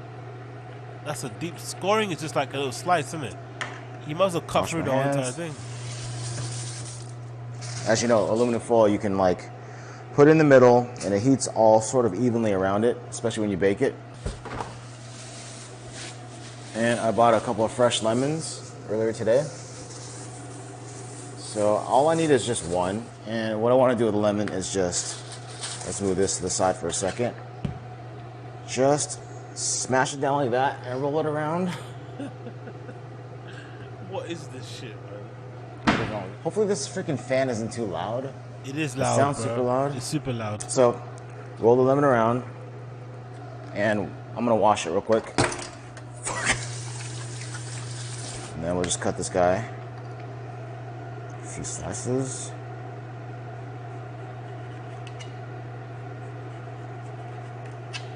And then butter. I'm using a brand called Kerrygold, and it's unsalted. I like to add my own salt, so I don't like anything pre-salted. Let's do a few slices here. And what I want to do is add these slices into the scores I made in the fish. Nothing too crazy. Something like that. I mean, I don't think this makes that much of a big deal. As long as you add butter to the fish, you're good to go. But I like to add these scores and then add the butter into it because for me, I don't know why, it just makes me feel like it's going to be more buttery and delicious. So, behind the fin. And watch out for these spines. They're super, super sharp. And if they stick you, you're going to be in pain for a little while. All right. These lemon slices that I just made, put them inside the fish. Jesus. Like that. And see some of the butter comes out. Who cares? Just drop them back in. Add this to this. Let's move this over here. So it's back into the foil. I hope you guys can see here from that camera. Yeah, we can definitely see, bro. We can definitely see. Put it like that. Fuck you. Looks good to go. And this is when I start seasoning. So see, it came out of the score. No big deal. Slap this guy in here. Massacre that shit. I'm gonna season this guy with salt and pepper. You can see I got a few salts. I got pink salt and sea salt. Great. I also got some black pepper. So let's do this. Some pepper first.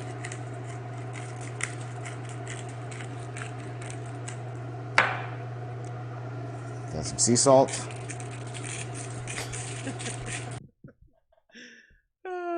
He's a funny guy, man. He can't be real. This guy just can't be real. Not too much. Flip it over a little bit. Pepper. Sea salt. How much salt do you put in that shit? And then Himalayan salt. just a quick sprinkle of pink salt. Fucking hell. How much salt do you need? Turn that over again. Oops. More. And after that, just a good squeeze of lemon all over it on both sides. So that's all I use for fish, really. Lemon, pepper, butter. How much salt did he put on that thing? How much salt did he put on that thing? Sea salt, pink salt, like fucking hell. And salt. We're gonna go ahead and bake this guy up. Just cover up the foil like that. He's massacred this fish, man. Massacred it. You know what? I want to add another layer of foil. Of course you do. Just to lock it in, seal it in. Flipping it around. And then slop it into the oven. I'm gonna let this guy sit at 375 degrees and let it bake slowly. So bake right there, 375. Let it do its thing. So what I'm gonna do is I'm gonna put these guys, the fillets, in panko crust, and then I'm gonna fry this guy up totally. Like just with like maybe half an inch of canola / olive oil. So it fries up nice. And Let's see how he batters this, because if he batters this on the cutting board, I'm gonna be angry. Let's see how he batters this. I just like scoring fish. I don't know why. I feel like it just cooks more evenly that way. What? And you could really feel the spines on this thing. Don't you score fish to make sure the fucking seasoning gets in it? Is that what you like? What? It is. Man, these guys are well protected. All right. Some skin there. I'm gonna leave that skin on. I love skin. So we're at our pan. Pause on that one, bro. Pause. And I'm turning the vents on right now. I'll turn the light on. Let's turn this on to about 5. And all these camera angles. Look at that camera angle.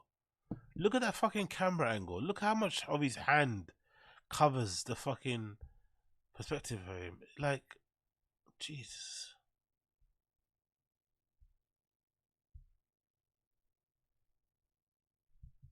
Wow. I'm gonna fill this guy up pretty. That's a good level right there. I'll let that warm up, and I'm gonna do the same thing, right? Let's just add little butter slices into the scores. Jesus, little butter. Everything I'm watching online says that these are very tasty fish, so I can't wait to try it for the first time. They look very thick, bro. And I'm trying them 3 different ways. Panko crust, deep fried, and then baked. Let's get this guy ready. Grab this little bowl. Some eggs. Put this guy away. I got 2 eggs left, so that'll work. 1, 2, and these are oh, look at that. A little double there. I have a whisk. I've never used this. I'm gonna use it right now.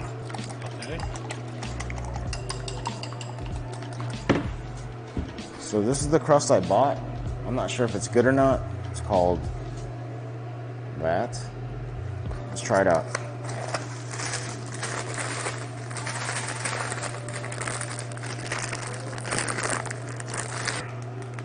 He must make everything. He must make everything so hard, bro. Why does he must make everything so hard? He couldn't even open the fucking bag. Let's try this. Let it dab in there real quick. I'll put the panko crust in here.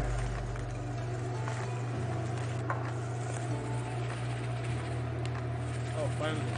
There's only 2 small fillets, so I'm not gonna go too crazy. Let's do this. Stab it a little bit, and then dunk it in here. Give it a quick wash. Dunk it in here. With the skin, I love skin, so that's pretty good. All right.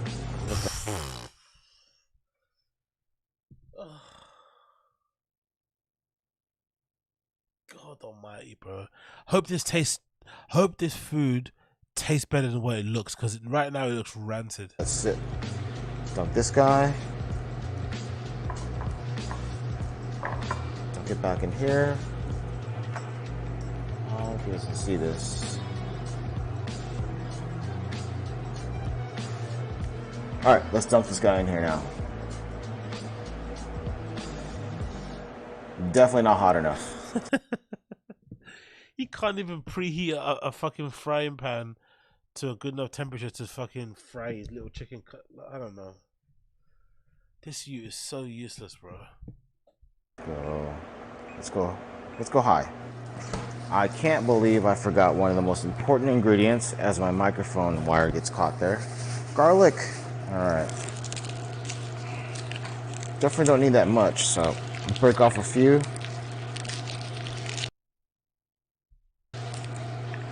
I apologize, this is so messy. But, so for garlic, just smash. Peel off the skin. I love the skin. And you know what? I honestly don't mind some of the skin of the garlic on there either. Of course you don't mind. I mean, if you cook shit up, especially in butter, the temperature... It's fucking weird though. Big up LB. This guy's culinary illiterate. Yeah, he's culinary redacted probably more so, man. He's like, I can't believe this. Like, I don't know what's going on here. But big up you, Elmi. Big up you. Sure, breaks down everything, and it just, I don't know, adds extra texture. It's good to go. You're fine. All right, well, you can see that the fish is already cooking really nicely. That is super crispy. That's extra butter. I'm gonna spread around. Throw this extra on there. Okay. Jesus Christ, bro.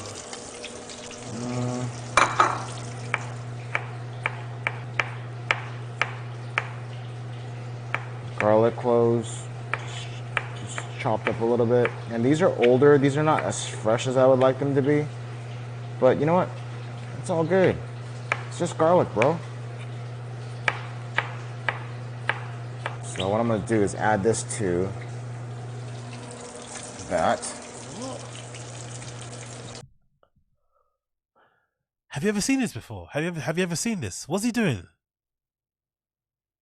What is it? What is he doing right here? He's frying these bits of fish that he put in batter and breadcrumbs in a frying pan with butter in it. And now he's also, what is he trying to like? But why is he doing it together? Stir fry. Why is he doing it together? Because somebody... Ugh. That's going to make the flavor of the butter and the oil just that much better.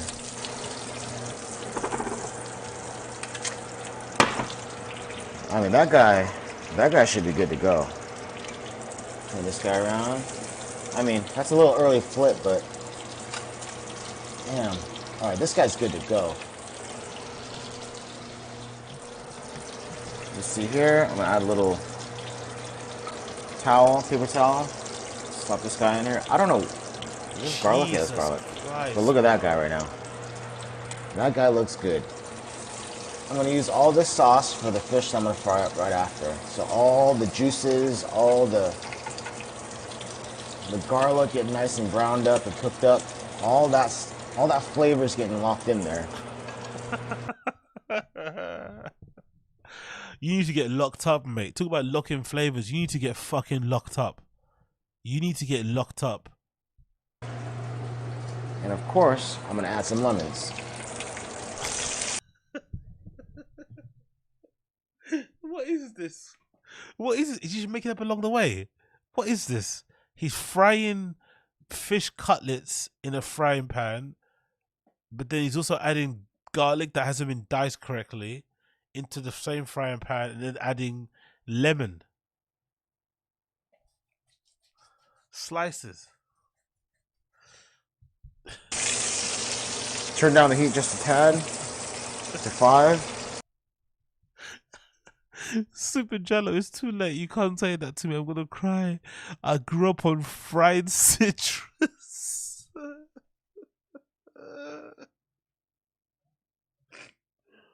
Oh, you can't do that to me. It's too late. You can't do that to me. Oh my god, I grew up on fried citrus. Oh look, it looks like a face, guys. It looks like a face, doesn't it? It looks like a face. Look, it's a face. The eyes, the nose, the smile. Look, it's a face. It's a fucking face.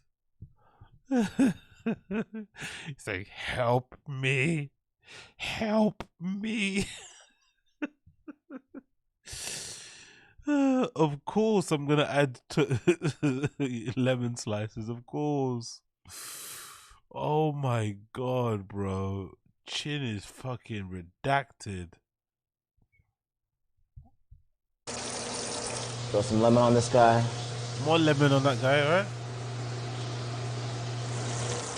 Look at that. I wish you guys could smell this. It smells so good. Ooh, look at that. So this is one of the first fillets that I panko crusted. Check this out. I hope you can see it there. Maybe you can see it better here, but this is it focusing in yet? Don't look good, bro. That is super white, delicious, and flaky. Can't wait to try it. You know, Chin, isn't it? White is right. Yeah, white is right, isn't it, Chin? White is right. That's what my boy Chin is saying. That white is right. You know what? This is not fully crisped up, but I want to see what it tastes like right now. When it's not fully crisped up, not raw, but not too cooked, not overly cooked. So let me. How long have you had that in that frying pan? Look how black everything is underneath, and it still hasn't been cooked yet. Maybe add more oil in it. I don't know. Look how black that frying pan is, and it hasn't been. It's still undercooked. How much longer do you need? An hour. Try that too. Oh, that looks really good. And now, turn the heat down. Why do you keep saying things look good when they look horrible? They look like he's dog shit out or something. I'm gonna add the whole fish in there. Here we go, baby. Here we go.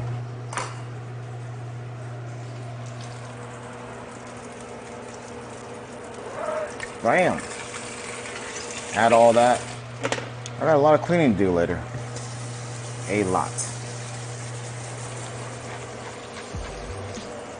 Ooh, that's looking good.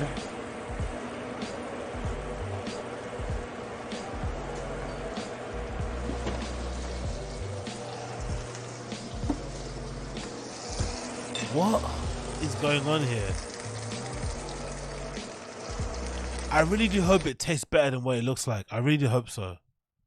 Great camera angle, right? Stare at your back. Great camera angle.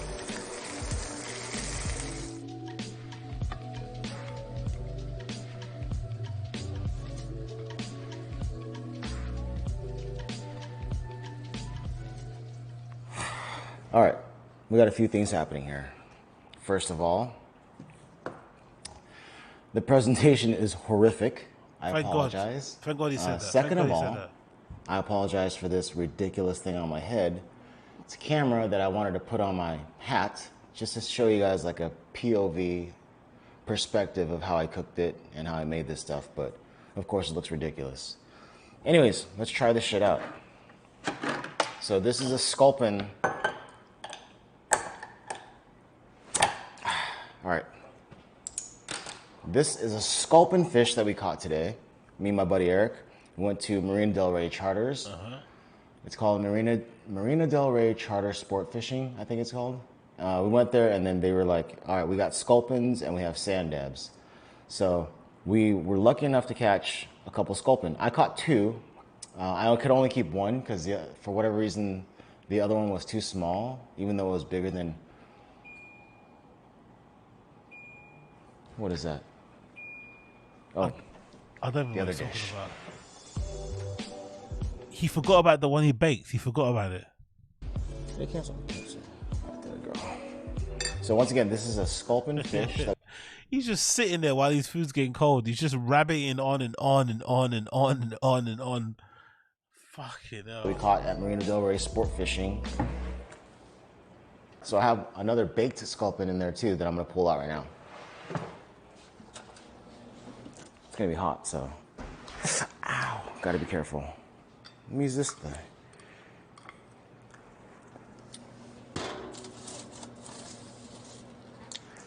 Hot. All right. Let's take a look-see. Oh, and I mentioned, right? I'm drinking sculpin beer.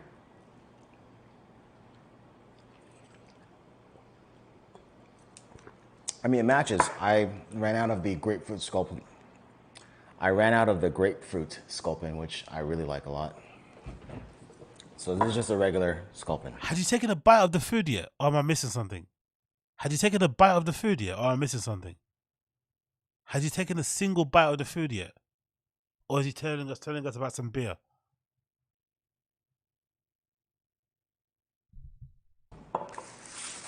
Ooh, so hot. And it is leaking.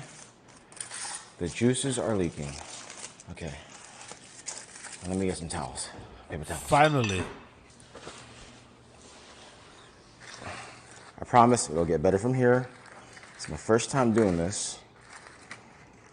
Ah, hot, hot, hot. It's so hot.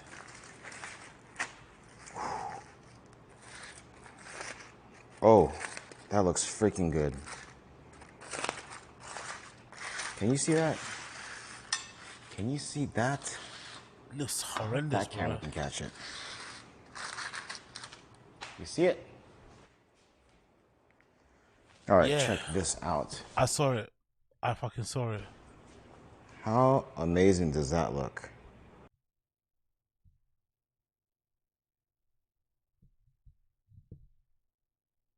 Oh my god, that is rancid. That looks like pure shit.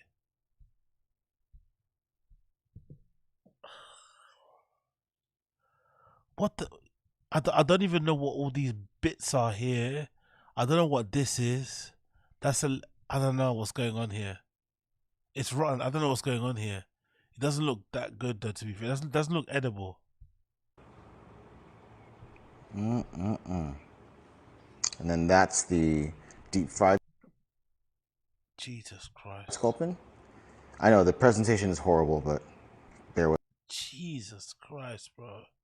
Look how burned. Look at the different. They're all different colors. They've all been deep fried, but they're all different colors.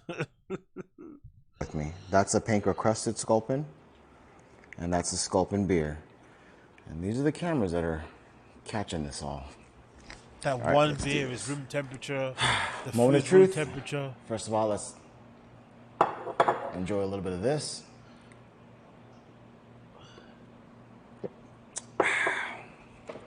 Baked sculpin. Let's try this.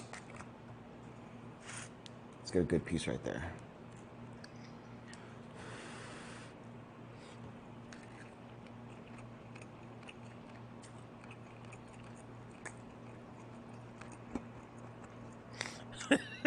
Wow, I've never had sculpin in my life. And this is really good.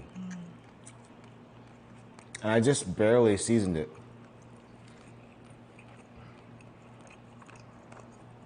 You can see I used lemon, butter, salt, and pepper. And then I cooked it with sauteed garlic cloves. But damn, this is so fresh tasting, so like,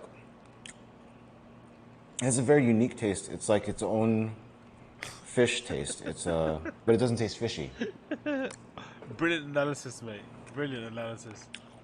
And it's tender. Okay. Actually, so it's tender, but it has like has texture. It has like a decent texture to it, so it's not super firm. But when you bite into it, it's kind of firm.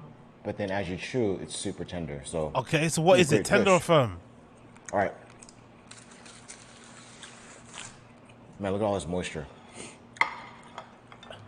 Let's try the deep fried. Jesus Christ, moisture. Okay. It's not just oil. I will say this though, there's a lot of bones in this. A lot more bones than I thought. A lot more bones than I imagined. I think one's caught my throat right now too, which kind of sucks. Let's keep on eating though, no problem. No water or beverages in sight. I'm chewing on a bone right now. This actually tastes better, the deep fried one. Booth McGee, Chin needs to get laid, bro. He's screaming for help in these videos. Yeah, we all know, man. This is a car crash. This is literally a car crash. You can see it. He's literally, like you said, screaming from top of a building, from the top of a fucking mountain. He is screeching for some companionship. Because this is just... It doesn't even have to be romantic. Just somebody just to like be like, ugh, what's that? You know? That's all. Yeah. I would say if you cook this fish, you can't go wrong baking it. But damn, the deep fry thing, for whatever reason, it makes the texture even better. It tastes, I think there's more flavor when you deep fry it. Yeah, I prefer it that way better, and it's really good. This is a really good fish. I'm surprised. And now let's try the panko crusted one. How long is it taking to I don't know. I should have put these damn things in Shut up and focus on. stuff it in your app. See if that helps or works. God almighty, bro. You can't focus on that though, can you? All right, let's try this.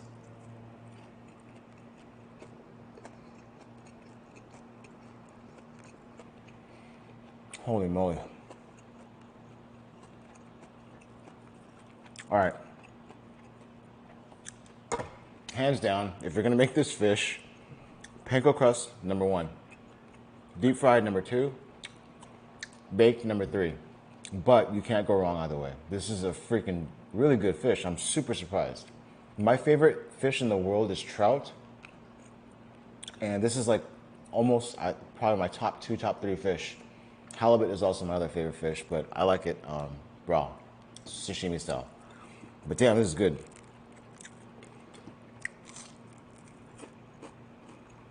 Damn. Dude, you have to try this. No, thank you. I don't have to try anything that you fucking make. That looks fucking awful. That looks dog fucking awful. What's up, Dallas? Look at you guys. I'm not used to this. Dallas is a little different. There's some ladies in the crowd tonight. I'm not used to that. My demo, 18 to 36 brothers. It's a it's a real cockfest usually at these things. Look at you guys.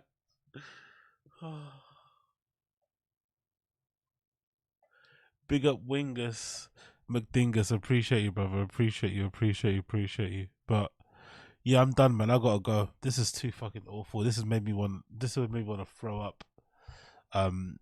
All of those cameras and tripods and Bluetooth this, wireless this, and this is what he's cooking. What's the point of having all that gear when you can't fucking make anything that's actually edible? Like, yeah, I'm not for it, but hey, what can you do? What can you do?